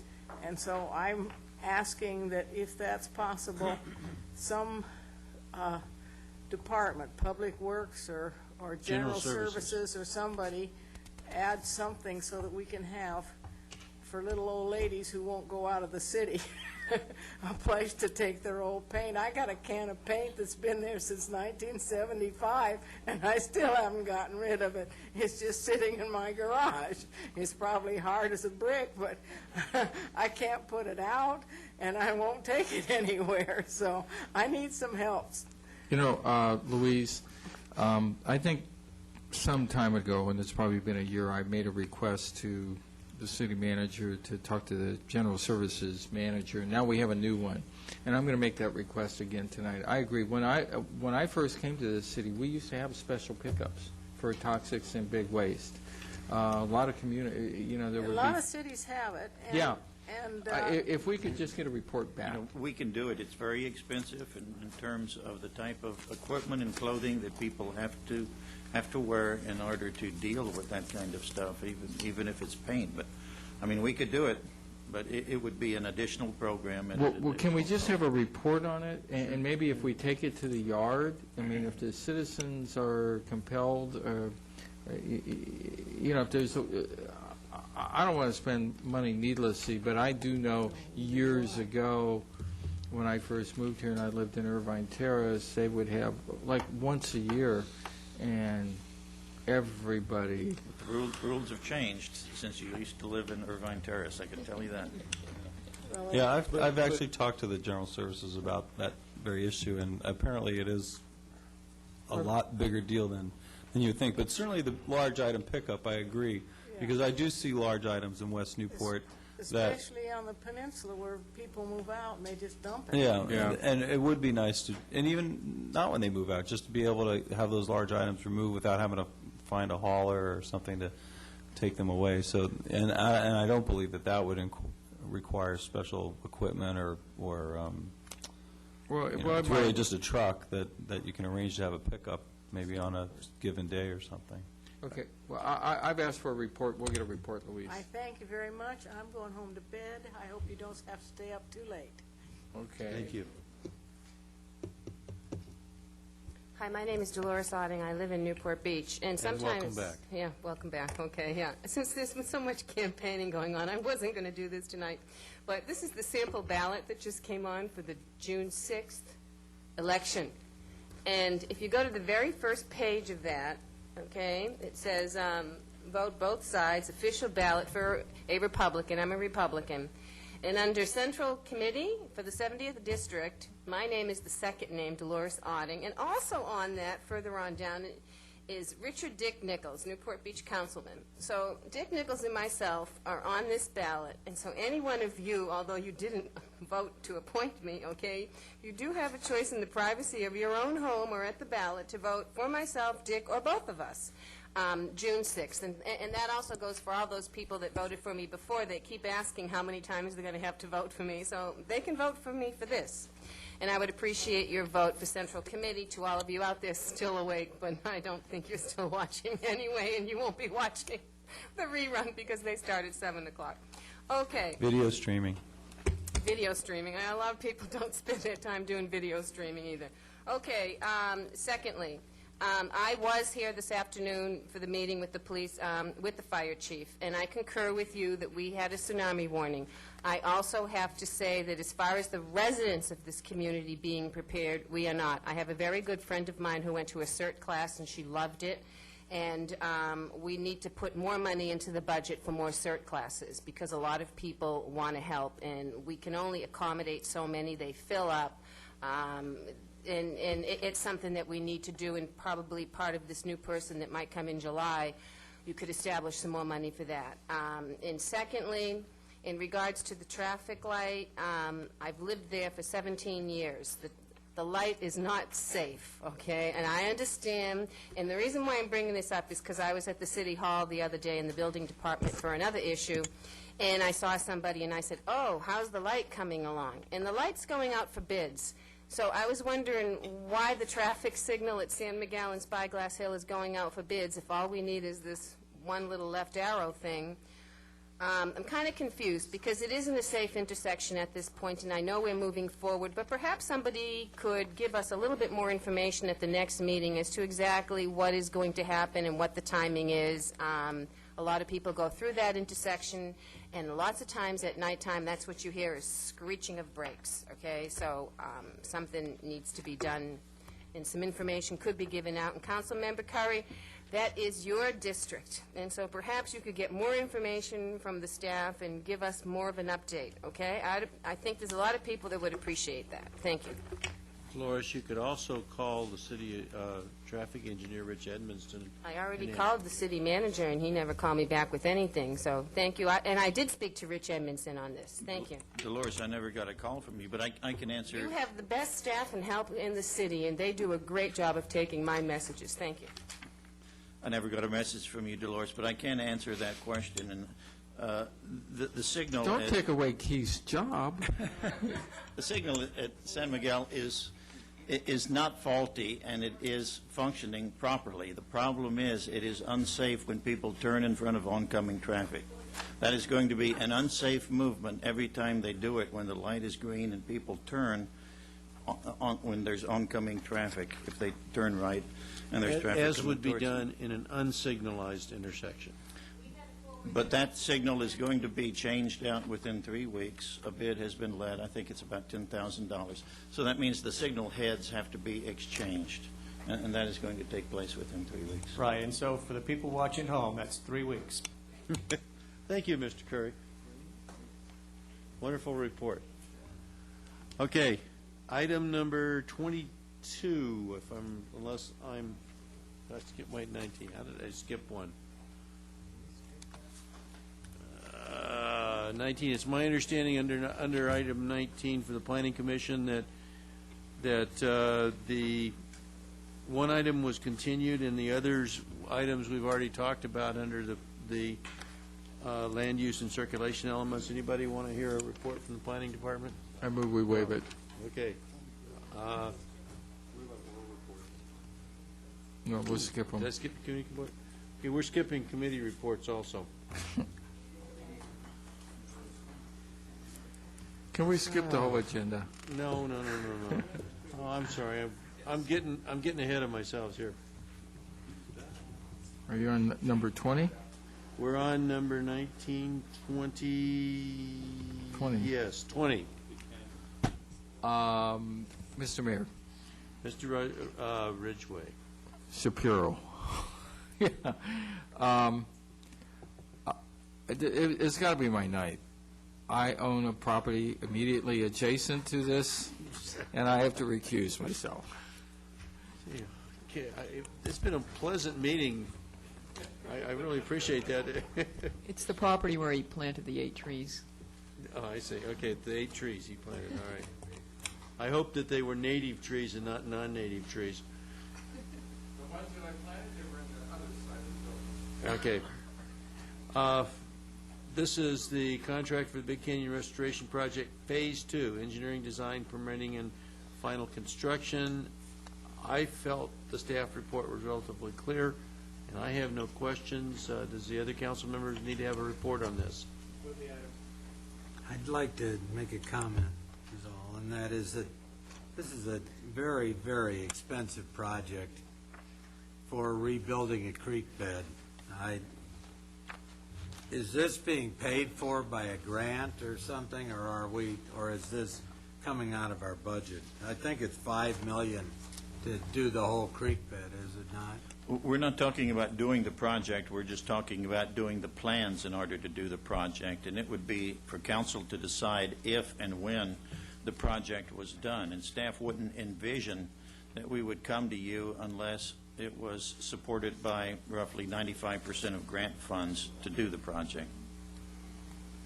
So my question is if we don't have a grant and it doesn't necessarily look very good, why spend the $70,000 in expectation thereof? I mean, doing Well, I guess staff's thinking is that if you want to do the project now or you want to do it 5 years from now, if you have plans on the shelf, then you can take them off of the shelf and they would still be good. My only comment is can we also have a second course then in the design that would be based on a non-grant? In other words, where we could have a different kind of plant structure or something that would not be native and have to have special controls for the next 10 years and all that. I would say that if you're looking for that, you're looking at what you see today, and it doesn't cost us anything. I'm with you, but we got to repair the creek bed, though. The creek bed's pretty good shape right now.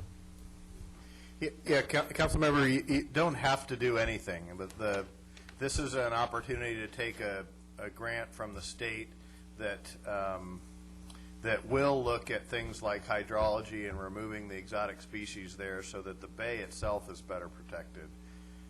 As the city manager pointed out, this is a planning grant to take the design to construction specifications, and those folks that may fund its construction are not willing to promise that they'll fund it until they see the design specs. But the exotic plants don't cause any pollution problems. They don't cause a pollution problem, but there is a scenario where they could become so overgrown that they would cross over city property into state property, and the state could order us to remove them because of those impacts into Upper Newport Bay. But it could happen equally with the native species that we're putting in there, that they would also overgrow and that cause us problems. Typically the native... But we would be putting $100,000 an acre, $5 million in this thing that we might have to protect for the next 23 years. I'm just saying this seems to be an awful high... I'm not sure that it makes... I'm not really much against what's there, excepting that I think we need to be able to repair the facilities by maybe... if it's all Arunda, I'm not for Arunda being there because I don't think you can get in there and repair anything if you've got a problem. But on the other hand, I'm not sure that by going to purely native species at that kind of a cost, if we've got a 23 years, so we got to keep that up at that basis. I think that's a real money sinking hole.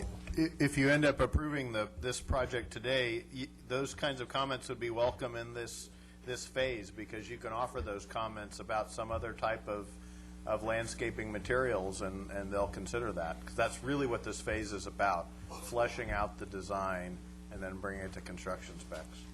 Just so I'm clear on this, you're not talking about relocating or moving or changing the little dam that provides the utility access road from Big Canyon. That's correct. That stays the same? Yes. Okay. So are they invasive plants that are in there? Yes, there are exotics that are both exotic and invasive. Okay. And they've all come downstream from Big Canyon in the 2 square miles of developed property. And is there going to be some sort of special filter at Jamboree that keeps these little seeds out? The phase 1 plan came up with a concept that would have a water quality improvement right at Jamboree so that some of those contaminants, including, I don't know if it'll actually filter out seeds, but we'll have to work on that. But will we be responsible, Dave, for keeping this up for the next 23 years if we accept that grant? Well, it's our property today. Big Canyon Nature Park is our property today. We're responsible for keeping it up. The keeping up ratio is 100 to 1. If one, we can keep it up so basically it doesn't overtake the neighborhood, and number two, it has to stay in native plants and blah, blah, blah, blah. We would have to keep it up, you're right, yes. Yeah, that's one of the things that will be told us, that will come back to us, is what our maintenance costs might be, too. Okay, is there an action, what's the, let's get a motion on the floor. We've got moved in second. Are there any public comments? Okay, no public comments. Please vote.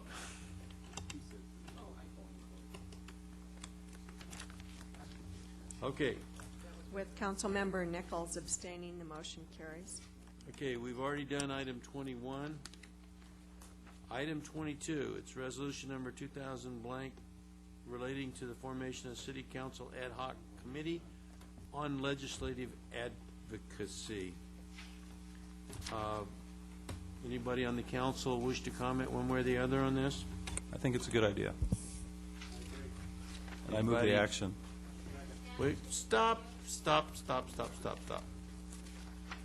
The second item here is confirm the mayor's appointments. I was proposing to appoint myself, Steve Rosansky, and Keith Curry to serve on that committee. Can I move the motion now? Now you can do the motion. Thank you. I move the motion. Is there any public comments?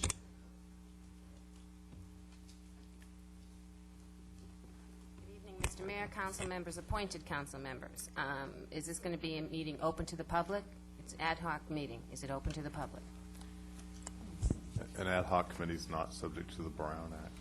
So it's not open to the public. So now I want to know, what is the scope of duration of this short little meeting that you're going to have for a specific use, because that's what an ad hoc meeting is. 12 years. I believe it expired Well, you could December. probably birth eight elephants in that time. Let me make a comment to council, because Dave knows this. Annually, staff used to prepare an advocacy position paper for us, and then we voted on it as a council. I'm not sure what the use of this committee is unless we're trying to support one bill. But again, we can do one bill at a council level. I don't see the need for this. We've always done this on an annual basis in front of this committee's term is until December 31st, 2006, unless otherwise extended by the City Council. The purpose and responsibility is to analyze the current and future needs of the city relating to legislative advocacy in both Sacramento and Washington. If desired, to develop and implement a request for proposals, to seek proposals from firms with specialties in legislative advocacy, either in Sacramento or Washington, D.C.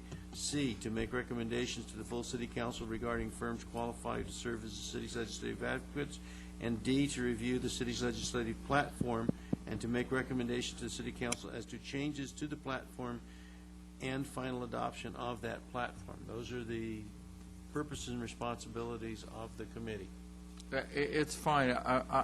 I'm just saying you could do it with staff recommendations to the full council when needed. Okay. I don't know. Is my time started? It would be over by now. Okay, thank you. All right, it's done. It's been 12 years and we're still here. Okay, we did this before when Councilmember Edwards became the mayor, and we used to have early morning meetings, and it was the same type of thing. And people used to fly to Sacramento, and we used to hire attorneys, and it was done with the participation of the public, God forbid.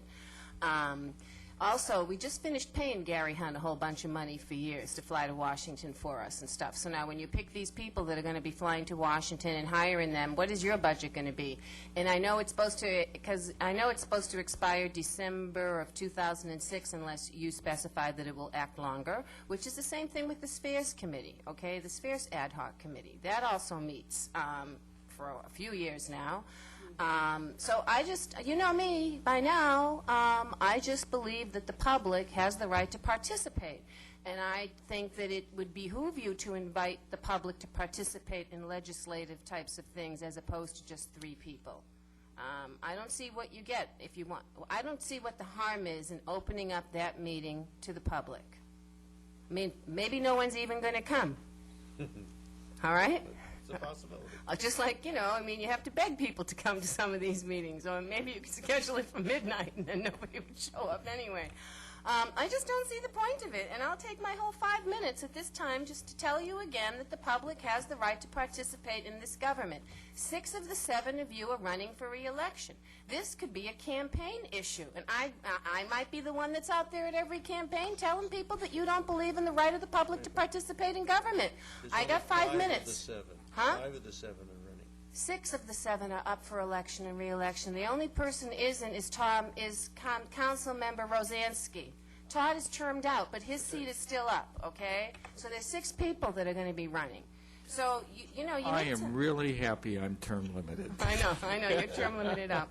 So I don't understand why you would want to do this, why you want to add another committee to the list of committees that don't meet and don't invite the public to participate. You want people to buy into your program of let's build a city hall and we're going to name it, I don't know, George Odgewer City Hall, and let's get him to pay $50 million for it. But you don't want to buy into the fact that the people that live here should be able to participate in their government. You don't want us to vote on the debt that you want to incur, yet tonight you just are going to decide later on in another meeting for $360 million worth of debt. But in the meantime, it's late, and it pisses me off that you keep doing this. Mr. Mayor, I'd recommend that we make this a Brown Act committee, because there's no reason not to. Yeah. Thank you. Or not Thank have you. the committee Thank at all. you. Yeah. And just have the whole city council talk about it. It doesn't matter. I think the idea, though, is to sift through some of this stuff so that we don't have to be haggling over every little policy here. The legislative agenda is going to come back to the council, and there will be a public meeting, and you can discuss it as much as you like. So I guess I favor the way that it's kind of always been. So. Well, I don't know. How did Tom Edwards do it? It worked when he was here. I mean, so... Well, what we're hearing is that staff would make a recommendation to the city council, so there wouldn't be any public, participation with staff deciding what our recommendation would be. You could still have a meeting. But at the same time, the public could participate whenever it comes to the city council and that discussion takes place. By then, it's already a done deal. Let's get real about what happens in this city. By the time they come up here after an ad hoc committee, it's a done deal, okay? It's true. I mean, it's just like the community center up at Newport Coast. That was a done deal the day they formed the committee, whether or not the people wanted it. So don't let me start to go down the list of things for the past 15 years, okay? I'm going to go, all right? But I'm very... this doesn't make any sense. People here are educated, they vote, they're wealthy. You shouldn't keep trying to lock them out of things. You don't televise the Harbor Commission meeting. You could video stream everything. How much does it cost to put a camera in the back of this room? So don't talk about how we video stream and inform the public either. Thank you. Good night. Good night, Doris. Okay, does anybody else have any other comments? Good night, Mrs. McGill. Okay, now, do we have a motion on this? I move the action with the recommended, well, we already did have a motion and a second, actually. Okay, now, there was a suggestion to make this a Brown Act committee. Is that, If it's a Brown Act committee, that means that everybody can participate. that's true. Public is invited. Did we hear a... I didn't make a motion. Okay. Just Right now, we're acting on the motion as written in the agenda. Please vote. Councilmember Nichols voting no, the motion carries. The next item is establishment of an ad hoc committee for negotiating an amendment to the Hoag Hospital Development Agreement. And if formed, I would propose to appoint Steve Rosansky and Ed Selledge to that committee. Second. Please vote. Oh, is there anybody in the public? Mr. Tabak, would you like to say anything? You sure? Please vote. Please vote. Who are the appointees? Ed and I. Steve Rosansky and Ed Selledge. Motion carries. The next item is the ASBS, the BS response letter. I got to be careful about this.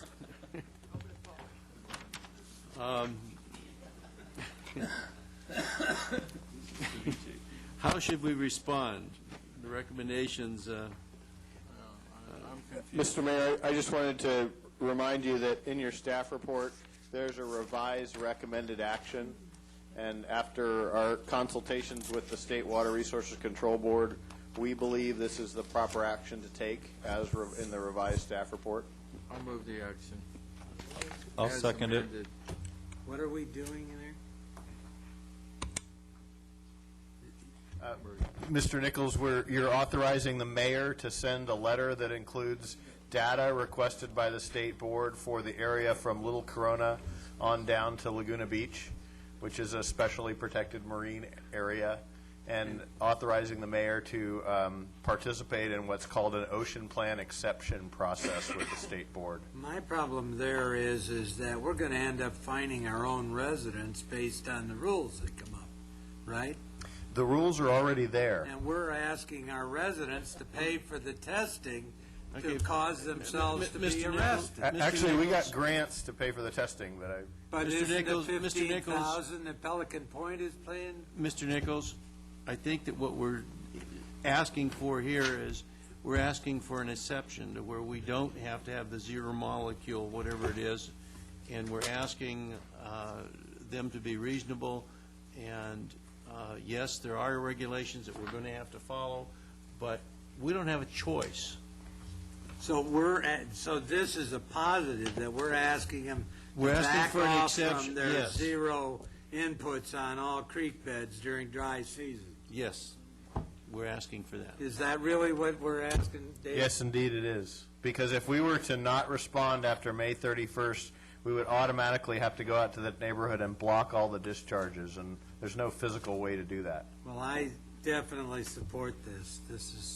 But the rest of it, we are asking $15,000 from Pelican Point to pay for testing that they're probably going to get fined on. Yet, at the same time, we're assisting them in installing a storm drain to sewer diversion, which I believe is being paid for. A lot of the city is paying for a lot of the monitoring costs associated with that. So they're a participant in the project. They're not paying for all of it. But this is we're going in and saying that we feel that if a discharge occurs into the ocean, that's a creek bed, that's natural, or something like that is what you're saying? Yes, indeed, right. I'm for it. Thank you very much. Do we have any public comments? I don't see any, so please vote. Motion carries. Okay. City Clerk, we're finally getting close to the end. Motion for reconsideration is a motion to reconsider the vote on any action taken by the City Council at either this meeting or the previous meeting may be made only by one of the council members who voted with the prevailing side. Item 11. Yeah, I'll ask for reconsideration of item 11. I second that. All in favor? Motion carries. Okay, item 11. I told you it'd be late. Good evening, Honorable Mayor, City Council members. Thank you very much for bringing this up again. I really do appreciate that.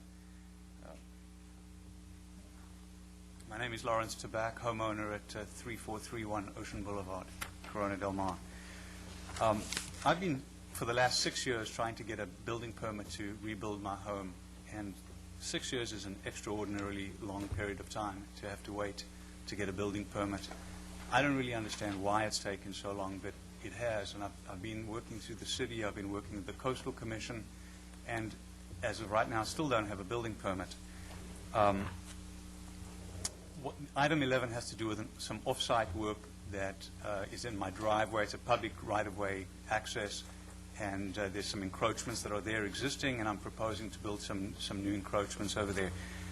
Public Works and General Services gave me an approval in concept for this work in January and March of '05, And I'm just really baffled as to why they would write a report now, 1 week from this hearing, recommending denial of this proposed work, since I've been working with them all this time, about 2 years, and jumped through all the hoops, given them all the engineering, soils reports, hydrology reports, everything that they've asked for, and they've supported me all along.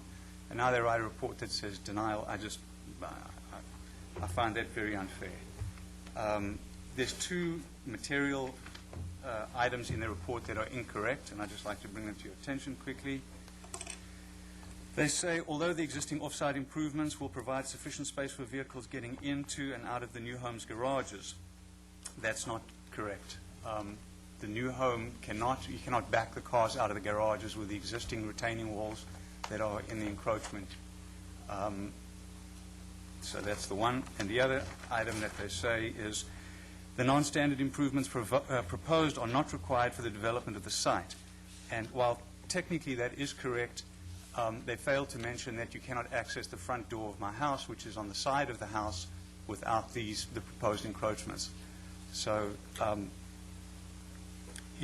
this point I could redesign the house, but then I would have to redo all the engineering, go back to the Coastal Commission again, and I don't know how many years that would take. So I just think it's very unfair that I've been working with the staff over the last 2 years. They gave me the approval in concept from both General Services and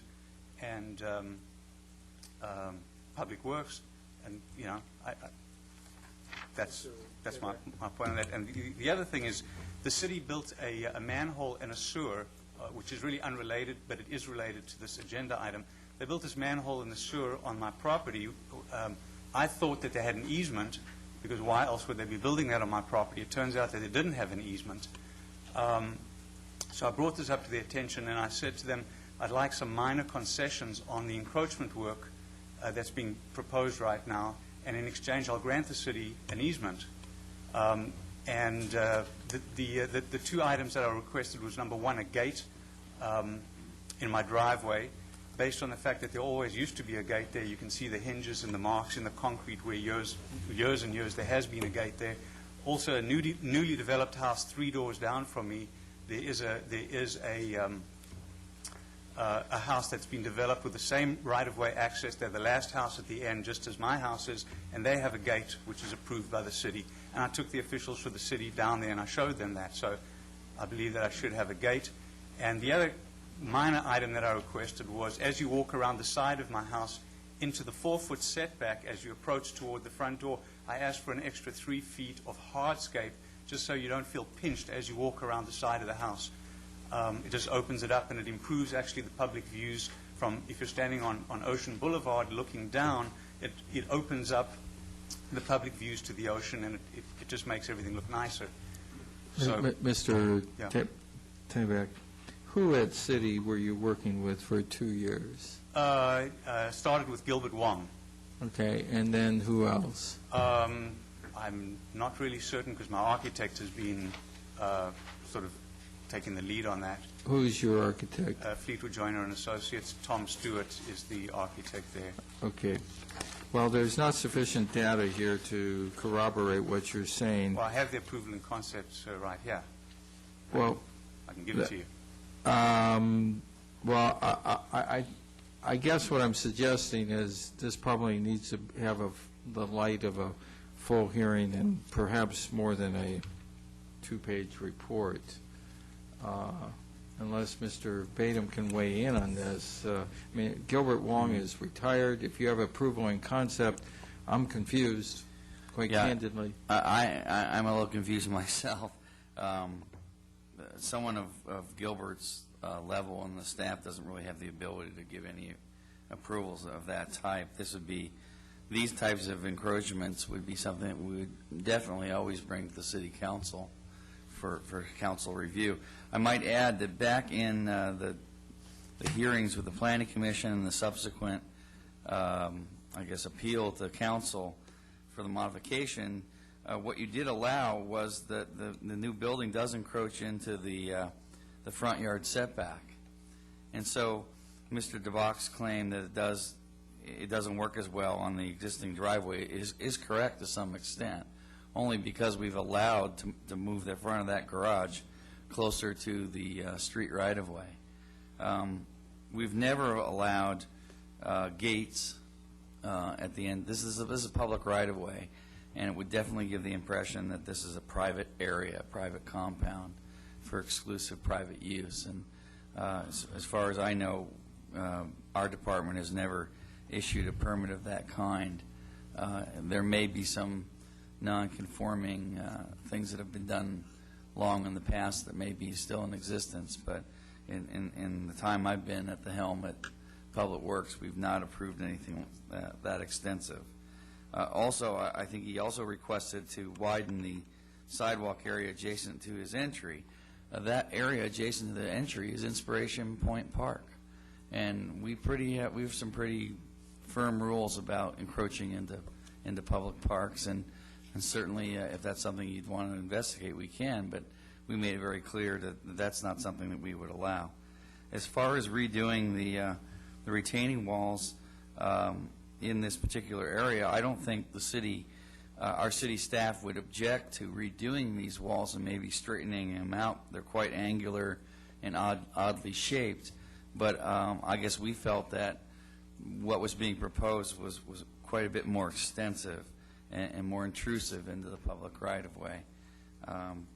And certainly some of the decorative paving that was being proposed would give the impression of a private compound. So it's for those reasons that we wanted to bring this to your attention, and we're recommending that you not approve it, but of course, if you do decide to approve it, that's in your purview.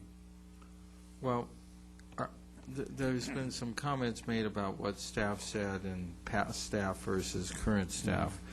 Can we take this off calendar and could perhaps get a little bit further report? Or would that be useful, Mr. Badum? Can I make a comment, sir? No. I was at your hearing at the Coastal Commission, where it was finally approved, not continued 82 times.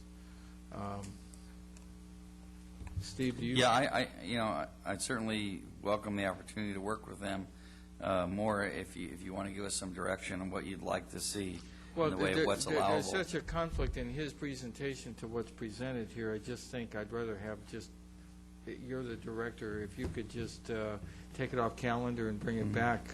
If it's the same recommendation, that's fine. At least we'll have some answers to what appears to be two different stories as to what's occurred here. I know with the Jackson residents on Ocean, when we had a meeting, they were proposing to encroach into the public right-of-way with various structures. And when I understood it, the staff's position made a lot of sense. So I don't think they've been allowing encroachments of other residences on Ocean. No. I've never known one. I mean, to be honest with you, I just think, he's under an impression, and I'm trying to get clarification on that impression. I don't want to just sit here and vote on something that I don't know enough about. That's all. Well, what is it that you're trying to clarify? Who said? Mr. Tabak says he has approval in concept, and he's worked with some people for 2 years and spent money. He relied on those, and there's a comment about a Gate on the other end. Wait, let me finish. There's a comment about a sewer manhole there. Well, is that truly on his property? Is the sewer manhole in the driveway in the front? No. Or are you talking down at the bottom? This is down on the beach. Down on the beach. This is on the beach. This is part of the vanishing walkway. There's a sewer line underneath there, and they did some sewer work to extend the sewer out into Breakers Drive. Okay, but is that on his property, and did we have an easement? And did we have an easement? 99, yeah. In 1999, when they lost the end of that walkway, they realigned it. And it's in the sand beach area. They weren't aware that the property line was out into that area. And I guess from our review, we're looking at whether or not we want to relocate that line right now. I guess since it's been there since 99, technically we don't have to remove it. But certainly, it's part of the sand beach. It's not a usable piece of the property as it stands. This is across the walkway. And I don't see the nexus between this issue And the other issue, I guess, is my point. But he says it's on his property and we don't have an easement. I know, but it's not, it has No, nothing but to do it with the will- issue that he's here for. He's here about easements and encroachments and retaining walls on the front side of his property. It has nothing, I think he even acknowledged that it really has nothing to do, except that he thinks that maybe he was trying to negotiate some deal with the Exactly. Public Works Department. Did they agree to that? Did you say they agree to that? No, Or- I don't Okay, say so they he's agree to saying he that. tried to work a deal with them to get what he wanted. He's even admitting that Public Works never said that they would agree to that. It was just something that he had hoped to achieve as part of his project. But the proposal of what's here tonight, aside from that, has been supported by staff for the I last 2 don't, years. I'm not disputing that or supporting that. I'm just saying that I agree with the Public Works Director that they're two separate things, and, one has nothing, certainly if we're on his property and we don't want to remove it, we either pay him for the easement or we remove it, and I would support that. Certainly if it's your property, we should be, well, although I guess 7 years have passed, maybe we have a right. Question as far as the beach property, And that it's just- across the But it's a separate issue, and it's not. on your it's not- side of the Wait a second, walkway? guys, we got two things going on. It's a Hold separate on. issue, and it's not something that we're going to decide here tonight. I think we need to stay focused on what we're here for tonight. Okay, I guess in guidance to Mr. Badum, as far as I'm concerned, we granted you already encroachment into the front yard setback. But to me, that doesn't mean that you have to design your project to fully utilize that encroachment. And if that encroachment causes you to further encroach into our public right-of-way, to me, that's not reasonable. As far as a side yard setback or side yard, increasing your sidewalk width, you can take 2 or 3 feet off of your house if you want a wider sidewalk into your entrance. You don't have to go into the park area. But what about the approvals in concept that I have right here in my hand? An approval in concept usually is something that goes to the Coastal Commission and does not go into the details of the Public Works Department or some of the other areas. And Steve, you can, It's a planning approval. it's a planning That's a approval, planning but approval. doesn't necessarily get into every single detail of encroachment. I don't know what kind of drawing that you submitted to get that plan, and that's something that Mr. Badum and you can work out before you come back to us. Right, when would be the next hearing? Because I have, if I'm in final stages of plan check for my house, and my plan check application expires on the 20th of June, and if I don't have, this thing resolved, then I have to pay the fee, the full application fee for my permits all over again. Mr. Badum, can you resolve this to where you can get a report back to us at the next meeting? Sure, I think we can. And as far as the building permit goes, I mean, this encroachment agreement is not dependent upon his building permit. He could pull his building permit and go ahead and build this building. Unless he has to modify the building in order to fit within the... Not what I've been told, sir.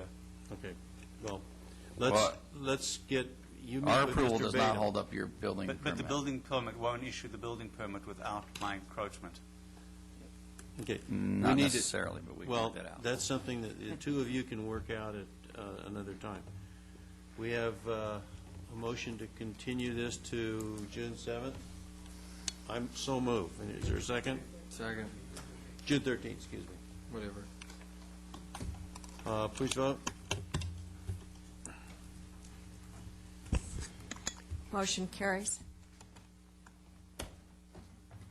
Okay. Let's see, we're adjourned To 3 o'clock on June 13th. to 3 o'clock on Tuesday, June 13th. But I already said that at the study session.